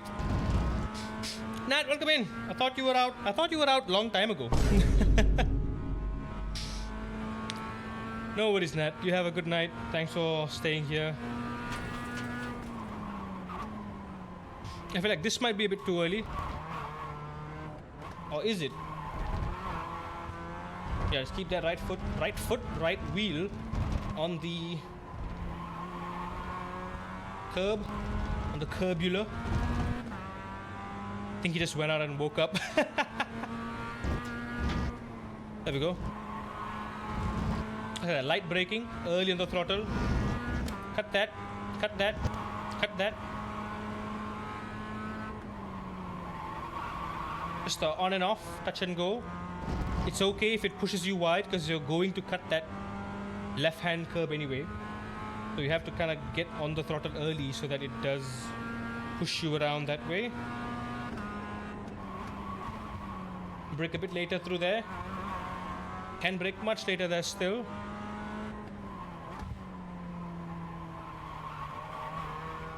This corner too, I feel like there's a lot more room there.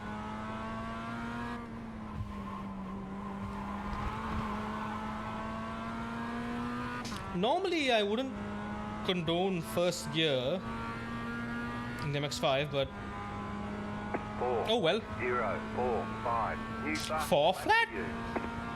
Look at me. Okay, we got 4 more laps to go. As much as I want to try to push for a 202, which I know I can do.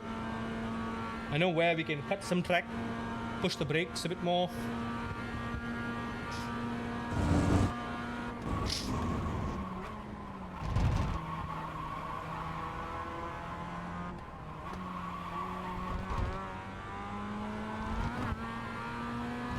Should not have gone to first gear there. Yeah, definitely should not have gone to first gear.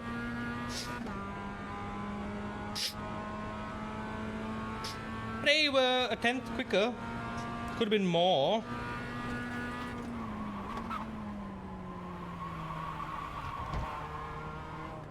It's like this, when the torque clearly just drops, I do need to go down to first gear.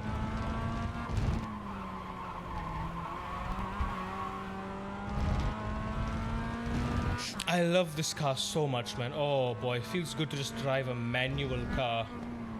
Brake late, because I know I can carry more speed through here. Cut. Early on. There you go, see what I mean? Probably could have even kept third gear, maybe, I don't know. We can try next lap. There we are, 2/10 quicker.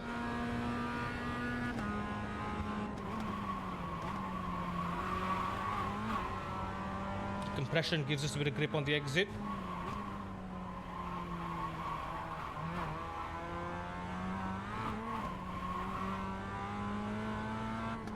Had to be careful there. You do want to put your car outside the track. Right wheel on the curb, but that was a bit sketchy on the exit. Not great. Probably lost the time we gained. 3.629. Oh no, that was faster. That was faster. Lap of the session. Okay, 6 more tenths to a 202. I think a 202 is definitely possible. I would go as far as to say top split might even be doing 201. So, because we're just getting faster and faster here. 201 maybe? Yeah, that's what I'm thinking too.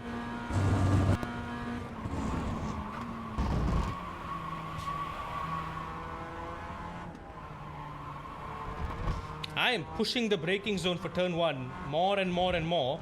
I think next up I'm going to try braking just before the number 3 board. Whoo! Half a second! First 3 corners. Yeah, 202 is possible, 201 definitely more possible.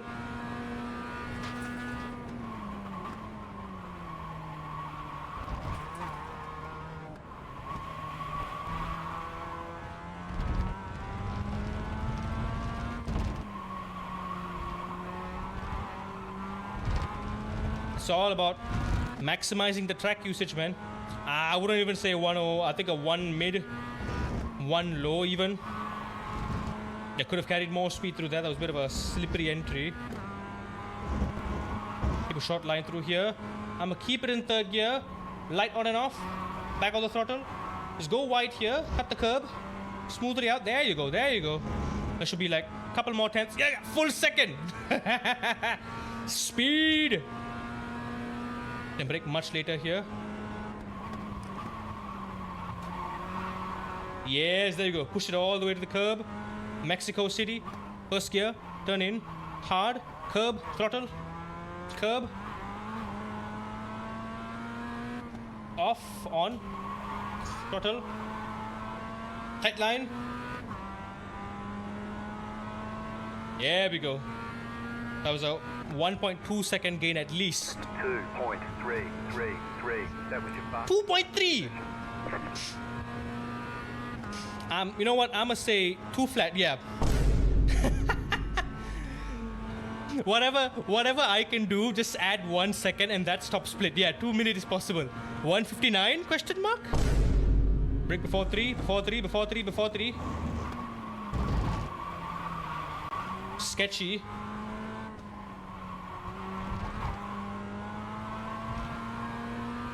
Probably not. I think I scrubbed too much there and I went down to first gear. Yep. 1.5 tenths slower, but hey, we're there. So maybe a little bit before 3. I gotta get that tight line into turn 1.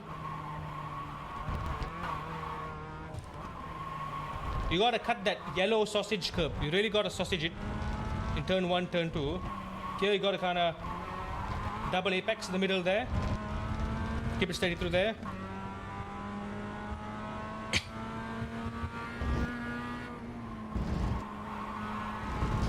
Yeah, this corner too, I think I can be lighter on the brakes.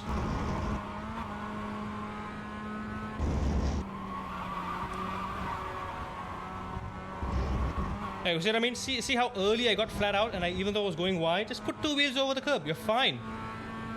There we go, 2 tenths in. Can push this corner so much more.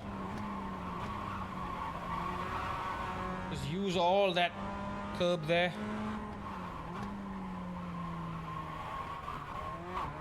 Ooh, big boing there. Yeah, don't want to boing it there. Boing equals bad. I think even the final corner, right? Just a light touch on the brakes and then just start pushing the throttle wide. That should help. 1 more lap. 762. Half a second slower there.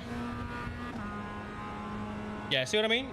You mess up the final corner, you lose a lot of speed down the straight up to a full tenth. My benchmark is when I do something at 2 seconds. 2 seconds at most, 1 second at least.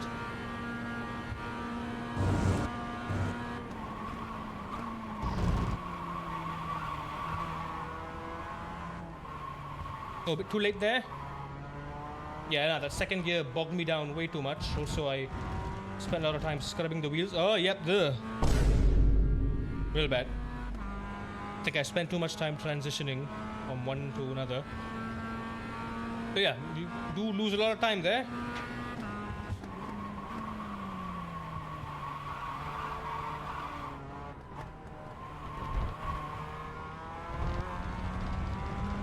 You kind of have to turn in while braking minimal at the middle of those 2 corners there. Get back on the throttle.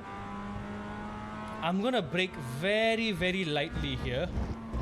Just turn in, get on the gas. It works, okay. Question, I may be able to just lift and just send it there. Light brake. Lift. Send it. There we go. As long as your right tire is on the curb, you're fine. Yeah, we still lost a second, but never mind. Point still remains. Brake. Blink after 2. Okay, don't mind if we get a bit of oversteer there.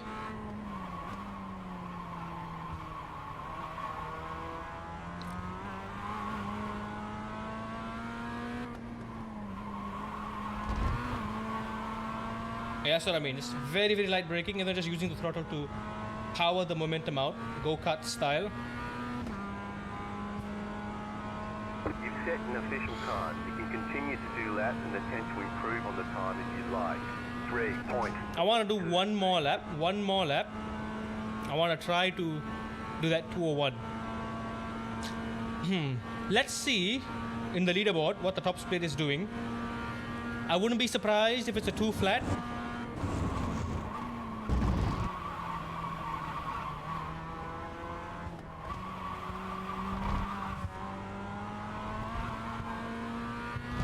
But I will also humbly accept it if it's a 201 low.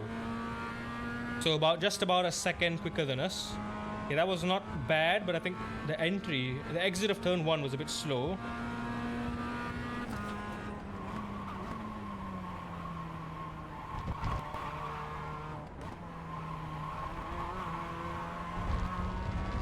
Ooh. My tire's borderline on the edge there. 209. I wouldn't be surprised if someone is actually able to do it.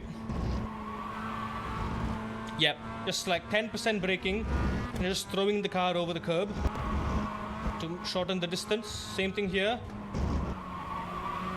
Yeah, see, I'm getting on full throttle before I even touch the apex because I know I can cut that curb. I gotta push it wide. That should be good. Nope, that was a little sloppy, but never mind. Still less than 2/10 in consistency.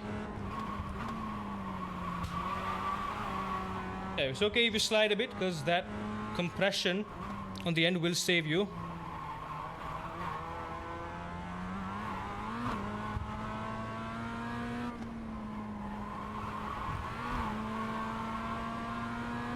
I want to try not to hit that inside curb. Is that good?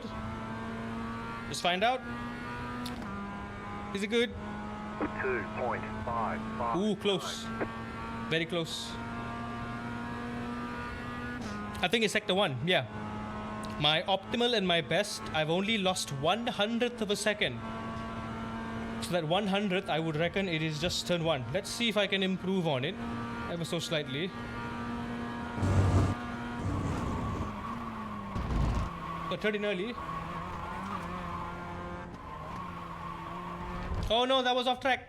I curved it. I sausaged it too much. Okay, that's 2 incidents. I should have just quit while I was ahead. But too low. Too mid to too low. Pretty good. I would expect top split to be doing 201s. Let's just take a peek. Mazda MX-5 results. And withdraw from that. I don't know, man, because it's a momentum-based track, right? Like, I am being very light on the brakes. Nope, I was wrong. Yeah, no. Too flat.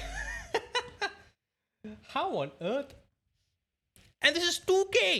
This is 2K! These are all low split. This is my level of driving. What on earth? 1.5, 1.8, 1.1, 2.7. Jeez. God damn, fastest here is a 2.7. He's a 2K. 2K split. Okay, he's a 5K driver, not surprised. Okay. This is outlier. He's the only 5K guy. Everyone else is 2K and below. 2K and below, everyone's doing 1.8, 1.3, 2, 2.1, 2.7.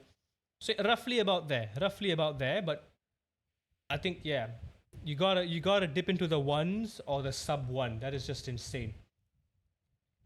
207. That's wild, dude. I would also 2.5. Jeez, this guy's a 1.7K, 4K driver. Yeah, not surprised. Sheesh. Flying. Yeah, advanced MX-5. It seems like even in advanced MX-5, the splits are low. The splits are so low. But there's like 1 or 2 outliers in each split, which are like 3, 4, 5, 6K. And then everyone else is 2K or below. No one plays advanced MX-5 like rookie MX-5 that much, yeah. People do rookies because rookies is just hard. Advanced is where the good stuff is at. Or at least you think it is, because again, Outlier. Even in top split, there's only 2 or 3 good drivers at most. Everyone else is sub 2K. You can't expect much from them, dude. Also, it's MX5, right? I've been seeing a lot on social media lately of people just mucking about. I've been seeing a lot of people mucking about on iRacing in social media, like these so-called content creators, right? They just jump into iRacing, they buy a wheel for the first time, they don't know anything about driving, and they're just out here ruining people's races, you know? So you don't know how many people are like that in the game. People who think this is for fun. When there are people like us who are, spending money and time to really get good at this, only for someone to ruin the race, it's such a pain in the butt, you know? You spend so much time and effort practicing and practicing. And especially like for me, I don't have time to practice. And with what little time I have to practice, I'm trying to get good. And then someone just dives bomb me into Kingdom Come Deliverance. And I just, safety rating go down, I rating go down, number go down, number red color, big sad. That's their mindset. Yeah, they don't see it as a consequence. They're just doing it for content. Whereas the rest of us, we're trying to actually be good. We're actually trying to have a good race. We're treating it like it's real. Look at us. Look at us. Look at this. This is as real as it'll get for me at this point. We're taking it seriously. And to these content creators, it's just a game. Also, you know what? I know I said I was going to go for an hour, but I think I'm going to call it a night after we do this quick time trial here. I'm going to take it very, very slowly. We have learned. I know how this car feels like. Draven did initially suggest us to use the Porsche 963 for 24 hours of Le Mans because this is the better car overall. More stable, easier to drive, a lot more forgiving. Speaking of Porsche is no longer whack. Big sad. They're no longer whack, everyone. Looks like they're going to be replaced by McLaren, Jenny, and I think there's another team coming. Ford in 2027. It's so stupid, man. Why on earth? No one watches Formula E. Now, I respect motorsport. Right? I'm your average motorsport respecter, right? But I couldn't be bothered with Formula E. Formula E is a boring ass sport.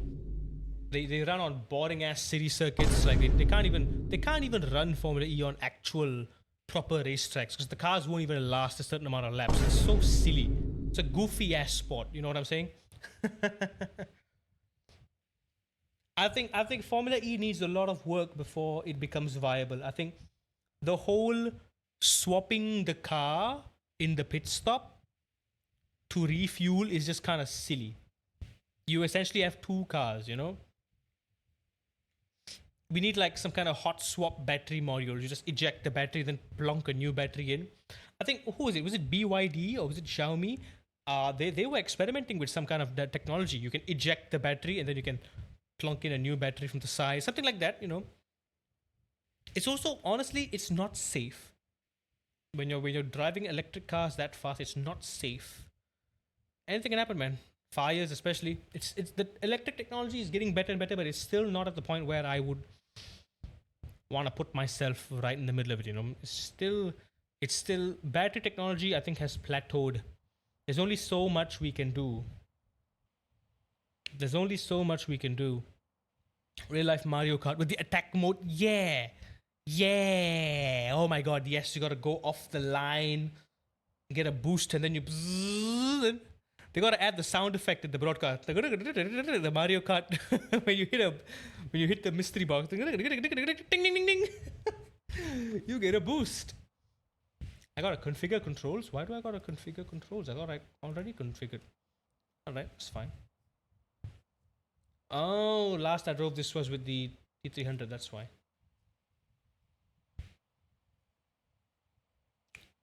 50.0. 90 degrees to the left. Center. Throttle. Brake.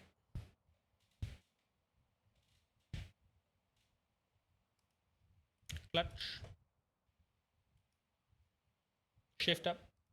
Shift down. H pattern. Nope. No thank you. Look left. Look right. Exit. Thank you.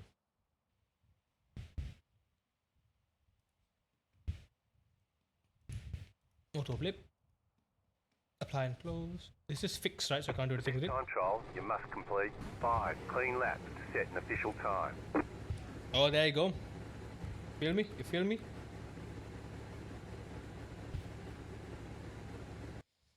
I would rather watch F1 Academy with the women on it than Formula E. Honestly, yeah, it's more fun because it's real cars. Doesn't matter who's driving. I really don't care who's driving.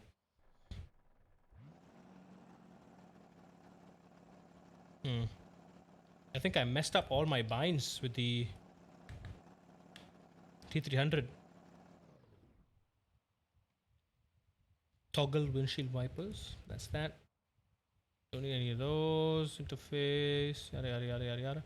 Next black box. Previous black box. Next. Previous. Select next control. Previous control. Increment. Decrement. Toggle. Toggle black box size.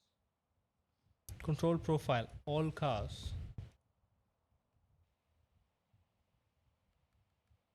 Yeah. Why am I okay? I didn't realize that. Yeah, I just have to put the all car control. Also, I love this. There we go. I love this so much because my in-game fob now looks, my in-game wheel matches my IRL. So right now it feels like I'm in the car. Feels like LMU.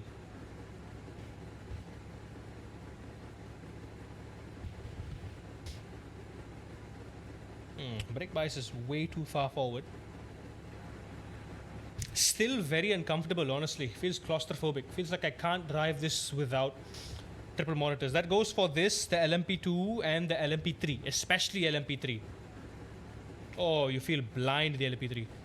LMU LMP2 is in Portimao. Ooh, you did P20 to P6 in Portimao. Nice.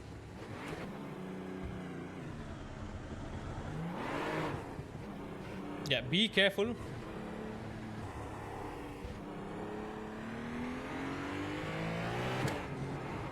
Holy cold tires, yep. I don't feel anything. Oh, I don't feel anything at all right now.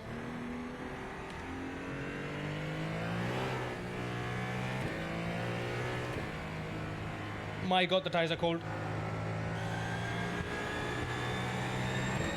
Also, I've maxed out the force feedback right now. I think Marvin's had a bit of a glitch. I'm on 12 Newton meters of force.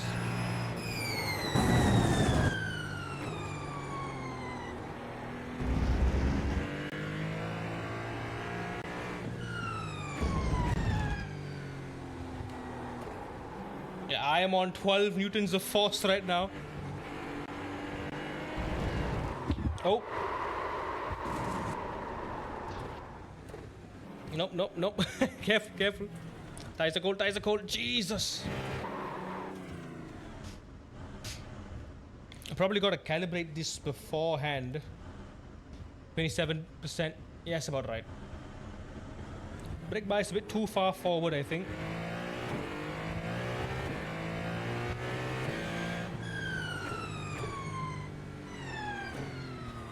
This ain't LMU. It's worse. The cold tires are worse than LMU. Actually, no. LMU takes a longer time to heat up the tires, but it heats up in a realistic way. iRacing, it just feels like you're driving on ice.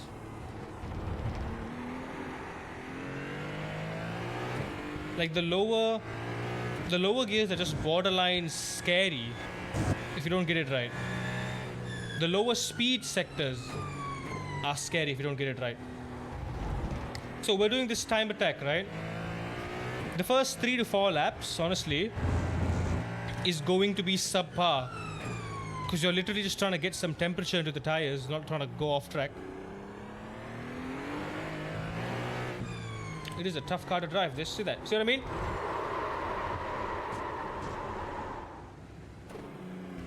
Yeah, that's 4 incident points already.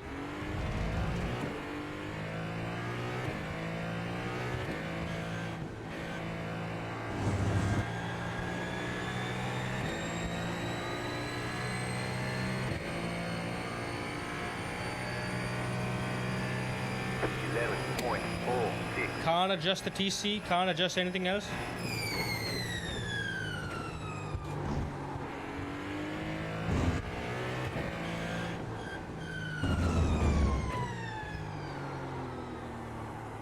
Just be careful.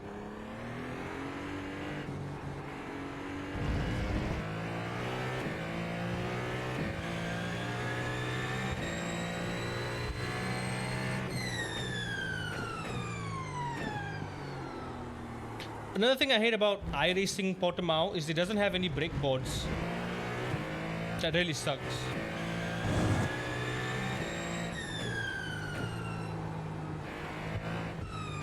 There are no brake boards, in case you didn't notice.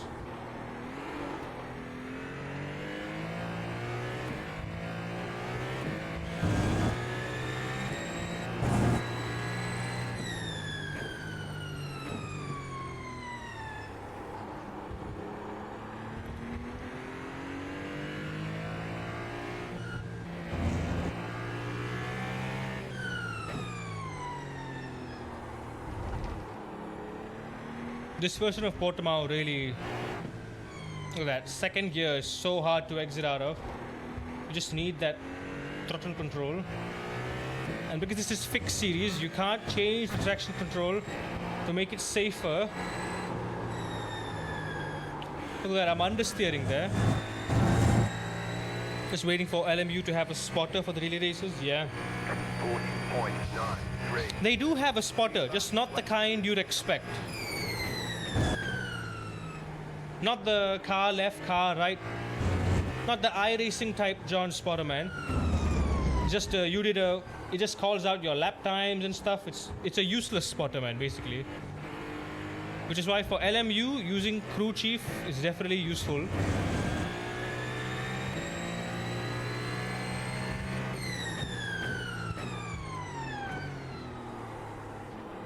I'm so afraid to push the brakes.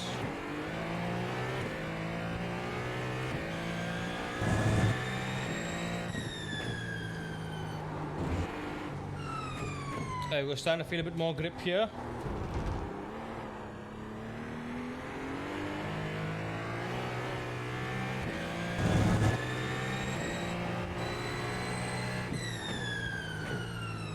Yeah, I'm just taking it easy. I need to do 5 laps minimum, but I'm going to do a few more than that to offset the 4 incidents that I've got. I've got to brake very early here to make this corner. Not only is it a tight corner, but second gear exit, very sketchy through there.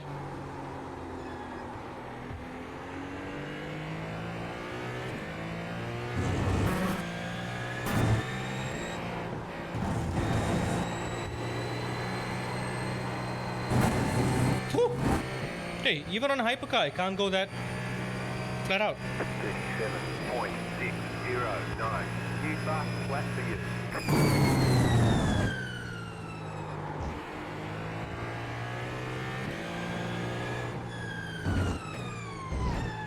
Yeah, I still feel the car just kind of sliding around, you know. Yeah, I can't go flat out here. Nope. Tires still not up to temp.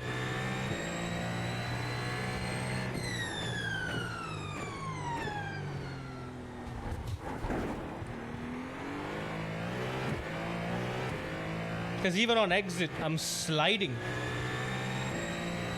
It's like I only have grip on the high-speed corners. Nowhere else. That's just bad. That doesn't give me... Look at that. I go... Oh my god. Going over the crest. I can't even go flat out there. Just throwing me off guard.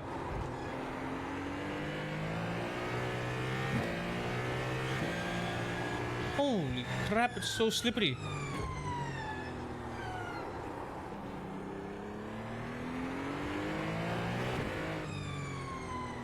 I'm gonna keep it in third gear, see what happens here. Can definitely feel slip angle. But you gotta ask yourself, how much slip angle is too much slip angle, you know? I love me some slippery angles as much as the next person, but this is too much, man. 36.735. That was your fastest lap.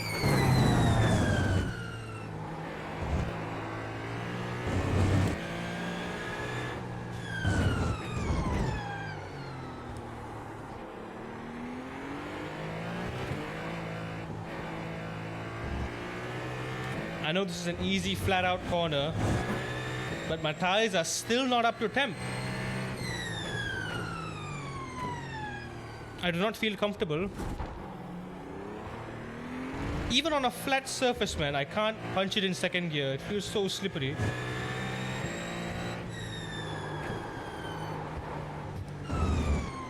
The wheel's just dancing, dude. I don't like it at all. Look at that.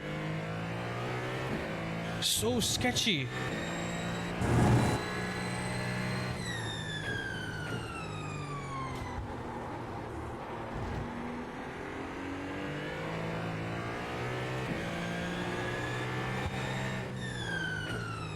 You don't even have the confidence to... Oh, there we go. Is that up? Did that end my stint? Yep, it did. The in-game wheel makes me remind of the FX Pro. It does, doesn't it? It do that.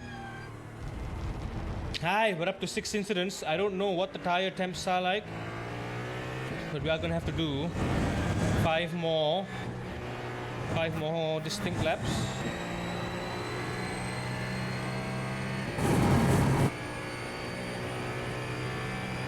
It just feels so bad. The lap count has been reset. The league to do consecutive clean laps. 45.465.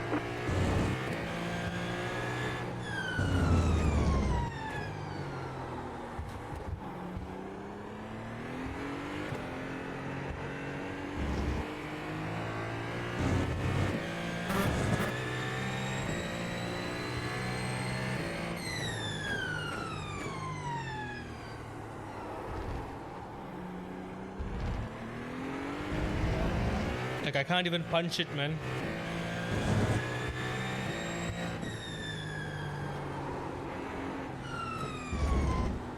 I'm gonna purposely keep it 1 gear higher.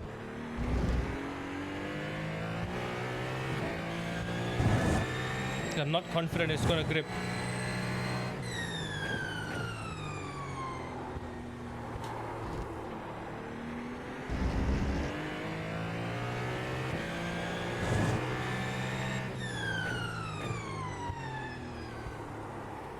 Yeah, none. I don't feel.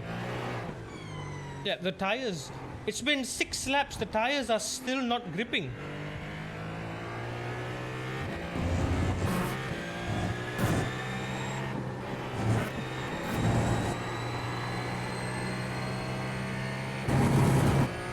They're still not gripping. 36.598. New fast flat for you.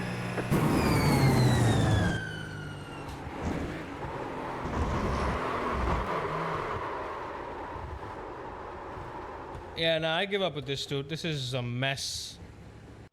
Such a wacky combo.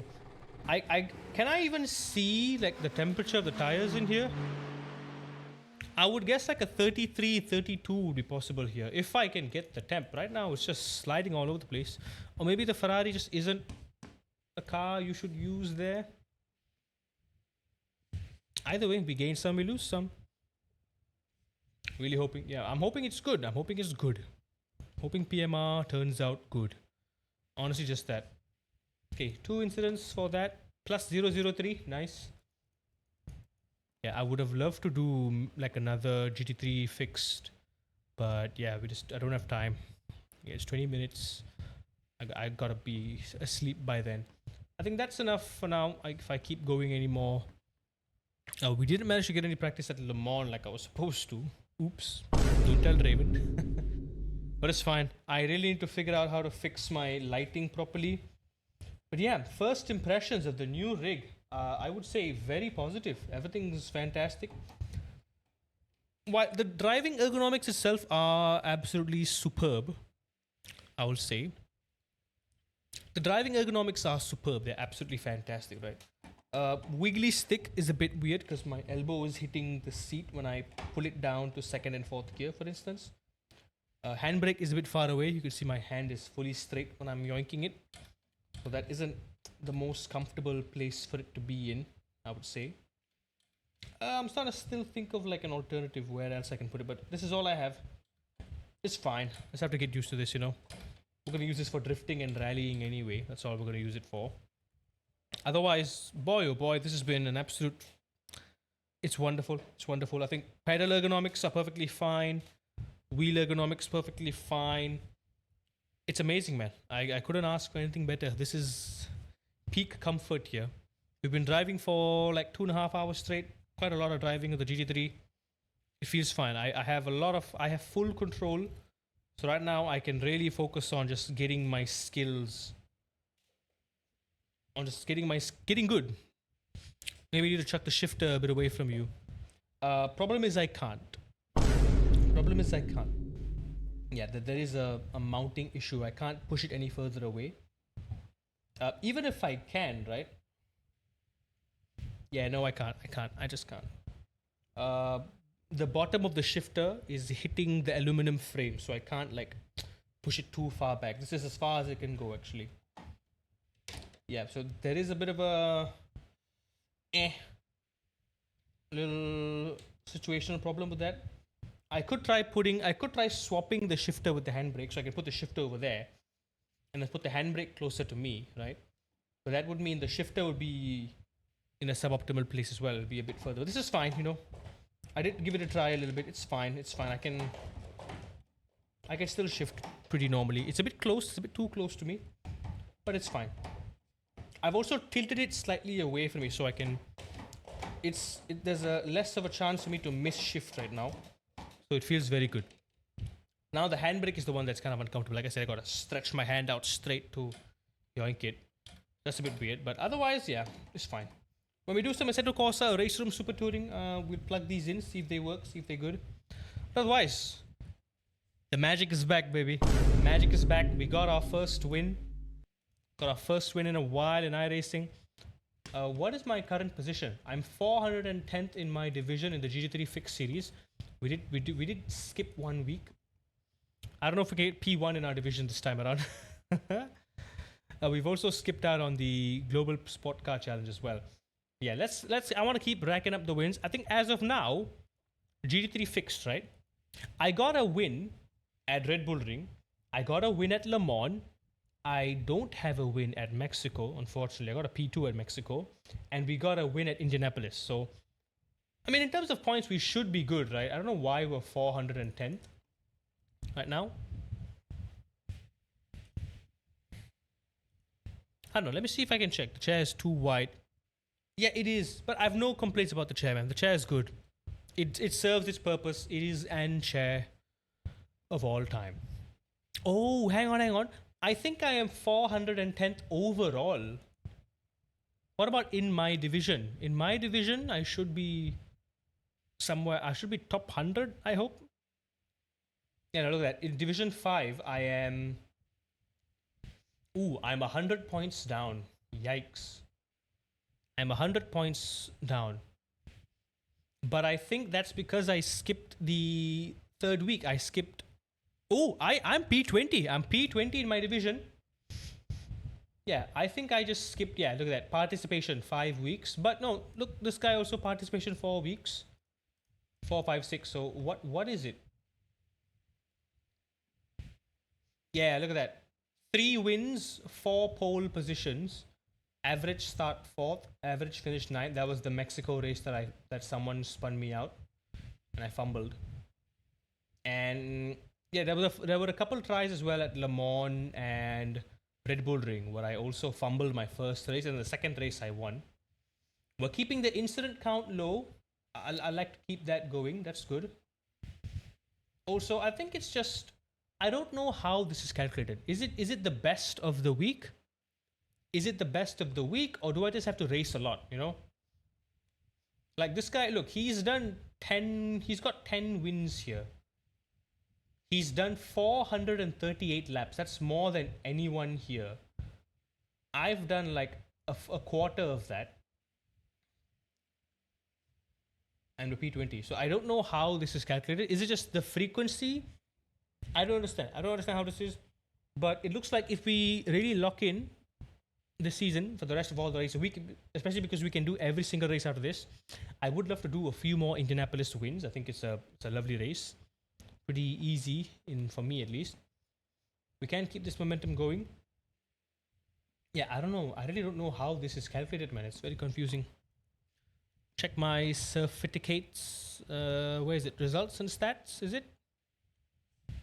Is it in license? Certificati. Seasoned race. Yeah, this is the last season's one. Nothing interesting there. Yeah, eventually we got to start doing some formula as well. Get out of rookies of formula so I can start doing Formula 4. But yeah, for the time being, our focus is just doing some time trials to get the safety up. Ooh, yeah, I lost a lot of safety rating there from that hypercar time trial. We lost 0.6. We were at 2.66, now we're at 2.60. Yeah, we lost quite a bit, but that's fine. That's fine. We're still in the safe zone right now. I think with a couple more wins at Indianapolis, we'll be pretty good. Yeah, I just want to keep that win streak going. Farm it while my I rating is still low. Farm it on tracks that I'm good at. But yeah, definitely you can see the fact that I just need to practice. I need to practice before jumping into a race. I want to make that a habit. I don't want to just jump in just because I can, I think that's a very bad habit to do. But yeah, all things considered, it's been very, very fun. I'm glad to be back finally sim racing. We'll keep it going with some Evil Resident this weekend. Looking forward to that. So come check it out. It's going to be spooky. If you want to take a dookie, come get spookied. Let's have some fun. So yeah, we're done with one game. We got 4 more games to go. Resident Evil 3, Resident Evil 4, Resident Evil 7, and Resident Evil 8. Looking forward to playing all of them. Resident Evil 3 should be another short one as well. We're going to do one playthrough and I'll do the platinum. The platinum stuff, I'm going to do it off stream because it just involves mostly collectibles, multiple playthroughs on harder difficulties. But the first playthrough, at least, I want to do those on stream. Got to capture the spooky dookies. Got to capture all the jump scare. Can make a jump scare compilation. 00 chant jump scare compilation. Oh boy. It's fun, it's fun. I don't like horror that much, but it's fun when I get spooked on camera for your entertainment. Win-win, win-win. Anyway, it has been a comfortable stream. Very comfortable. Oh, very comfy. Very good. Very ergonomic. My ergonomics are ergonomed. I just love it, man. Like my braking precision. Now I can finally focus on like the fine points of my driving technique because now there is nothing wrong with the way my systems are set up. It's just me. So it's a body thing, it's a physical thing, it's a mind thing that I have to work on. We're bridging the gap. We're bridging the gap closer and closer. And I love it, man. Sky's the limit from here. Let's keep pushing. I am going to bed. Goodbye.